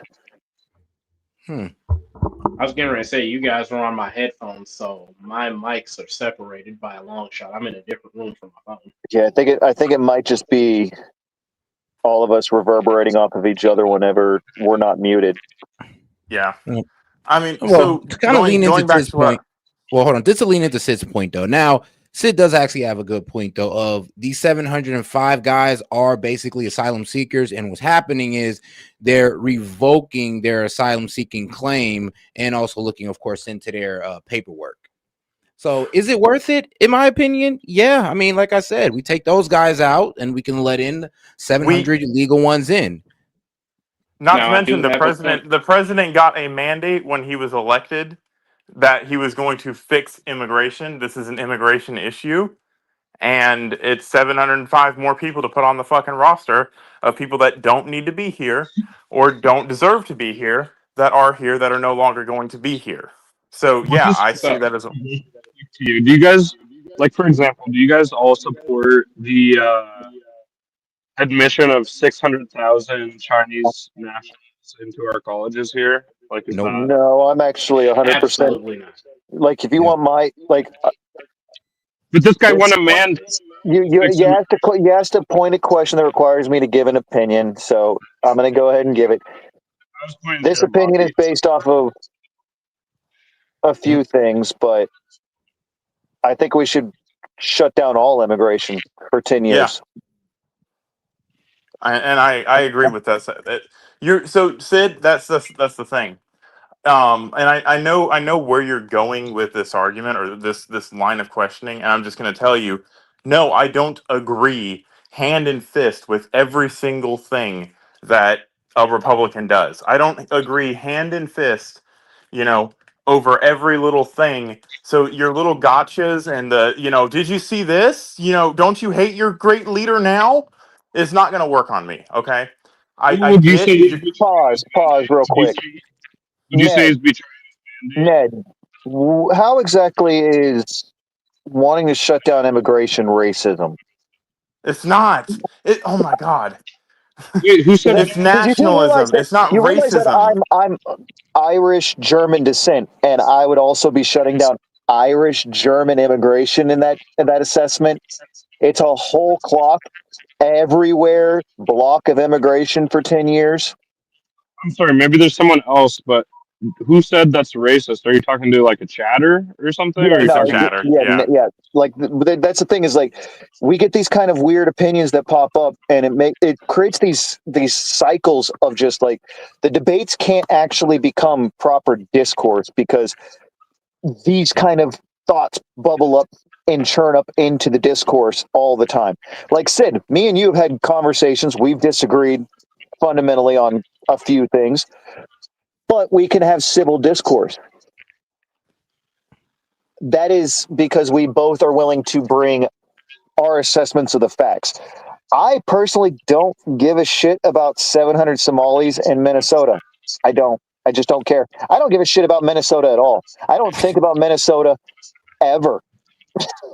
Like, No. Minnesota can fall off the map, and I'd be like, oh, wow, it fell off the map. Does that mean we have to change the flags now? 49 is going to be a really uneven flag number. We'll just we are put Alberta in. It'll be 50 again.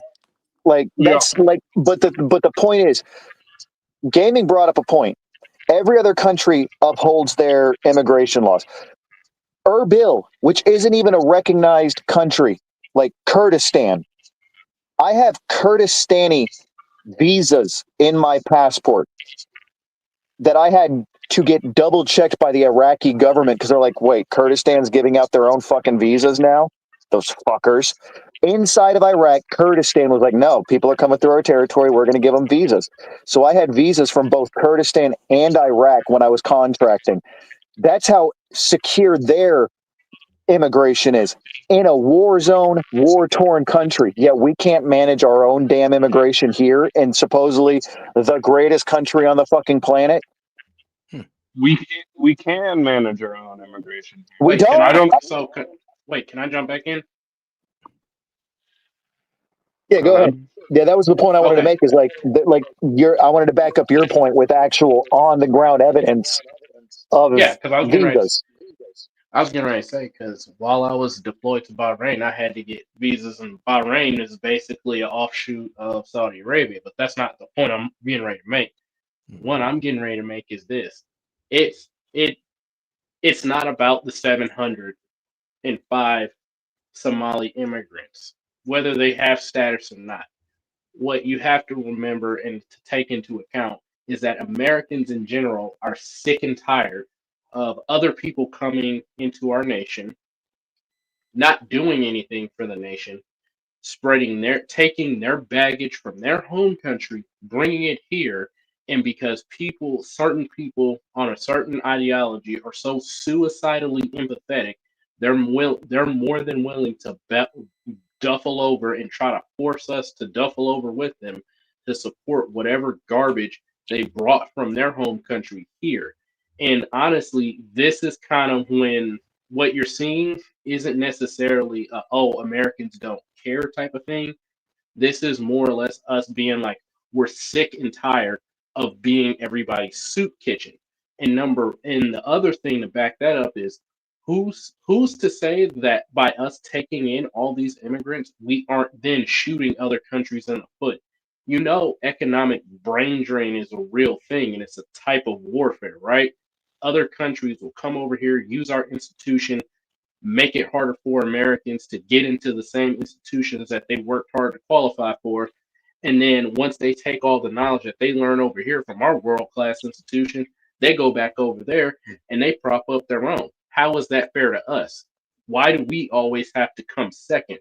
That's what the American people are really asking the question of. And that's in general why Americans are sick of foreigners. I'm going to say the quiet part out loud. Most Americans are sick of foreigners.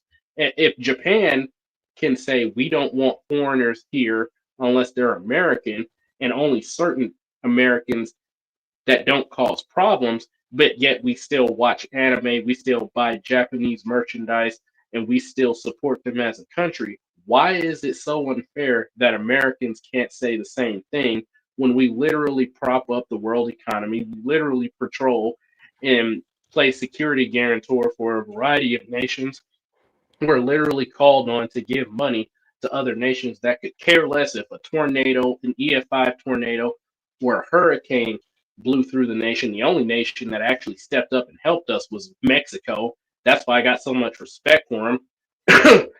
And no other country bothers to like try to call out the U.S. government when they do wrong to American people. Go ahead, Sid. Yeah, I hear what you're saying. I don't know your name, but I hear what you're saying, and I think it's accurate. I mean, it's a fair question to ask when so many Americans are suffering. So many Americans feel like they're footing the bill for other people and other, things that they're not seeing the benefits of. But let's be honest, there was multiple people on this panel that said a full cutoff of immigration for 10 years.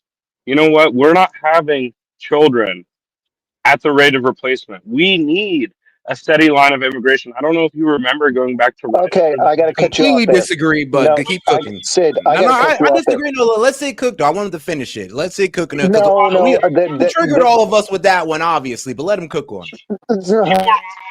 I want to monologue a little bit too here. Okay, so there were signs up, help wanted signs up everywhere right after the pandemic, right after things started opening up. And while there's all these help wanted signs up, unemployment is as low as possible. And so there needs to be, if we're not having children, if we're not able to, uphold our system as it is without having immigration, we need some immigration. Okay, I'm gonna cut you off there because you just doubled down on it. This is the problem with immigration. You're arguing for corporatism. I'm not arguing unfiltered corporatism. The reason the birth rate in America is so fucking low is because 2 entire generations, soon to be 3, can't afford to do anything but just go to work and die. Why? Why is that? Because the corporations are enslaving us en masse, and they're using immigration to artificially keep our wages lowered. This is the problem I have with both the right and the left. The right plays the game of, we're against immigration, but every one of the corporations that supplies them with donor money has the most illegal immigrants working for them. Meanwhile, the left is over here playing the game of we're for the workers, but they're letting a bunch of illegals come in and keep the wages lowered so they can try to trigger a fucking Marxist revolution when the 3 entire populations can't afford homes because they can't afford families, because they can't afford bread. This is artificial, intentional corporate takeover of America. That's what I hopped up here initially about, was our military is being taken over by venture capital. And you're here talking about, we need to replace the lack of Americans being born with immigration. No, we need to fix the fucking economy so people can start having kids again without having to worry about, oh God, if I bring another life into this world, I'm going to starve to death. And there's one party advocating for, parental leave, universal child care. Oh my God, they want so they can indoctrinate children in a corporate system. They want, Too many you know what people. paternal leave and all of these things are, right? Like paternal leave up to about 9 months after the child's born, and then they give you money to send them to start sending them to school so you could go back to work. So both of you could still keep working the corporate slave extra steps model while your kid is now as young as a year and a half old being indoctrinated in the corporate system. You are arguing for corporate takeover while pretending to be a leftist. You have been so turd stomped inside your own brain by propaganda and modeling of the neoliberal regime that you don't even see the trees through the forest. Wait, so let me hop in here real quick. Hello? Yeah, go ahead. You're good. Yeah, we got you. All right, so let me hop in here real quick. What's said? Basically, I'm gonna add to what you said. I'm gonna add to guest dude's point. I have a HVAC. I served in the military. I have an ROV certificate, meaning I can work on an oil rig and look for stuff under the seafloor. I have experience in robotics. I have a lot of hands-on experience. I worked in the logistics industry for almost 10 years. I worked in the HVAC industry for almost 5. I have military overseas experience. I drove a warship. I've driven heavy vehicles. And like I said, I've worked with robots, and I'm having to go to IT school. I said before, I hate school because it doesn't do anything unless you have a very specific field you need to go to get anything out of it. With that being said, the fact that I have as much experience as I have, and I can't even get a job above like barely barely scraping like $21 an hour with as much experience I have is a problem. We've been sold, our generation, our 2 or 3 generations have been sold that if you go to school and you get a degree or you get into a trade and you just quote unquote pull yourself up by your bootstraps, you'll make it in this world. And that's not the case. You can't sit up here and advocate for illegal immigrants while everyday Americans are struggling to pay their own grocery bill or having to pick and choose which bills get paid and which ones don't. I'm Dude, sorry to say. Hold up. I ain't done. I'm sorry to say this. Say this to you, Set, and I mean no disrespect, but Set has to work a job and do YouTubing, and he's good at YouTubing. That should tell you something. Once upon a time, Set could have 100K subscribers and quit his job. He can't do that. You need an average of at least 2 incomes with 2 college degrees or a mountain of experience in order for you to make it.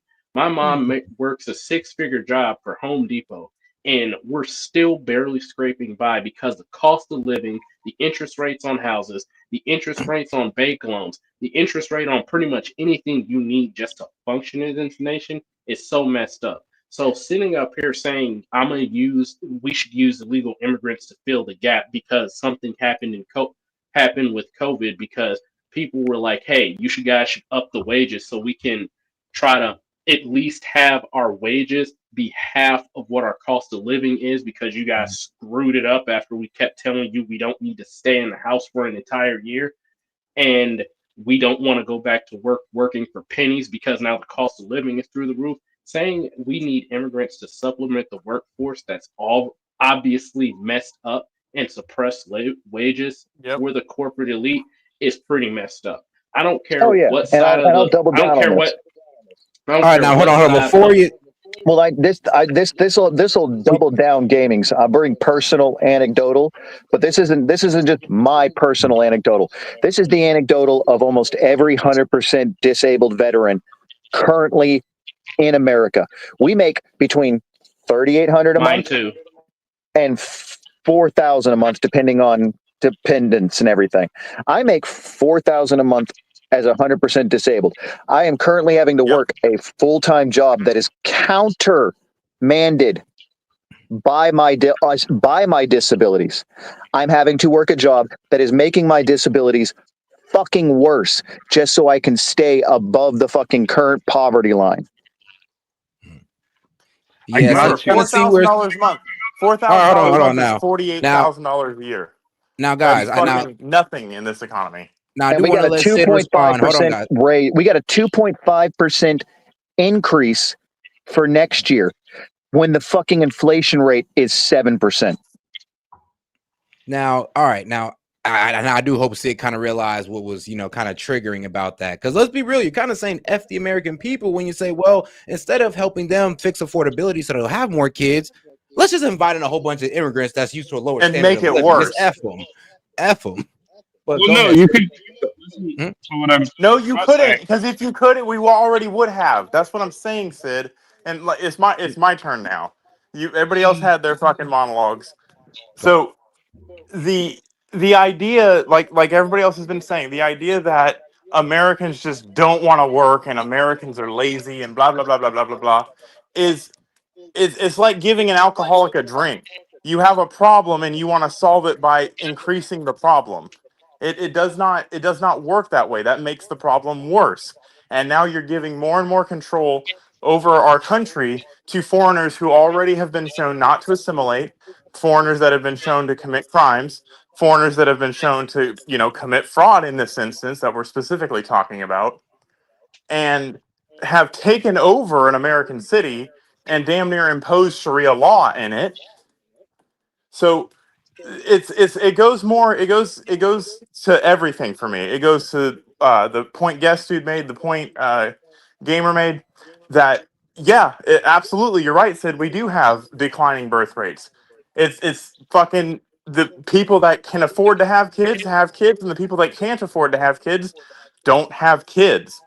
Why is that? Because things are unaffordable. Why are things unaffordable? Because you can hire somebody for 10 cents an hour or not 10 cents an hour, but we're going to be hyperbolic in this situation. When I need $20 an hour just to work that job for it to make sense, someone else can come in with their family of 5 and have 5 people having a job living in one house and support themselves that way because they have a different culture than us. And now you're dealing with they're driving our wages down. So no one's going to want the job that doesn't pay worth shit. If you get rid of the people that are undercutting our labor, the supply and demand curve says, well, if we want the labor done, we have to pay the people what they're worth. And if we're gonna say, hey, we're gonna pay you less than what you're worth, we have to decrease the cost of our product and make that the economy heals its own wound when it's not being inflamed by adding problems to it.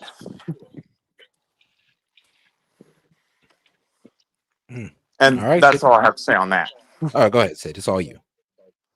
Okay, well, first I want to respond to Gamer. I think that was the first person that talked. I want to say you made some good points. I disagree, though. I think Set is well on his way to becoming a full-time YouTuber and able to quit his job. He is a good YouTuber. Secondly, No, I I never. was With that. I was saying that I was saying I was using what he said in his last live stream as an example. I wasn't saying like, oh, he never gonna get there. No, I wasn't. I wasn't saying you were saying that. But secondly, I've never come up here and said that immigrants need to be replacing the American people or we need to focus on them more than we focus on Americans. What I'm saying is immigrants do make up a large portion of our economy to the point where we have seen people that are too afraid to go into work because they're in immigrant communities. We've been seeing food rot in the fields, rot on the vines. And you know what? I'd love it if Americans came out and did that work, but they're not doing it. They're not gonna do it. And I'm telling all of you this right now. We could deport every immigrant in this country, legal or not. Your life would not get better because you are not addressing the root causes, even though it seems like you understand them and are willing to kind of point them out and talk about them a little bit. But ultimately, there's this scapegoat that is the immigrant community when all of us are fucking immigrants, Scapegoat. basically. No, we're Okay, not, no, Sid. don't pull We are that argument. post-industrialized fucking. We have settled this land and have a sovereign nation. Stop. I hate when people do that. We're all immigrant. No, the fuck we're not. I was fucking Dude, born here. You were born here, Sid. Fucking Guesty where was were you? born here. No, I was born in Germany. Oh, So belay I'm my gonna say last. I'm gonna say this. I'm hold up. I'm gonna say this. We're 2 to Wait, 3 wait, generations. wait, Sid. Let me respond to this point. If we are a nation of immigrants, we're all immigrants. That means that everybody on the face of this planet is an immigrant. I said this earlier in the live stream.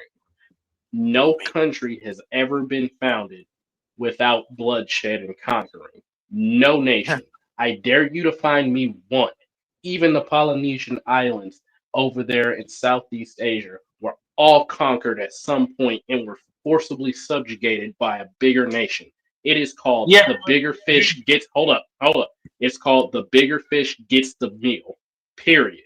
And that's the also, rule of the jungle, and that's the rule of that's the rule of the jungle, and that's the rule of societies. I'm not No talking name. about colonize this place as immigrants. I'm talking about the millions upon millions of people and their descendants that showed up at Ellis Island. Like that's Why does different. My that matter, Sid? They showed up at my descendant. Ellis Island and Wait, immigrated wait, here. wait. My descendants weren't from Ellis Island. Actually, I know what my heritage is. Half of my descendants came from actually South America, modern day Brazil, modern day Colombia, Mexico.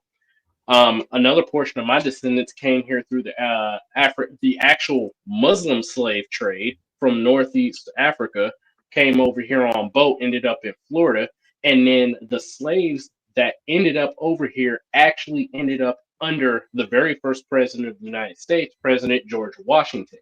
That is where my heritage comes from. I am not Well, an immigrant. not My everyone's heritage is the same. You're right, of course. Like we also have Native Americans here that were here before any But see, Europeans. that's the thing is And they also the didn't issue of they're past not native to historical this land. immigration before the neoliberal regime and current day neoliberal regime immigration are two entirely different monsters. And trying to conflate the two of them together is disingenuous or a sign that you don't understand what the hell the neoliberal regime actually is. And right now, Hold on now, hold on. If I could just kind of speak to his point. Now, I actually do agree with you that we do kind of make the immigration community or the immigrant community scapegoat on a lot of issues. But I do disagree with you that if we was to remove all of these guys, legal or illegal, bro, that would be a huge, that'd be a huge release of taxpayer dollars dude, if back we, to the like I've American stated it people. before, That'd be a huge if release we of just burden shut on our down social Western systems. Union, So much. If like if you we guys, just shut down Western Union, we're talking 500 billion a year that can't be fucking bled out of us into Central America. if Like we we lose got rid of revenue, but we lose a lot more expense.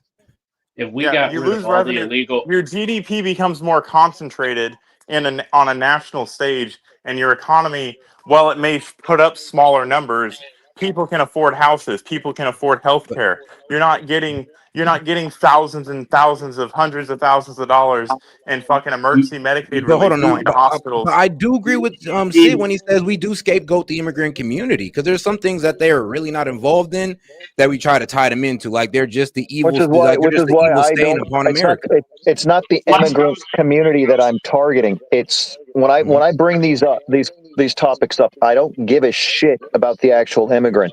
They are a symptom of a cancer, and that cancer is neoliberal corporatism that Yep. is bleeding us dry. We lost 80 million high paying, extremely valuable jobs between 2001 and 2006.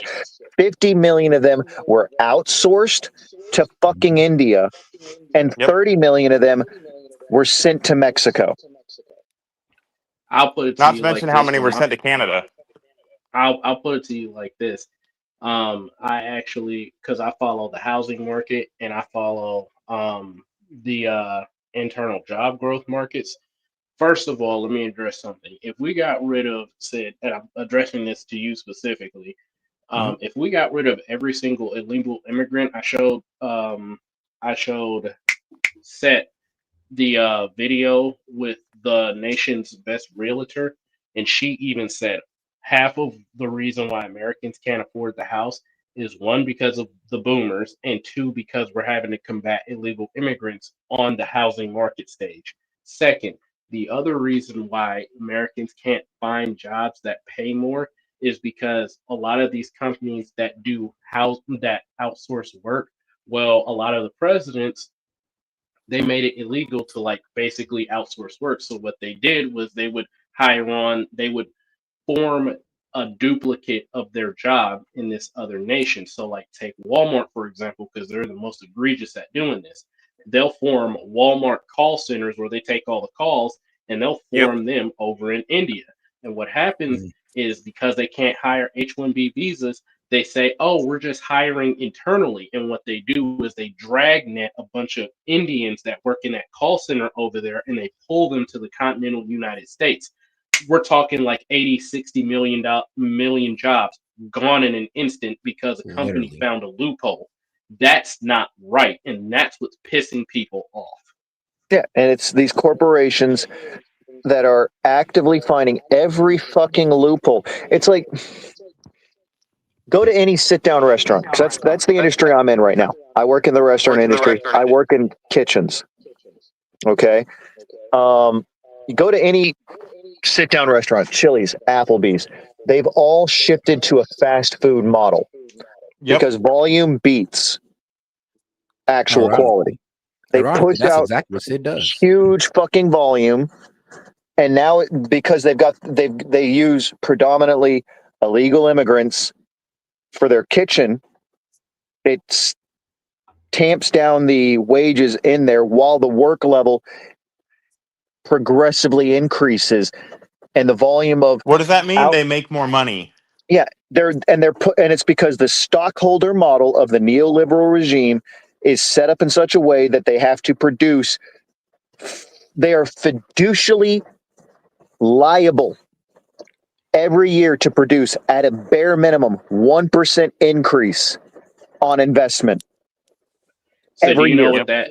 Do you know what that comes from? And I'm a guess dude already knows, but I don't think. And I'm not calling y'all dumb. I'm just saying I don't think Sid or I forgot what the other Monty. guy's name was. I forget. Yeah, so I don't think Sid or Monty knows. There's a court case called Dodge Brothers versus Ford. That's exactly what he's talking about. Yep. Yes, I am willfully aware of that. Yeah. And it created a dynamic where now, at a bare minimum, if you have stocks, you have to get a 1% increase on those stocks every goddamn year. Otherwise, you have the right to file. I can't remember the exact terminology, but it's equivalent to a lawsuit, but it's not. An you injunction. can take money out of the company, which is why productivity since like the 60s and 70s has gone up by about 1,200%, while wages have only gone up by about 10%. Couple that with trickle-down economics that was championed by J.P. Morgan and his lobbyists, and you get the mess we have today. And you add immigration to it, which stagnates the wages, which is the greatest. If you look, the restaurant business is the best way. If you're managing in the restaurant business, I wish Zoloff was here because he could explain it, because he's actually a manager at Chili's. One of the biggest costs at a restaurant is the labor. Yep, absolutely, hands down. So the best way to tamp that down is increase volume of output, minimize labor costs. Best way to do that? Make food deliverable with things like DoorDash, because people are too lazy to fucking leave. Now you have more customers. It's a self-feeding monster. And it creates. Wait. No, guys, hold on. I do want to allow Sid to respond eventually, though. Yeah, that's the issue. And until we resolve these different mechanisms, the biggest one right now is they are taking advantage of illegal immigration to control labor costs. Okay, here's a test of that. We got two solutions. We can deport. We can spend tons of taxpayer money, because you guys would agree it takes tons of taxpayer money to get these ICE agents in here, do these raids, find all the illegal immigrants. Or in one fell swoop, we could give mass amnesty. No, Sid, I've given the solution. I'm against deportation. That's going to increase honestly, hold on. That's going to increase the supply of workers, thus still bringing down wages. Yeah. We could get mass amnesty and they'd be Yeah, mass citizens. amnesty is going to bring down wages. No. I've explained it. Set. Remember what I told my solution for the illegal immigration problem was. You have 1 month to come to your nearest county court and show up, show your existence, effectively a census for all of them. Pay $1,000. They've got it because they all work like 3 jobs because they have to because their wages are so fucking deflated. Pay $1,000, and guess what? Now you're a fucking citizen. You get a social security card to get all that. Guess what? Now you can't be taken advantage of by corporations. Hey, I actually agree with that. I think that's good policy. It guts the corporations without fucking the human beings. That's what I've always said this. Like, if you wanted to get rid of illegal immigration in this country, you don't go after the fucking abuelas But gardening this in their also has to be coupled to a 10-year block on all immigration in order to prevent the corporation from being able to bring in more illegals. That would You have be to the only way lock I could agree down. to that. I would only be able to agree to mass amnesty like that if we're promised at least a 10 to 20, no, at least 10 years, maximum 20 years pause on all immigration. Yeah, Then I'd be okay with mass amnesty. We do need immigration if we want growth. No, we don't. No, we don't. No, we don't. Sid. We need an economy that allows people to start having kids again. People don't have kids in economies where there's no immigration. There's a fucking birth Maybe we crisis. should fucking get rid of abortion then. Hold on. Now, but we do got to let my man Sid rant. Yeah, there we go. Yeah, let him- Maybe we let him shouldn't be speak. aborting nearly 2 million people a year. All right, guys. Now let my let man him Sid speak. rant. Sid rant. There's a birth crisis in countries where they are much stricter on immigration, like you wanted to talk about earlier. Japan, they are below replacement. All these modern countries are below replacement. We will need immigration, but you can vet these people. I mean, what's wrong with vetting people? And people are good, and they're filling jobs that we're like free. So Sid, here's the thing. Why Here's not the just thing, train Sid. our own? Why we always got to depend on outside Let to me fix answer. the Let me inside? answer that specific question. Because when you leave that, when you leave that mechanism in place, that Sid's about to go down, it leaves it open for fucking people like Joe Biden to let 4 million people in, No, and you're not stuck even with the same. fuck the politicians. If you don't have a total, no loophole, no pass go, do not collect $200, fuck you in the face, no immigration whatsoever rule for 10 years, the corporations will sneak in more illegals. That's what he's trying. Yeah, that's what he's trying to argue against. He's trying to say, "Oh no, we're not replacing birth rates, so we should fucking allow people in and just vet them." What's the problem with vetting them? Our birth rate would be fine if we weren't aborting and we had an economy that functioned. And most of the abortions are with poor people who are like, oh shit. Most of the abortions are millennial women right now who are like, fuck, no, I can't. I will say one thing. If you're going to measure economy success, then you need to measure it off of these key factors. The first one is housing. The second one is industry growth.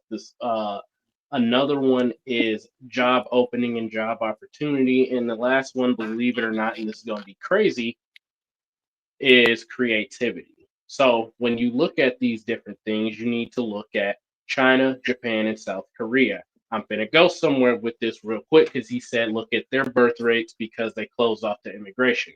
When China opened up to immigration, the only reason why they experienced such an economic boom is because they didn't supplement their workforce with foreign workers. What they did was they took almost 1.5 billion people, dumped them onto the open labor market to these companies that were looking for cheaper labor, and they made their money that way. In terms of internal growth, with just the native people that are born in that country, their technology sector exploded, their housing sector exploded, their creativity sector exploded, and their their overall industrial growth exploded. Japan, what happened after World War II? They closed off their borders to foreigners. Yes, they did. Yes, when they did that, it was a little crazy. It was like, what the hell? Why are y'all doing this? But they did it to what happened? capture all of that potential growth wealth. They didn't allow a bunch of people to come in and drain their institutions with foreigners. And what happened was when they were ready, they opened their borders back up. They had strict trade policies, and they ended up. Hold up. They had strict trade policies, and a lot of their people were allowed to travel abroad, come back, learn stuff, help put into those key areas of development, and ultimately Japan is where it is right now. And then you have Korea. Korea literally followed the same blueprint. The reason why these countries are also having population declines is the same reason why the United States, Italy, and Germany are having population declines. It's because either A, their stupid government policies have triggered population collapse. For China, this was the one world policy, one child policy. For Korea and Japan, this was total isolationism. For Italy and Germany, this was war. And for the United States, it's abortion. When you have dumb policies in place that straight up kneecap population growth, of course you're going to have a shrinking population. The answer to that population question isn't just import more work, import more people. The question is get fathers back in the home, get women to actually pick men who are good men that they can have kids with to raise healthy, strong, competent, good-minded, mild-mannered men to be in the workforce. It is to properly educate people that you don't need to have sex like rabbits just because it feels good and then pop a pill because you think you need a get out of jail free card from the consequences of it. Sex is common, and we know what it leads to. Stop being a child and own your mistake. And lastly, we need to start putting a value on just us as a culture. That's the main thing. Our creativity has long since left the chat when we started axing little kids at the moment of conception. Those are my 2 cents. So we can also agree that you don't just pop out a kid and it's ready to work. It's ready to join the workforce. This is going to be a long. Of course not, Sid. I mean, hold on. Let's say cook for 5 minutes. Even if we like somehow the government promotes more like you have kids, women pick the right guys, and fathers. No. Whoa, Monty, you gotta let him finish. It's not the government. So no, because he's only got like 30 seconds in. Right. I haven't said shit this segment. I know. All right. Well, you can be the first response back to Sid then. Yeah, you get to be the first response. Let him have his 5 minutes, man. Yeah. Okay. I don't know if I'll be that long, Monty. It's probably not going to be that long. But even if we're able to create a system where somehow women are picking the right man, fathers are staying in the home, and we ban abortion, and somehow that creates a society where we are above replacement for birth rate. They're not being popped out the womb ready to work. And so right now we find ourselves at we're higher now than we were last year. We're at 4.4% unemployment. But if we're sitting around 4% unemployment, and we're having all these help wanted signs, and people aren't able to fill these positions, and they're going out of business because they aren't able to fill these positions. All right, Yeah, let me pause. This is a slight correction. He needs to understand this point. This isn't me trying to you gotta jump let him in. finish, and then I'll let you guys tear it up. I'll let you guys. Well, no, this is for the chat and everyone else. Most of the quote unquote help wanted are a tax requirement. Sid, are you done? Are you still going? Me? Yeah. You guys can. You could concede if you want to, or you can keep going. I'm not conceding. I just forgot what I was saying. It's hard. My apologies. I just want to make sure people understand that point. You're seeing a lot of these help wanteds and job postings right now because there is a tax incentive to always have open positions. Yes. All right, now Monty, go ahead. Never gonna fill. So anyway, no one is saying that you're gonna pop out a kid and they're just gonna go fucking work in the mines. That's a disingenuous analysis of the conversation, and it's a red herring.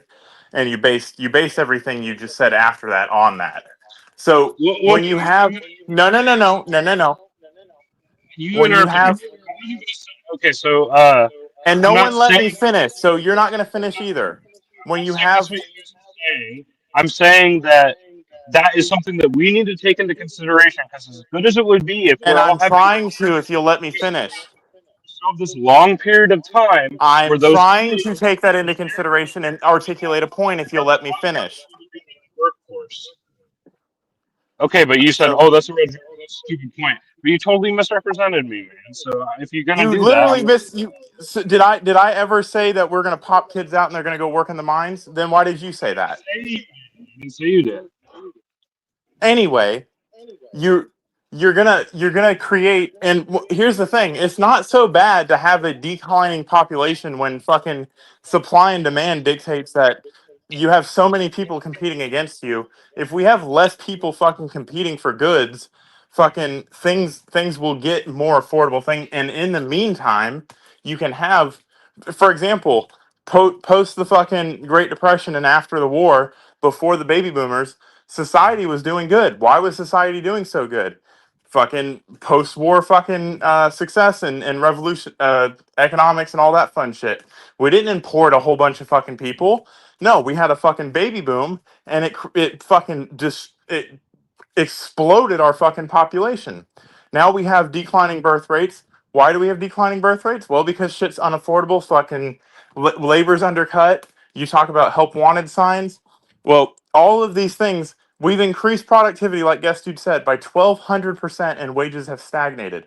So, what do you do when you wages stagnate and you want more productivity? Well, now you need to fucking, you can't make the wages go down because it's the genie out of the bottle. So you import more people. Stop giving corporations that little fucking lizard button to keep fucking pressing every time they want to make 1% more per year. Let companies go out of business. If you can't afford to pay people, you would agree, Sid, you shouldn't be in business. Let Walmart fucking fall. It's about time Walmart fell. I don't fucking like anything Walmart does. I don't like anything fucking any of these mega fucking corporations that run the world do. Let them break up. Let the monopoly that's fucking holding us by our throats fucking fall down. Stop giving them the ammunition to keep choking us with. Then, in fucking 10, 15 years after this fucking immigration ban has been fucking, maybe it's been lifted, maybe it's still holding, but now you have Americans that are in a much better economic status because, one, there's not an exploding fucking population, not by fucking birth rates, but by people that are already ready to work and undercutting your future kids' jobs that they're not going to have because it's going to be fucking Jose from down the street that's going to fucking pick the avocados. You create a culture. you People work because they need to work, not because they want to work. So this idea that no one's going to want to do any of these things is no shit. No one wants to go to work, but work has to get done. And when work has to get done, and there's no one to do the work, what's going to happen? Wait, the work is going to get a little bit more appealing. Maybe I'm paying $7 an hour. Well, no one wants to work for $7 an hour, so I guess I'm gonna have to go to $8 an hour. So wages start fucking leveling out, so you don't have such a disparity, and cities that are creating $25 an hour minimum wages while the cost of living just continues to spiral upward. And like all of these problems literally can be fucking healed overnight. Like Oh yeah. not overnight, sorry. No, Monty's 25 years. fucking cooking right now. Let's put it this way. My job sucks ass. I hate my job. I despise my fucking job. But if my job paid what it should pay, I'd go into work and I'd muscle through it because my wages would, when my paycheck comes in, would cover a lot more. I'd be able to save. I'd be able to delete debt. And guess what? I'd be able to save up for a vacation. The boomers, they didn't have jobs that were fun. They didn't have jobs they enjoyed. They didn't go to work going, oh my God, my job is so great. I am having fun here. No, they fucking hated their jobs. But guess what? They had money. They had money from those jobs to do things like take 2 vacations a year, take the holidays buy a off, house for fucking buy a house, lunch buy money. 2 cars, do, work-life balance shit, have kids, barbecue in their backyard on the weekends. But we don't even get the luxury of a We fucking don't even weekend get the anymore. luxury to beat our wives over the meatloaf. I mean, Like we if, don't, bro. like most jobs don't even allow you to have a weekend anymore because you're so fucking burnt out. If I All go right, to a now job right now, if I go to a job right now and I say, "Hey, I don't want to work Sundays because that's the day I want to play paintball," I'm not going to get hired because fucking Robert right next to me says, "Yeah, I'll work Sundays." Like that kind of work-life balance doesn't exist anymore. Why all doesn't it right. exist anymore? Because So wages wait. have stagnated. Okay, So Sid, I do want to say we'll deport something. all the immigrants, and we'll see if any of this changes, and it won't. And then you'll have to find someone else to blame. And I'm sorry. I'm sorry. You guys Damn. think it'll be I'm different? blaming the corporations until the I I'm guess. not corporations blaming are the burned to the individual ground. immigrants. I mean, we're talking. We I say also think let's corporations, make Sid all the heard ones that are immigrants. here right now legal. Get Now, $1,000 from them. There's currently like what? now, guys, hold on, guys, hold on. Now, I gotta let Sid say, man, say your piece, brother. What about what we're saying? You're not getting down with. I just don't think that this is going to solve all your guys' problems like you think it's going to solve. We could deport all the immigrants, we could get rid of all of them. It's not going to fix any of these issues. So, by the way, I don't need to be lectured about. I'm an adult man too. I work. I live in the same fucking country. I know the struggle. I rent a place. You're not telling me something like I'm some privileged guy, like outside of what you guys are experiencing. But Except you know what? you refuse to listen to people. I didn't say anything about deporting. I Hold on, said man. Hold on. You gotta let him talk. Go ahead. I don't refuse to listen to you guys, man. I've been listening this whole time. And I know you said your thing is they should go down to the courthouse, they should pay, they should make themselves known. I think that's a fine idea. I like that idea. I think I would support that idea. I'd vote for that. But we got to recognize we're sitting here on a stream that is mostly, pro Trump and what he's doing and his deportation agenda, his immigration agenda, other than closing the border, is not helping anybody. It's not changing any of the things you guys are complaining about. And I'd sit back and let him deport every single immigrant in this country, and I'd bet all my life savings that none of the things you guys are complaining about will get better. Because ultimately, these immigrants, they're a scapegoat. These are weak people. These are a weak class. They can't Uh-huh. defend themselves. They can't stick up for themselves. And so they can get beat up on until they're gone and they got to move on to the next thing to beat up on. And that's how it always works because it keeps them How distracted. is that always? How many times have you Wait. seen that in your lifetime, Sid? How many times have you seen a group of people be the scapegoat? I mean, I can read, I can look at history. Yeah, Is that not a how many times did that happen in American history, where the immigrants were blamed and completely deported, and the country didn't get better? not completely deported, but they were blamed many times and they stayed and they made their own groups and they became indispensable parts of the American community. I mean, do So you I got a deny question. All right. again, But what's the difference? What's the you're difference between comparing those immigrants? you're What's the difference comparing between those immigrants pre-neoliberal and regime illegal to immigrants? post-neoliberal regime. That's the issue you keep making, the mistake of the pre-neoliberal regime and the post-neoliberal regime. You cannot compare the two. Irish immigrants, Chinese immigrants, Polish, Italian immigrants from the 1800s, all of these people from before the neoliberal regime of the 1950s upwards are not the same as Industrialization and fucking 1950s plus neoliberal regime. You can't compare the two. you're talking about They're a not the different thing than same. you're talking about a no, different thing than law. no. And I don't think you I'm asking you to point out to me a situation, and this has happened before because you say it keeps happening over and over again. Point it out. When has a group of people, invaders that don't belong here, been gotten rid of, and it hurts the country? well, we could point out to like 1930s, 1940s Germany Oh, and don't all the times no, no. No. Let him finish. I want to hear what he has to say about all the, 1930s all the Germany. times all the times that Jews, disabled, immigrants, gypsies, black people have That's been not exterminated. so. It's okay. So I know where you're going with this. It has We could point to nothing to do with that. segregation. segregation here in this country and the way that African American Black people Stop using All right, guys. segregation as a All right, guys. freaking We're moving away from excuse. Sid's main argument. Remember, all right, guys. Let's go ahead and rephrase Sid's main argument, because Sid's main argument is that we can deport all the illegals we want, and none of what we said is going to happen. I think we need to tackle that instead of trying to go into on a different note, guys. On a different note, Sid has just made the perfect fucking gun lobby argument that he argues against. No, It's okay, hilarious. Monty. Let's circle back exactly to Sid's argument.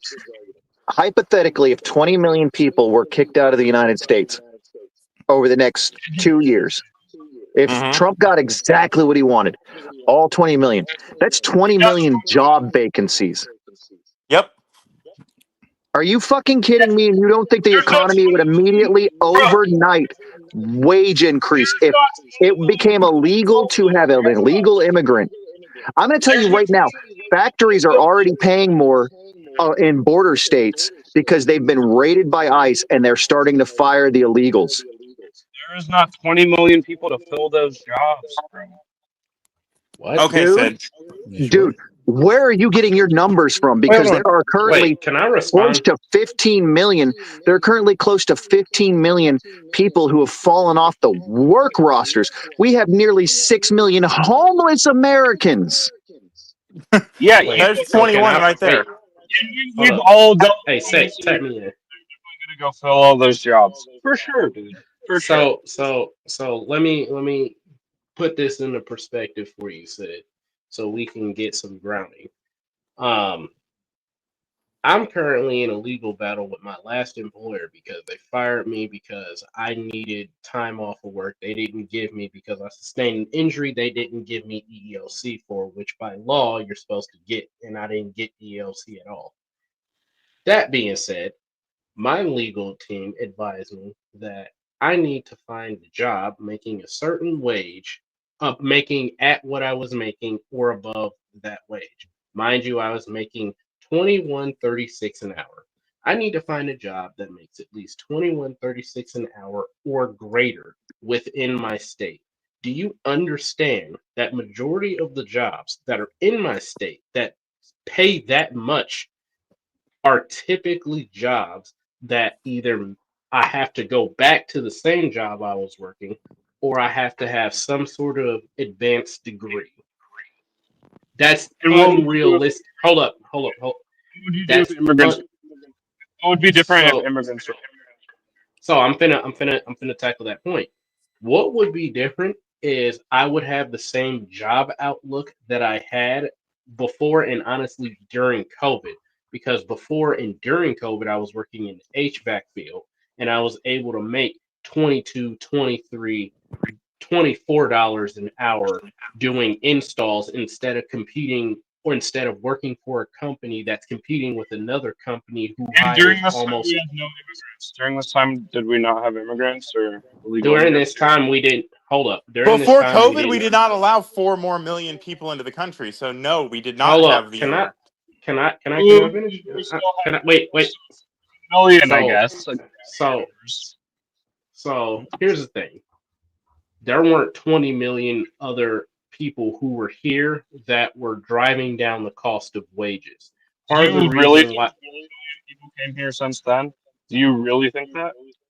Dude, I was in the military watching these people come over illegally from the Middle East, from India, and from Africa. You think 20 million? I know 20 million people. Would you put money on that? I mean, I don't think you would.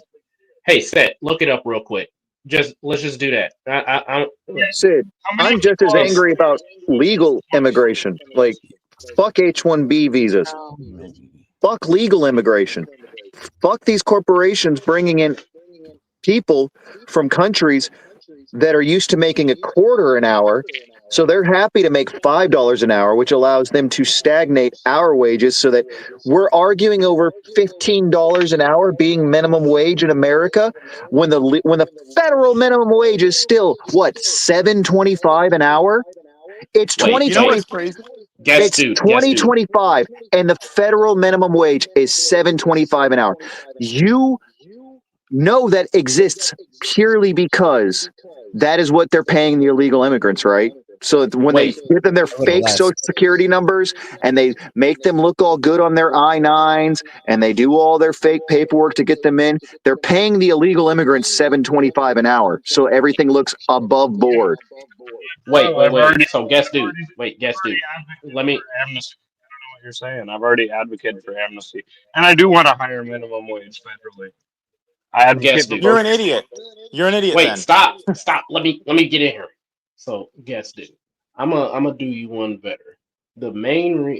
The other reason why I don't like immigration, and this is a rampant thing in the tech industry, an industry I'm about to walk into. What a lot of these H-1B visa workers and all these other different workers that quote unquote are legal under work visas, they'll come here to the United States. And when they get in these corporations, it happens time and time again, so much so that it's starting to show up on Instagram and TikTok and Facebook. They'll get into these companies, they'll start working, and then they'll start firing American citizens and then hiring citizens of their Yep, nationality. yep. And then And they then it end up becomes a little plummeting, microcosm of their nation. basically. And so, Well, and then, America's getting and colonized. yeah, basically. Like South Korea built an entire city in Texas just outside of Austin. Like, we're being colonized. And Not to Sid's over mention, here arguing because our birth rate's low and people don't want to work because most of those empty jobs are actually tax havens and bullshit jobs. And he doesn't understand the economy at all, but he wants to come up here and pretend he does. He needs to stop talking and he needs to go start reading. Alrighty. all I know is in 2018, I made $10 an hour working as a fucking electrician apprentice, and I had my own fucking house, my own fucking car. I was able to afford life, and now I'm making $30 an hour, and I can't. Yeah, and I back then there. make $6,200 a month and I'm barely scraping by. Yeah, and back then, Monty, there was no illegal immigration, right? Fucking 7 years ago, there's a lot less than there is now. Yes. Really? Yes, I mean, Sid. That's oh my how god. much? Oh, How much less? instead of Hey, trying to Sid, challenge out of everything I curiosity, do you say, understand that inflation's also triggered by increasing population? And yes, we it added does 12 million exactly. people. We added a 12 million population bubble to the United States in less than 4 years, on top of printing 80% of all the dollars in the history of the United States the year before we started bringing this 12 million in. And then we started, like, we have 12 million illegals, close to 2 million legal. So that's 14 million extra human beings brought in a bubble that we already had huge inflation. The actual true inflation rate in America is close to 40% right now. In terms of buying power loss, so yeah. Wait, Buying Sid, power did you loss, look up that exactly. census? What he just said? No, did you look up how many illegal immigrants came here from 2018 to 2025? Ooh, I Set. did the Biden administration. So if you mean how many times people were caught trying to enter illegally or without papers under Biden, the number was around 10 to 11 million encounters by CPS from fiscal year 2021 to fiscal year 2024 under Biden's term. And that comes from Homeland Security. Yeah, Homeland Those are Security. encounters. Those people didn't all get in, guys. Those were encounters. Oh Most of my them god. got turned border. No, they didn't. They didn't turn anybody away. They fucking opened the borders and let 200,000 fucking people from Venezuela come here. Sid, which state do you live in? Montana, the farthest removed from all of it. Oh, shush. I live in Texas. I've seen the effect. Every city is I live in. overrun by Hondurans. They come in. There are Honduran and El Salvadorian license plates driving around now. They don't even fucking bother to hide it. You could look this up right now. Most of these guys got turned away. Hold on. Millions of I'm looking it up too. Sid, you're trying to argue over minutia. Now hold on, and but you're making a point. You're not you gotta add listening. the context here about the 10.8 million total encounters. Let's see here. It does include certain things like, let's see, that could end up in expulsion, removal, or being led into the country. I mean, it also double counts repeat crossers.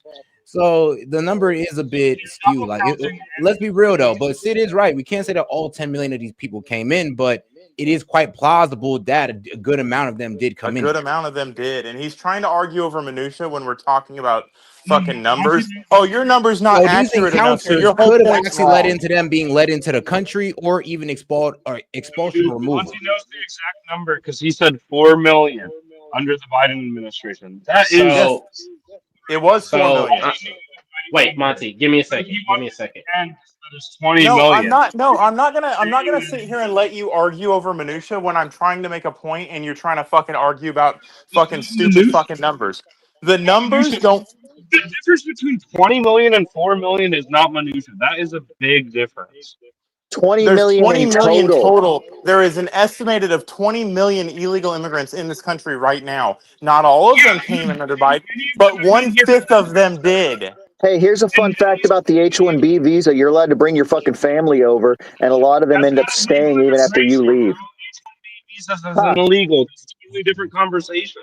Well, no. It's not an entirely different conversation. If one legal Indian comes over here and he brings over 13 illegally who don't leave after the visa expires, that's 13 extra human beings in the country who are here illegally. You said you gave me shit for living in Montana. Have you traveled out of the country? You think you can just bring 13? All right, guys. Have you Now, traveled out of the country? I'm gonna give you guys the most Dude, go fairest to I can any give you major guys. All right, guys. airport, and all you're going to see is a bunch of Indian people with giant fucking luggage. You think they're just that's just clothes? No, that's their entire fucking livelihood. All right, guys. Now hold on. Now I do got to give you guys all the fairest estimates. I mean, from the libertarian to the conservative, and then of course we got Pew Research. So what was it using census and DHS type data? They estimate a net increase of about 5.5 to 6 million in the illegal immigrant population during Biden's administration. So it's the increase in that population. So they do have an actual number. After 10 million encounters, about 5.5 to 6 million came through. And that's Cowtoe Institute. That's what they're saying. In the Heritage Foundation is period. estimating. The Heritage Foundation is estimating about 6.7 million new illegal immigrants have entered and taken up residence in the United States since the start of 2021. This comes from the Heritage Foundation. Now, let me say something. It'll be a really quick point. Go ahead. That would mean if 20 million people are here illegally total, then before Biden it was 15 million people. And all these guys on the panel are talking about... No, that would be 14. 20 minus 6 is 14, Sid, not 15. Minutia, Mr. Minutia. Okay. But you want to fucking get into minutia, so I'm going to fucking hold You need it. to understand, Sid. Pew Research estimated 14 million in 2023. We're now 3 years on. You know what I mean? These numbers, these 5 million, half of that 5 million adds on to that. So that's another 2.5 million on there to the 14 million. That brings us up to almost 17 million. 17 million. Oh my God, I'm off by 3 million. That's still 17 million that just inflated the population in a bubble. 14 to 15 million, and that's when all you guys were talking about when you did it good.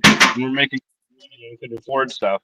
But we added a couple million more, and that was the breaking point. Well, no, you moron. The fucking locking us in our house for a fucking year. Then fucking... Will you shut up? You have 2 fucking ears and 1 mouth for a reason, dude. Listen. Listen. I do. Now, then, guys, what is one fucking point that any of us have brought up that you fucking understand? If I may interrupt... Wait. Can I interrupt real quick? Seth, can you click the link? Can you click the link on my video? Not my video. Can you click the link that I sent in the I got you. chat? Yeah, I can go ahead and bring it up. But I do want to state this real quick. Read that. because I think your link is also the same information I'm about to read out right here from the Pew Research Center and related analysts. They find the unauthorized population hit a record 14 million in 2003, up from roughly 11 to 12 million pre-Biden. So, it keeps rising into 2024 before starting to level off, then dip under Trump's renewed enforcement. So I believe this is what your link was saying.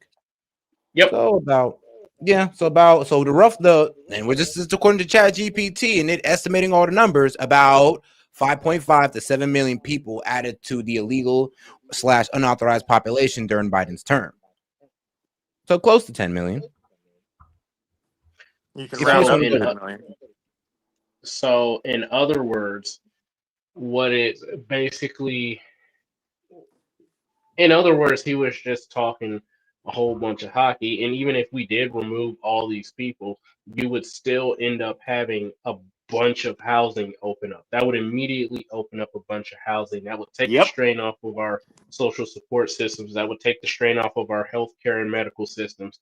If we went on a immigration freeze for 10 years, coupled with no more hiring outside the United States, period, for any reason under any Or outsourcing circumstances. internal jobs to outside the United States. Oh no, that's what I'm saying. I've gone. You guys have heard. Monty's heard my argument. Seth's heard my argument on this. I don't think I've let you hear this one, gaming. I'm of the opinion that any corporation that is in the United States that has even a single employee outsourced should pay 90% tax on all profits. We'll fix that problem real fucking quick. You want to have that one guy? You got that one intern who's working out in fucking India. Oh, well, that's real sad. That's real sad, fucking Apple. That $7 billion you made this year, we're going to take 90% of that. Oh, you know the dumb argument that I'm sick of hearing is that everybody keeps saying illegal immigrants pay more in Social Security. Let me explain. No, to they you something. don't. You stop. Let me. I'm gonna tackle this because it was a chatter in the comment. I'm gonna take this one on personally. First of all, in order to pay into Social Security, you need a Social Security number, or you need an EIN, an employee identification, individual taxpayer ID number. Yeah, you need that, and that Social Security number or ITTN gets tied to, for the duration of the working period, to a business EIN. I know this because I set up my own LLC and I tried to hire people, and an IRS tax accountant told me the entire process. You have to take that TTN and tie it. You have to put it up under a form. The I-9 form is to register that worker to the company.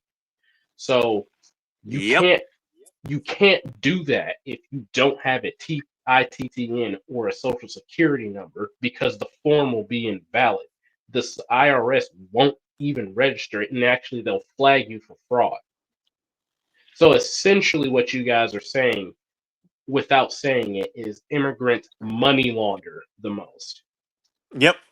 Oh, dude, they money launder like crazy. I've been saying it for about 2 months now. We need to have the entire C-suite, not just the CEO, but I want the entire C-suite of Western Union in front of Congress being grilled, and I want all of their books, page by page by page, for the last 20 years, line by line by line, on C-SPAN, and I want it known that the entirety of Western Union, 90% of their business, I guarantee, is just money laundering money out of the United States to Central America. Oh yeah, you're calling on Congress to actually do something. I mean, you're going to be Ed, my dream. It's a dream. I get it, but I'm saying Western Union only exists to funnel United States money out of the United States. Yeah, I ain't gonna lie. I agree with you on that one. The fact that you're waiting for the U.S. Congress to do something, I'd rather watch paint dry and crack. I'd rather lick the paint while it's drying and expect it to dry. You'd be surprised. We all you'd have to do is get one cranky motherfucker. Like we got plenty of independents in the Congress right now that are cranky enough that they might be able to get it pulled, and it doesn't take much to get a committee to pull something like that. I don't think we have with no balls. I don't think we have one independent member of the House. We have plenty. What are you talking Wait, about? independent liberals or independent people? Independent, they're all Republicans and Democrats. No, I think we got like two Bernie- of them in the Senate. Like, but then again, you're right. They mainly vote Democrat though. When I say Congress, you do realize that includes the Senate, right? Yeah, We but got the two House independent- these investigations like you're talking about. Yeah, but the Senate could request the House to do things through committee. Yep. Yeah. That's what they're Like you'd understand how the processes work. Yeah, a request is a request. I mean, they request a lot of stuff. It doesn't Like happen. that's exactly how Bernie Sanders got the VA fixed and got him off of a fucking paper system to a digital system because he was like, "Hey, an entire second floor in Kentucky just collapsed into the first floor because you had so many records on the second floor that weren't being sorted. It's time for an investigation." And an investigation happened. All right, guys. We are going to get back into the video after this quick break. Sorry, Obama. The new wing of your party doesn't worship the cross-legged Messiah. They have a new God. Zohran Mamdani might be one of the most Christ-like political figures in our American system right now. What he is describing is a Christ-like system of government where we are all assured the basic necessities for human dignity. And I think that looks like the kingdom of God. The holy commie has some disciples all over the country. Hi, I'm Maxine Durand, and I'm running for governor of Idaho in 2026 as an independent socialist candidate. Everyone belongs in Idaho, and I belong in that building. Trans socialists in Idaho? Sounds like a long shot, but communism's spreading faster than TDS. Seattle just elected Zohran in a pantsuit. I want everyone in this great city of ours to have a roof over their head.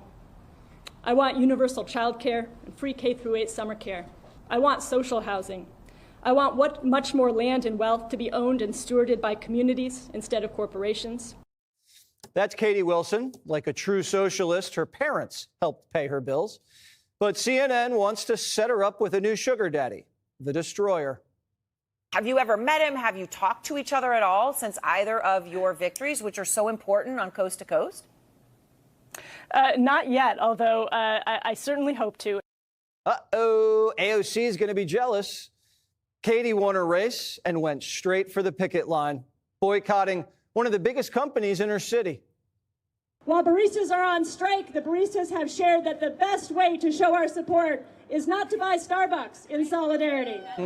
So she's from Seattle, and she's against. The U.S. has finally brokered a peace deal to end the Russian-Ukraine war, but Zelensky might refuse to accept it due to this odd reason. Hundreds of thousands of lives have been lost, and tens of billions of U.S. taxpayer dollars have been spent attempting to push Russia out of Ukraine over the past 4 years, yet Moscow still continues to make territorial gains every day, with Putin showing no intentions of stopping until the entirety of Ukraine is under his control. But miraculously, Trump has been able to convince Moscow to agree to this peace deal that stipulates 3 main terms. First, Kiev must cede control of territories currently under Russian occupation, which is about 20% of the country. Second, Ukraine must cap its future military size to below 600,000 personnel. And third, nationwide elections must be held within 100 days. However, Zelensky isn't happy and has publicly stated that this is the most difficult day in Ukraine's history, but many find it weird that he wants to continue risking his people's lives fighting a losing war that can only end with either direct US intervention or the total collapse of Ukraine, with some now pointing out the unpleasant truth that once this war ends, Zelensky will likely lose his wartime powers and the billions in aid from the US.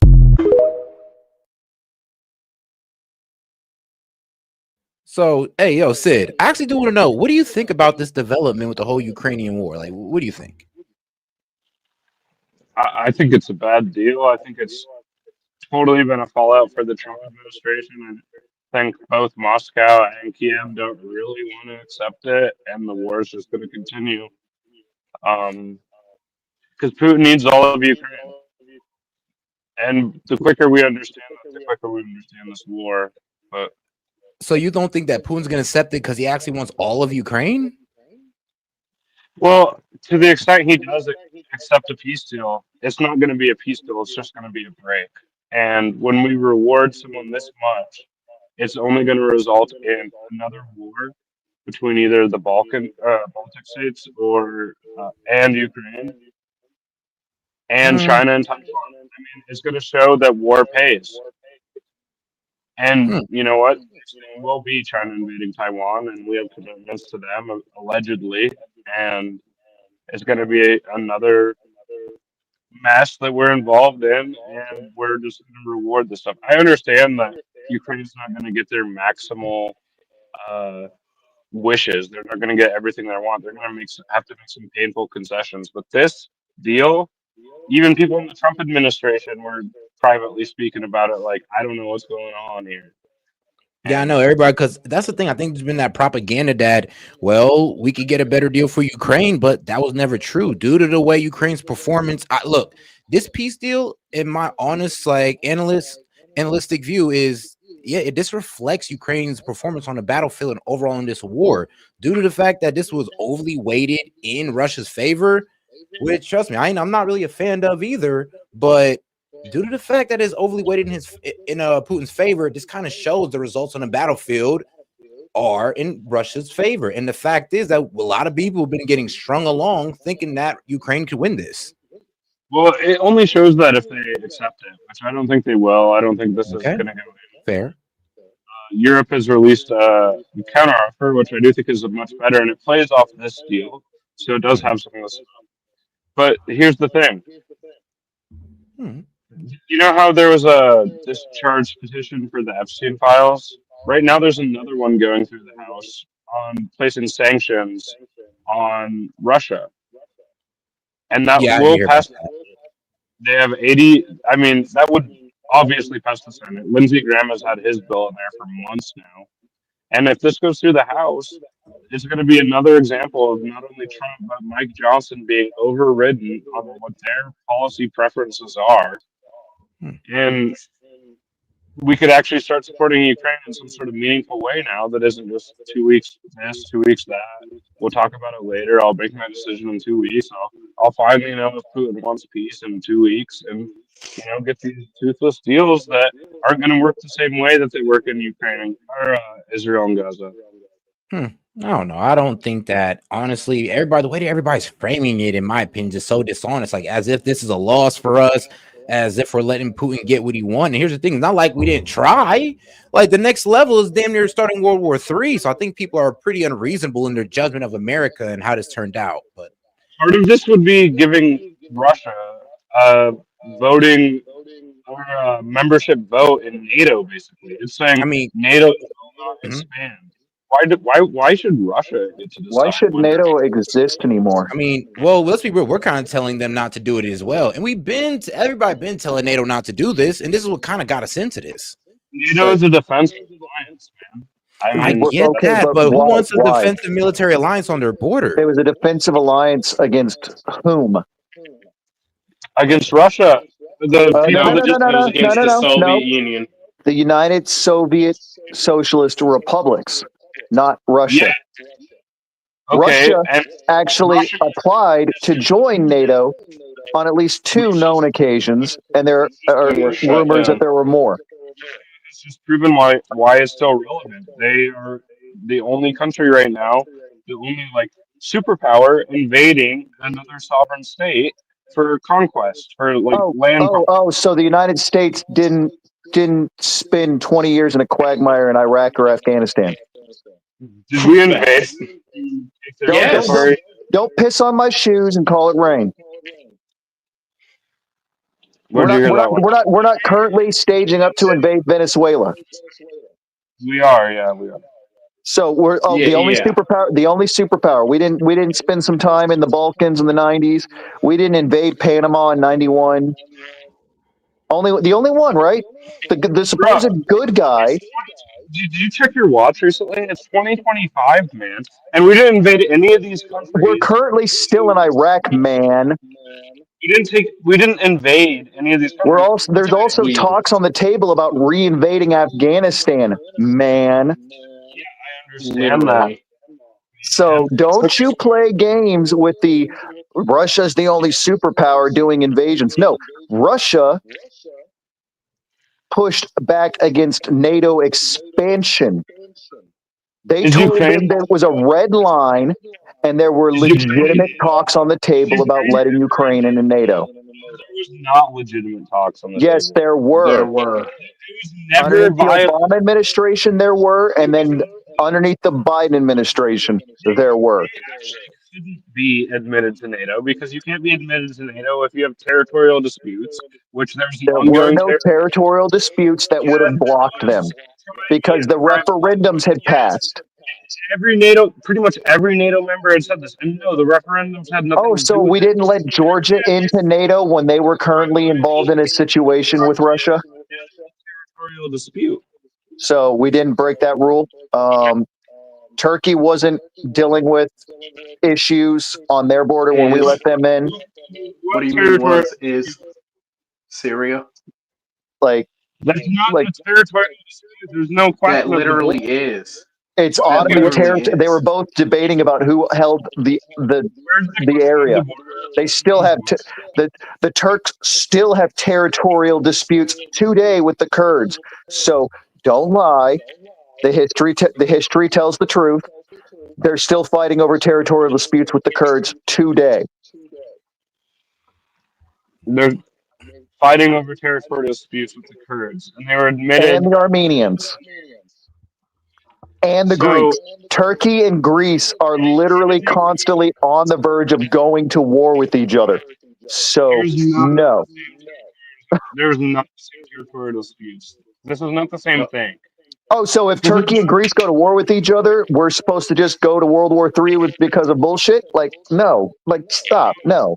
You don't know how NATO works.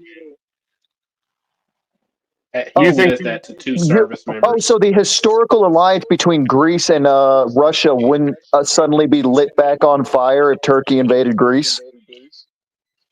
If Turkey invaded Greece, do you think NATO would just jump on board and help them invade Do you Greece? think that if Turkey invaded Greece, Greece wouldn't go calling back to the Russians?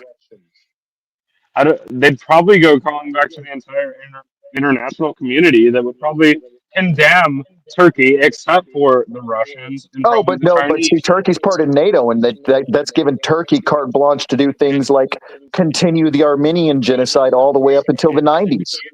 Do you think that you can preemptively invade a country and then invoke Article 5? Oh, so you're just going to skip over the fact that the Turks have been actively committing a genocide all the way until the 90s. Yeah, I'm going to ignore the Armenian genocide. I don't think Turkey should be a part of NATO, but they are. But do you think if you think they invade Greece, that invokes Article 5? Do you not understand that NATO should not exist is my entire argument. It's a bad alliance that drags us into quagmire. What quagmire have we been dragged into by NATO? Where do we start? Ukraine. We've been Ukraine is a part of NATO, dumbass. No, it's yes, not. But the talks, the rumors of talks, the coup in 2014, the coup in 2004, that both made Russia think, oh shit, they might actually join NATO, caused Russia to start reinforcing the Western Gate. That's not a fucking quagmire. NATO was told right before this invasion that they didn't have a viable chance of joining NATO. I ain't gonna lie. I'm kind of done with this subject. He don't care. I want to continue on with this video. He doesn't care because he doesn't want to understand or listen to understand. He's that's kind of where I'm at now, and I'm just kind of poking at the situation of pointing out Sid is the prime example of people who don't understand the history of NATO. The fact that a lot of this boils down to, a lot of what we're dealing with right now boils down to, this is France trying to take NATO over from us again, like they did in the 60s. Never accept a conversation unless I just say oh my God, Thank you for teaching me. I've No, learned no, so it's much. not that. It's the fact that you don't know any of this stuff. Like the fact that you probably didn't even know that France tried to steal NATO from the United States in the 60s. And a lot of what's going on right now with the Ukraine situation is France trying to steal NATO from us again. That's why Macron and Trump have this weird fucking relationship. That's why the United States doesn't want to give any more money to NATO. Because Russia and France have been in an active warm war in Africa for going on 10 years. Well, like I said, let's get back to the video. All right, yep. Let's get back into the Somalians. Actually, I'm gonna celebrate. All right, Sid, man. Hey, bro, I like having you up. So appreciate you for coming up and explaining yourself. Yeah, appreciate all you guys. Have a good night. All right, man. Have a good night, Sid. Be easy. Hey, man. All right, man. Shout out to Sid and Monty. I just noticed that Monty left, but shout out Sid and Monty to two mortal enemies on the chat or on the panel. I mean, look, you have those two on the panel, they're always going to be button heads. It's literally hilarious. But all right, let's get back to the Somalians. Let's go and start from the front back here. Good evening. Breaking tonight, President Donald Trump posting on Truth Social that he will terminate the temporary protected status for Somalis in Minnesota. In his post, he says the reason is, quote, Minnesota, under Governor Walz, is a hub of fraudulent money laundering activity. I am, as the President of the United States, hereby terminating, effective immediately, the temporary protected status, TPS program, for Somalis in Minnesota. Somali gangs are terrorizing the people of that great state, and billions of dollars are missing. Send them back to where they came from. It's over, President DJT, end quote. Now, we have reached out to Governor Tim Walz for a comment, but have not heard back tonight. Somalia's protective status currently runs through March 20. Yeah, Tim Walz got to figure out how he's going to call Donald Trump a racist and a fascist over this. He got to write that speech. 26. Well, he ain't really. Now, tonight, Congresswoman. What? I was going to say he ain't really got much to say because that's well within the power of the president. And not only that, Tim Walz is in the Biden cabal, and he already knew that this deal was going to run out, and he already knew that there was a self-governing stabilizer built into that bill to where any president could demolish it. So what can he say? Oh, you're a racist? Yeah, but your idiot president decided to build something in that I'm taking advantage of legally. And ain't nothing they can do about it. Ilhan Omar responding to Trump's post on Twitter saying, I am a citizen and so are majority of Somalis in America. Good luck celebrating a policy change that really doesn't have much impact on the Somalis you love to hate. And that is what Sid was bringing up, though, when he said the 705 Somalians. Like, there's only 700. Well, yeah, 705. So, yeah, I guess Ilhan Omar kind of got the same numbers. Like, all right, well, there's thousands of us here. If you're just taking 700, you really ain't doing nothing. But, hey, we got to catch them all, okay? Each and every one of them. We are here to stay. Also breaking tonight, U.S. Congresswoman Marjorie Taylor Greene says she will be resigning from Congress. So basically what this means is that temporary protective status. I didn't hear that news. I didn't realize she was retiring. You didn't? Yeah, oh, yeah, thank Seth God. went on a whole rant about it. It got under his skin, man. Oh, yeah. That's so good. She's a crazy bitch. Oh, bro, I don't know. I feel like she was quitting. Like you talking about fighting all these forces in our government, and then you just go quit. I'm about 70, maybe 65% sure she's bipolar. Bro, if I was her, I'd go balls to the wall. F it, primary, then try me. Not just I'm gonna quit before it even starts. I don't know. It just was kind of pathetic to me. It was a bit. Yeah, no, she's got this weird like bipolar victim way like to her that I could see that being exactly how she bowed out. I didn't realize she bowed out though, like because she's done that in other speeches where she's like played like this weird like ultra I'm the great crusader, but also like strangely a victim at the same time.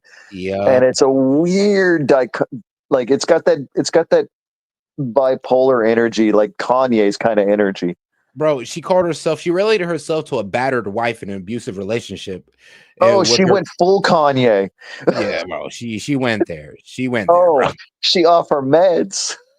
And then, bro, this man Nick Fuentes comes out and then released an entire expose on her entire political career the day before she resigns, and all of a sudden she resigns.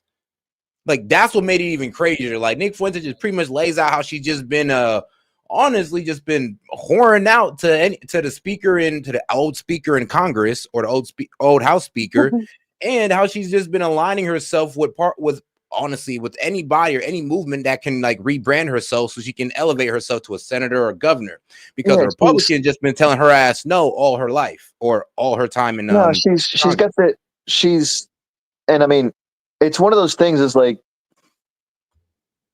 she jumped onto almost every conspiracy that popped up. She latches on to almost every talking point she can get her, like any movement that popped up. She was like, "Oh, I'm here." And I'm like, chill, girl, just slow down. Like, I'm trying to remember, is she the one who showed up wearing like that really insane hat? That one. I know she was the one with the hit everybody with the Jewish space lasers. Oh yeah, yep, nope, yep. Yeah, no. I just saw one of the guys in the comments. He's like, "Oh, I don't know what I'm talking about because she's great. She's not nutcase. Yeah, Jewish space lasers, not a nutcase. Totally a real thing. Jews have space lasers." I'm like, bruh. Yeah, when I heard that one too, I was like, I don't know about that one. I mean, trust me, I'm critical about Israel, but I don't think they're doing all that now. They like the fact that space lasers aren't possible because of this thing called the atmosphere, and that's why Star Wars was decommissioned as a project for the United States as an anti-ballistic missile program, because we couldn't build satellites big enough to house the power that would be needed to not be broken up when firing through that much atmosphere. I mean, we're just now only just now with the entire power of a destroyer able to produce a laser that can take down a drone. Just a drone. And it takes a couple seconds. Like, it's not like instantaneous drone go bye-bye. The laser has to stay on the drone as it's flying, and it just kind of cooks it. It doesn't vaporize it. It just kind of cooks internal parts as it's flying.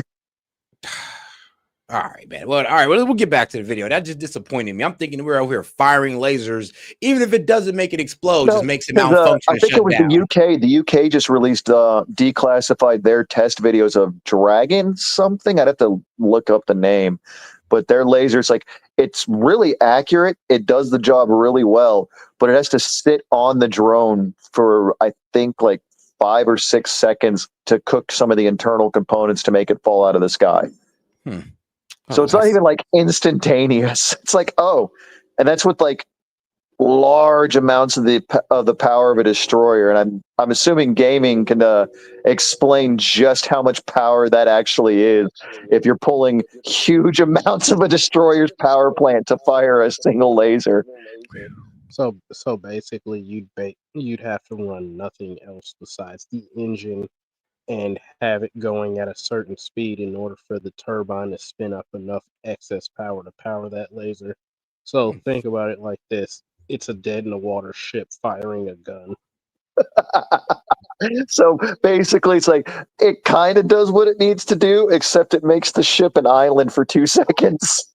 Man, and not even all that impressive. All right, we'll get back to the video. America, without any kind of problem, any kind of accountability, unfettered access. And a lot of them came in under temporary protective status, which then allowed for them to also transition over into being citizens of the United States of America. And now what you see over in Minneapolis, which I didn't know that prior to actually visiting Minneapolis. When I visited Minneapolis, and I went there actually for 2 reasons. One, because I had never been there before.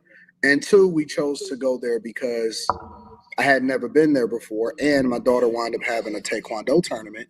And so we went in the summer because I know that it's really cold, and I learned a lot about Minneapolis, one of which I learned that all of the buildings downtown is really connected, and you can get around almost every building downtown because it gets so cold in the wintertime. The second thing that I learned, which I didn't know at the time, and this was actually kind of before cool. 2020, and I'm not sure what year exactly. I mean, no, that's kind of dope. It's like all the buildings are connected, so you don't got to go outside in the really, really cold winters in Minnesota. All right, that's pretty badass.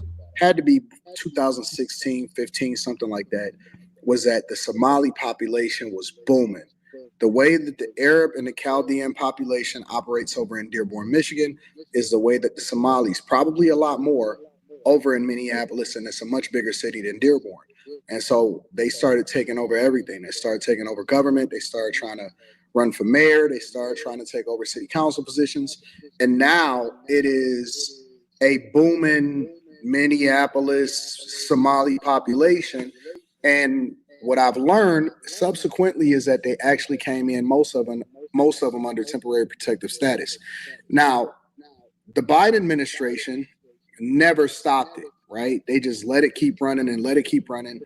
And it came to a head when you started to see what was happening during the pandemic and after the pandemic, in which Biden was letting everybody and their mama in under the United States of America, right? And so one of the reasons that they say it's a money laundering issue is that they send a lot of money back home. So they come over here to take advantage of American taxpayer dollars and take advantage of the infrastructure that we built here in America, and they capitalize off of it, and then they send it back home. And so that's pretty much the general idea, and it's pretty disrespectful for Ilhan Omar to say what she says, and she's allegedly rich as hell, according to her latest filing from the person that she's married. It's pretty disingenuous, and it's pretty ignorant of her to say that, well, most of us is citizens now, and it's not going to affect what we got going on. So ha, ha, ha, ha, ha. It's very, very disrespectful, but that's just the way that it goes. And there's no appreciation and there's no thank you. I just say it's that type of like taunting that kind of makes us want you guys get deported even more. I mean, that's the problem. It's like you guys are literally taunting us in our face about you guys subverting our law, and you don't think that's gonna really, like, I don't know, radicalize some people towards that group. I'm just saying. I don't know. Maybe y'all, the Muslims or the Somalis, I might want to calm down with that because, we can feel bad for you guys, but when you start bragging in our face about subverting our law or breaking our law, yeah, that's where we kind of lose our heart. That's where we kind of just don't care no more what happens or how it even looks. Calm down? What do you mean calm down with that? Get out. He said, don't even calm down. He said, bro, Gamer said, just be gone. I can understand that. I can understand that feeling. There's no honoring of the American flag. It's just pure disrespect towards America and our flag itself. And then she has the nerve to actually hold government office. Breaking news out of Washington and a big announcement from President Trump about Somalis living in Minnesota. Tonight, the president posted on Truth Social, quote, "I am, as president of the United States, hereby terminating, effective immediately, the temporary protected status for Somalis in Minnesota. Somali gangs are terrorizing the people of that great state, and billions of dollars are missing. Send them back to where they came from," end quote. Now, we're working to learn the legality of the president's plan and the potential impact. We know Minnesota has the largest Somali population in the United States, with the last estimate by Minnesota Compass at more than 79,000 people. Callum Gray is working on this in the newsroom, and Callum, reaction is coming in fast tonight. That's right. Has to be more than that. Has to be more than that. Just in the last hour, Governor Walz responding, saying, quote, "It is not surprising the president has chosen to broadly target an entire community. This is what he does to change the subject," end quote. Congressmember Ilhan Omar also pushing back, posted on X, quote, "I am a citizen, and so are majority of Somalis in America. Good luck celebrating a policy change that really doesn't have much impact on the Somalis you love to hate. We are here to stay." According to National Immigration Forum, as of October, there were 705 people from Somalia in the U.S. with TPS, and we're working to get the.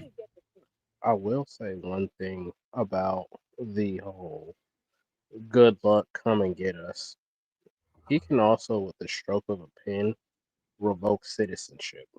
I don't think people really get that. Anybody in government, should they not want you here and you're an immigrant, they can revoke your citizenship and put you on a permanent ban list. So for them to be talking crazy like that is kind of hilarious. I mean, hey, bro, it just shows how confident they are in breaking the law and what they're doing. It's just, it sucks to see it, and it makes you feel like, damn, do we even have laws? Bro, it's like somebody literally robbing the bank in front of the police faces, and then I don't know, hitting the Dougie as they get off in the escape car or the getaway car. It's like, bro, like, do y'all even care that y'all breaking the law? Do y'all not care that this kind of hurts the American people? Oh, you don't, and you're bragging about it? Okay. Now you kind of see where we stop giving an F about how ICE do you guys, or how messed up the immigration looks when we round you guys up and send y'all in cages. Because guess what? These were the same people that was he-heing about breaking our laws. Now they can he behind jail bars. I mean, Nah, they too busy crying. They're too busy crying behind jail bars, but that's kind of what you get. Mm-hmm. Total count here in Minnesota. Temporary protected status is meant for those whose home countries are experiencing civil unrest, violence, or natural disasters. Somali immigrants have been eligible since 1991. The Department of Homeland Security says this was most recently extended through March of next year. Homeland Security has the discretion to designate a country for TPS for periods of 6 to 18 months and can extend it if the country continues to meet the conditions for designation. And I mean, let's be real, Somalia is always going to meet that condition, especially what's going on now. They're always going to meet it. I was reading up, and the TPS program was getting ready to approve about 4,000 of them to come here to the U.S. 4,000 was about to come through here. And what I don't like is how it's always the U.S. they come to and not no other country. How is that fair to us that we always have to be the world's soup kitchen and we always have to foot the bill and pay for everybody, but nobody wants to take in American immigrants? I mean, that's true, but I mean, let's be honest. Like, well, one, we don't really need to go anywhere, and two, here's the thing. It's not that I'm against all the Somalians being here. Like, I just like the ones that respect our laws, respect our nation. I like those. Those guys can stay, but the ones that come over here to literally abuse our system, those are the ones I want to leave. I'm gonna be quite honest. Like, if there was a way to find out which one of these Somalians were actually wanted to be here, actually wanted to assimilate, I would say no, keep those guys. You can send back the rest. But sadly, there's no way of finding that out. So I'm honestly all for them, leaving through the TPS. I mean, it is what it is. You can easily find that out. Just give them an English test. That's true. Give them an English test. How well they speak it determine how bad they want to be here. But then again, I mean, like, bro, we could say that about the Hispanic community, Somali. I mean, some of the African community. If you did that, 90% of Gen Alpha would be kicked out because all they know is 6'7". God damn it. What does that even mean? It means large. Comes from a song. It just means large or big. It means 6'7". I know. I think it was like a joke about it on South Park. Yeah, but I mean, you'd wipe out an entire generation of skibbity toileting 6'7"ers. No more Gen Alpha. I'm not talking about I'm not talking about like the stupid generation below me. I'm talking about like there's cases where people have been in this country for literally years and they don't know a lick of English. I know. It was purely a joke. I don't like that. I don't know why. I would say this, but then again, I didn't experience that with too many Somalis. Oh, dude, I would say this. I would say honestly, the Africans they learn English way sooner than, to be quite honest, the Hispanic community does. Like, there's still many people here that don't do kitchen work nowadays. I'll be real with you. I have not met a single African person that just did not speak no English. Yeah, it's really hard to do kitchen work nowadays because you'll have to deal with at least half the crew speaking almost no English while you're in a kitchen where you're getting burned and throwing around hot shit and sharp objects are moving at speed, and you're the whole time you're just like, fuck, we have no communication skills, so you just start reverting to caveman, grunting and pointing. because Nice. it's ridiculous. It's like, this is not how this shit's supposed to work. Like, you think of a Especially in kitchen, you think America. of like high communication skill where between everybody in there, but because Yeah. the language barrier. Here's the thing: I'm not expecting them to know like English like we do, but at least know English that we can communicate with, that we can both, give each other orders and all that good stuff. But the fact that, but here's the thing though, we kind of baby them, we pamper them, we let them take over places where a Mexican or a guy from Mexico can come over here and never have to learn a lick of English and be able to stay in this spot in America for 10 years straight, work, get their kids in school, do everything we can, and never learn the lick of English in America. Like, that is impossible in any other country, in my opinion. Unless you can find one for me, name me a country where you can go, not speak that country's language, and just chill there and just live a completely normal life, completely sustainable life. I was getting ready to say, like, where we went wrong or where we messed up. But Gamer, your mic is getting lower and lower. Can you hear me now? Yeah, a little bit better. All right. I said where we messed up and where we went wrong was printing other people's languages on our stuff. If you're in America, you need to learn how to read English. No ifs, ands, or buts about it. Can't read it, don't be here. Other countries like Japan, China, and all these other places, they ain't really got English subtext like that. Maybe just now because we've been complaining about it for like, what, 2, 3, 4 decades. But nah, you can't read English, you can't speak English, don't even bother coming over here. Let's be cutthroat like other nations. Yeah, true. I mean, if you can't speak the language, trust me, you shouldn't. In my opinion, if you're not even willing to learn it, you just dedicate yourself to learning it. I would respect it, but no, they don't even try to do that. They try to create their own little country, little Mexico, little Somalia in our country, and we don't like that. We do not like that. But apparently, when we say it out loud, we're racist. Crazy. I just spoke with Julia Decker with the Immigrant Law Center of Minnesota. She explained typically TPS terminations have to be posted on the Federal Register before the date the country's designation is set to expire. It's amazing how we have so many laws and things on the books that's just continuing to be renewed. It's not re-reviewed. It's not, you don't go back and say, well, is this something that we still need? Are they still under duress? Have they been adding value into the United States of America? We don't have those conversations at all. The only thing that we do is we just continue to renew the thing that we've been doing for a long time. Just because we've been doing it for a long time, we don't actually go through and vet the process. I just checked Homeland Security's website in the last few minutes, and Somalia is still listed.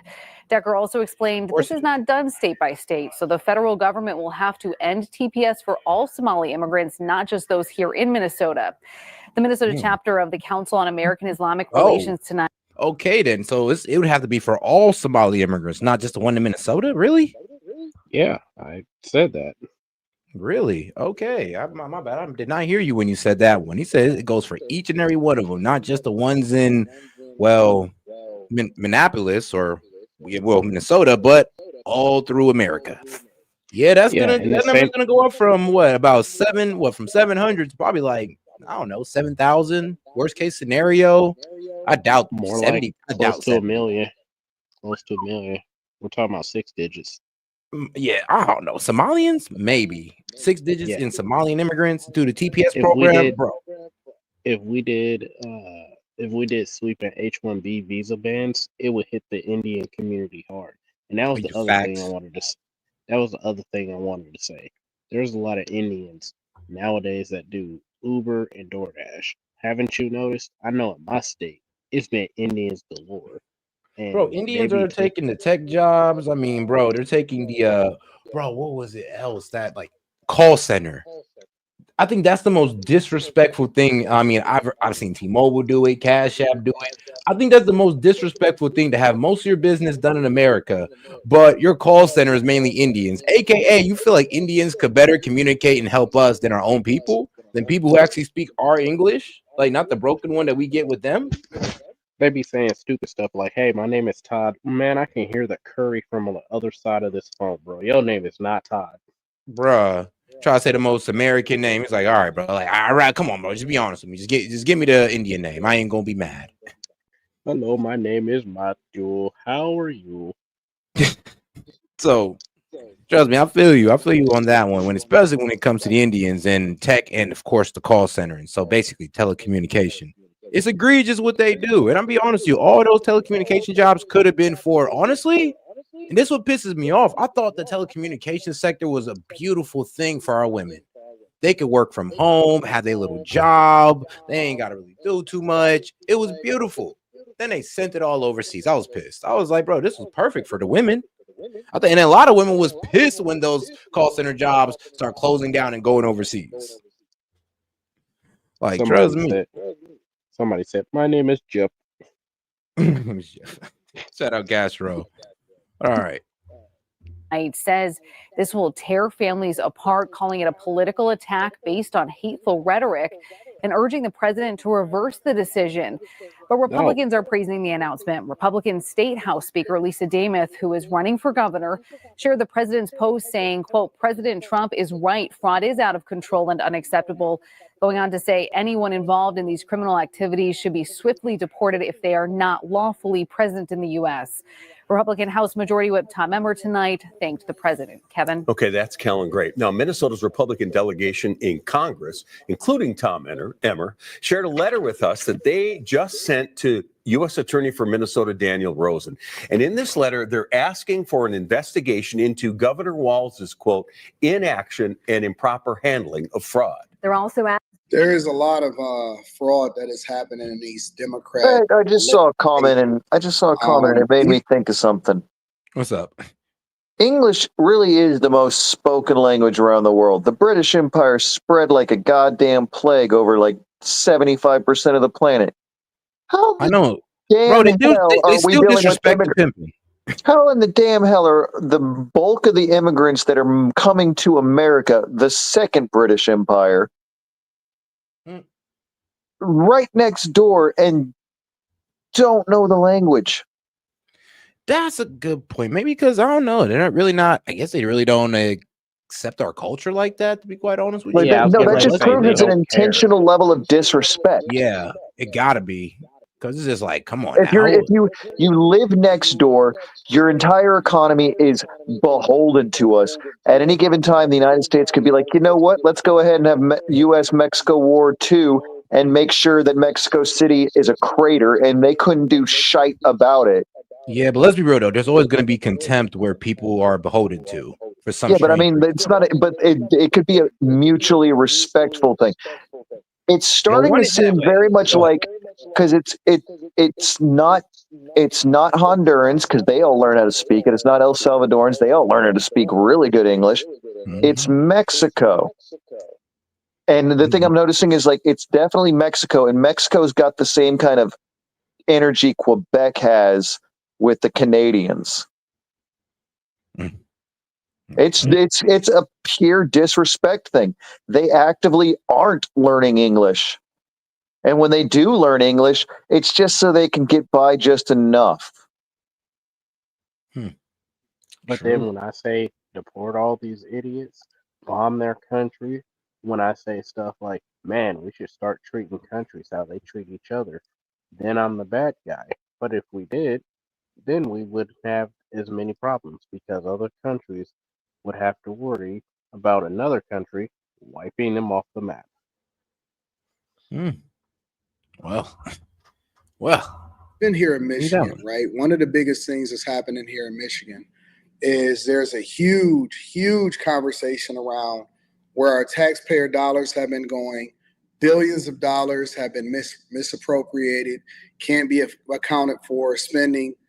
Gretchen Whitmer is kind of under fire right now, and I think that transition will happen once you see this new governor's race. And then last but not least, it's a lot of conversations around who's getting the incentives to build what businesses, and is that an unfair practice and unfair treatment. I'm not as familiar about Minneapolis and Minnesota and how Tim Walz is governing as far as the fraud and the abuse and the waste. I think that every government entity needs to be audited at least once every 2 years, or once every regime change so that we can know where we stand and know what's happening inside of the United States of America. But I'll keep you guys in a loop on what's going on over there. Make sure. And all right, guys, we're going to go ahead and end it here. I'm going to go ahead and give a monologue before I end out. So if you guys want to, guest dude or gaming, want to give any closing statements, go ahead and let y'all decide which one of y'all want to go first.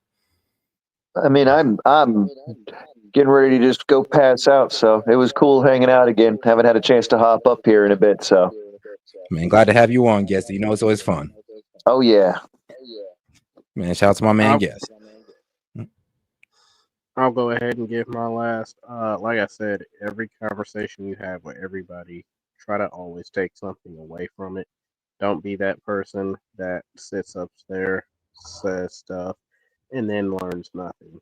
If you spend your entire life going around and meeting people and you don't remember or learn nothing from them, you have wasted your time.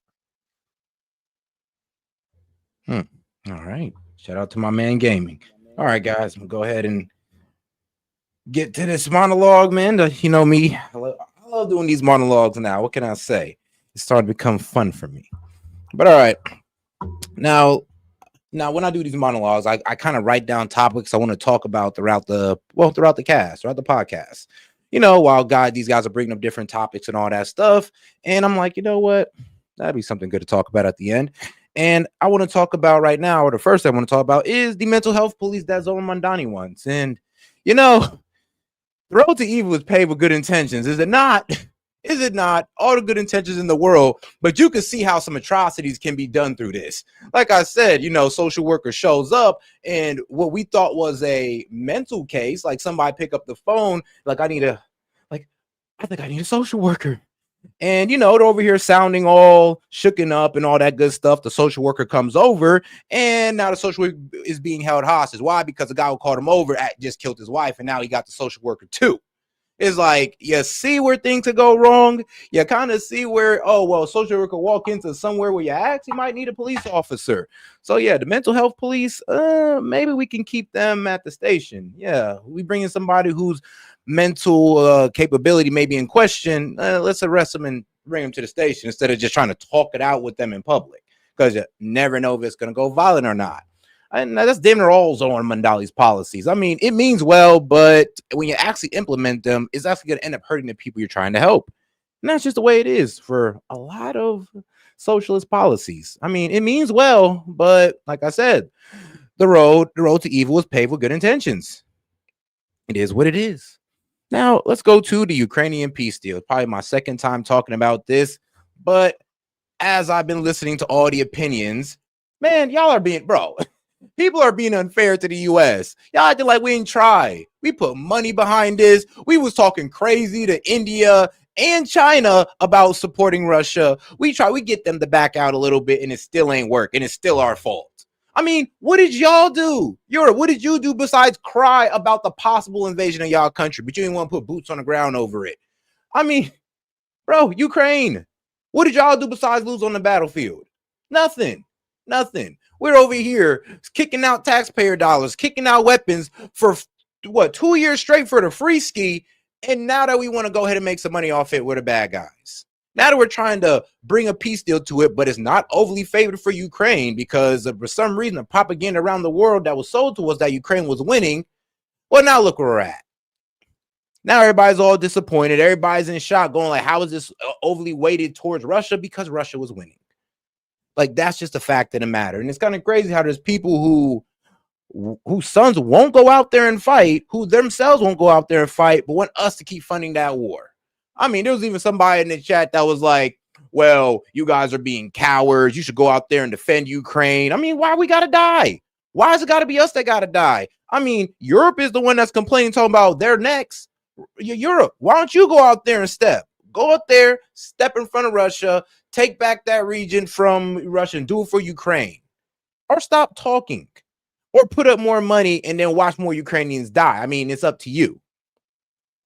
Now, let's go ahead and move on to this. Now, what those Democrats were saying, was it sedition or was it just a friendly reminder to, not follow unlawful orders? And as me and my man Backyard Gaming was talking about, it's like, bro, it's kind of condescending to talk to these guys like that when they have a chain of command. And if you're TDS'd out to the point where you can't even trust the chain of command of the military, you just think all of them are Trump supporters, well, you're wrong, because a lot of these military guys are indifferent to who the president is. But if you sit there and think that all of them are just Trump supporters, you have TDS. It's like you don't trust nothing under Trump, and there ain't nothing I can tell you, because just because it's Trump's people in charge, you have no trust of it. I mean, it's unreasonable trust. It's unreasonable like you expect duplicitly, unreasonably.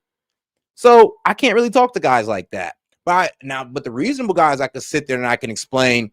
Look, one, why didn't they just say what they meant? It took an interview for them to clarify themselves. Like the guy Crow, he clarified himself and he was like, yeah, I was just trying to, counsel, advise the young troops on, how they should not follow unlawful orders, which is damn near sedition.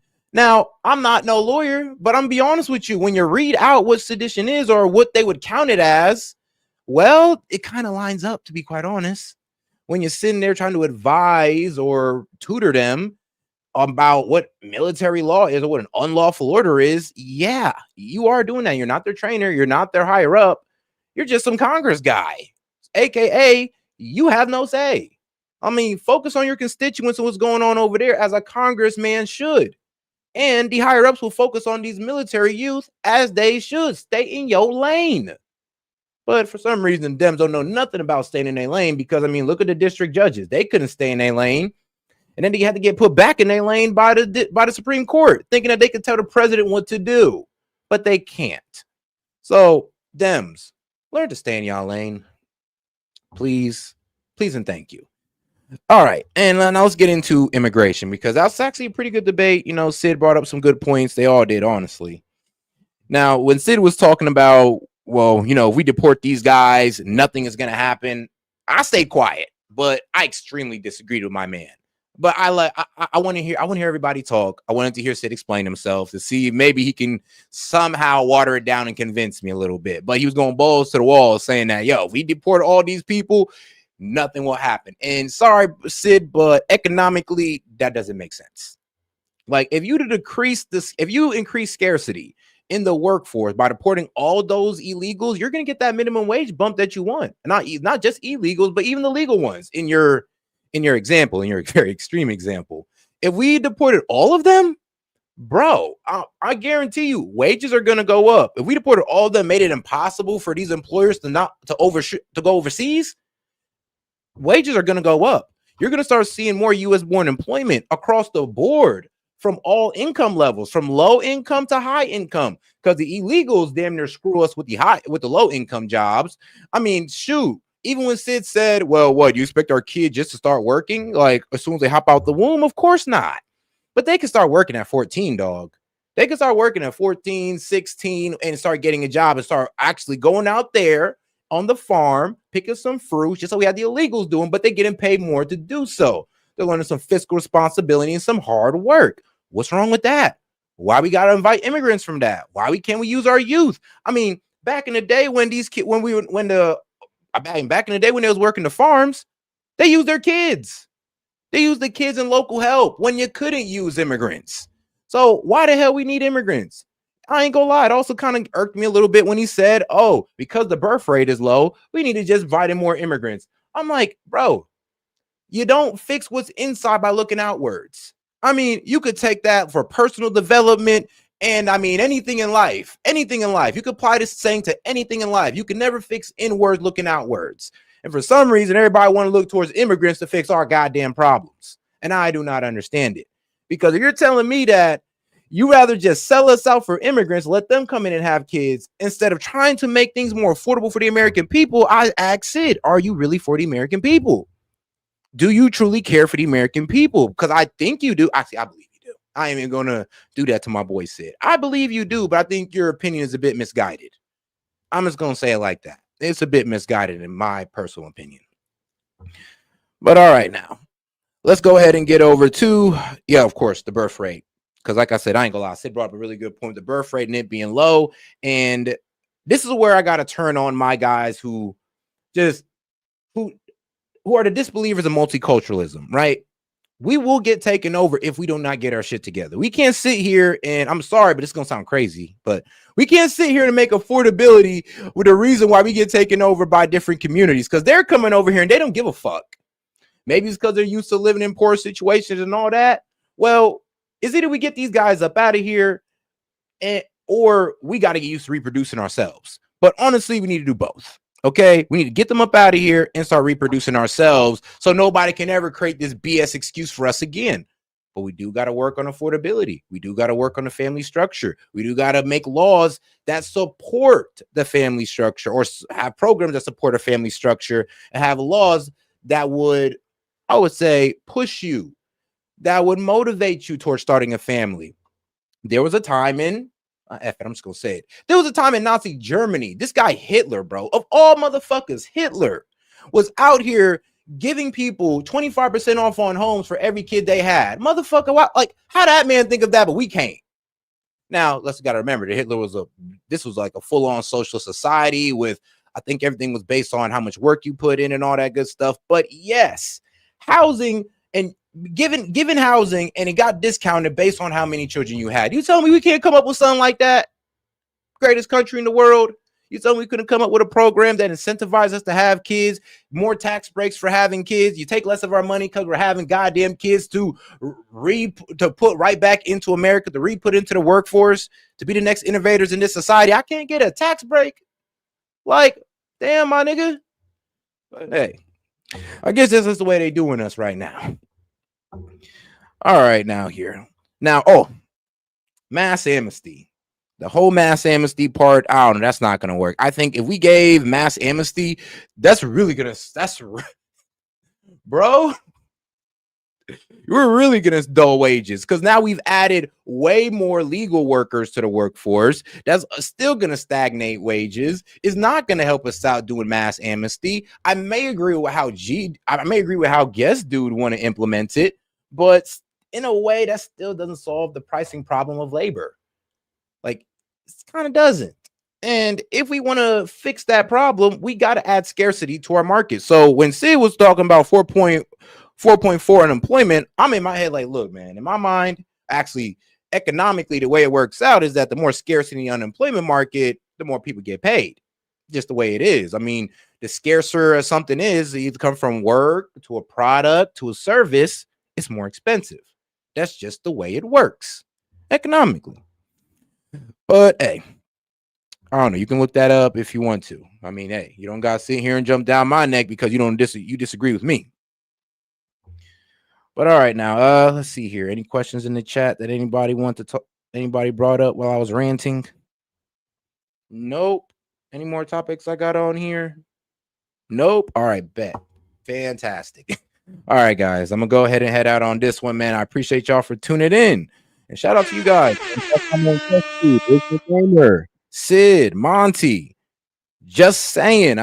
Thank God I remember that man's name. I mean, shout out to you, my friend. Appreciate you for coming up, fellow military guys. Oh yeah, they had the military guys talking, going back and forth. That was cool. All right, guys, I'm heading out on this one. I appreciate the support, guys. This is Set with Set Media, and I'll catch you guys on the next one. Hey, man, we're going to go ahead and close out to these clips. Appreciate the support, guys. Peace. Bet you didn't see this.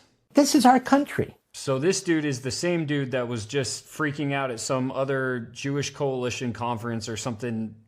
I don't remember what it was called. Basically, I'm here to announce that we're building Iron Man. Poor kids are just as bright and just as talented as white kids. Where I could stand in the middle of Fifth Avenue and shoot somebody and I wouldn't lose any voters, okay? So I've become friends with school shooters. Do you think Bill Clinton was our first black president? Is Elmo now, or has he ever been, a member of the Communist Party? El hombre del peliquin. Gotta have them ribs. And pussy too. Do you hate cops just because of the cops? The next time you get in trouble, call a crackhead. I'm John Kennedy, and I approve this message. Wakanda forever. Paid for by Kamala Harris. Someone with the temperament of Donald Trump is not in charge of the law in our country. Because you'd be in jail. I think you called me a liar on national TV. What? I think you called me a liar on national TV. And I could come. There's a legal way to do it, so you don't have to sneak across in the first place. We do not think the comprehensive health care benefits should be extended to those who are undocumented workers and illegal aliens. We do not want to do anything to encourage more illegal immigration into this country. We know now that too many people come in for medical care as it is. We certainly don't want them having the same benefits that American citizens are entitled to have. Every place in this country are rightly disturbed by the large numbers of illegal aliens entering our country. The jobs they hold might otherwise be held by citizens or legal immigrants. The public service they use impose burdens on our taxpayers.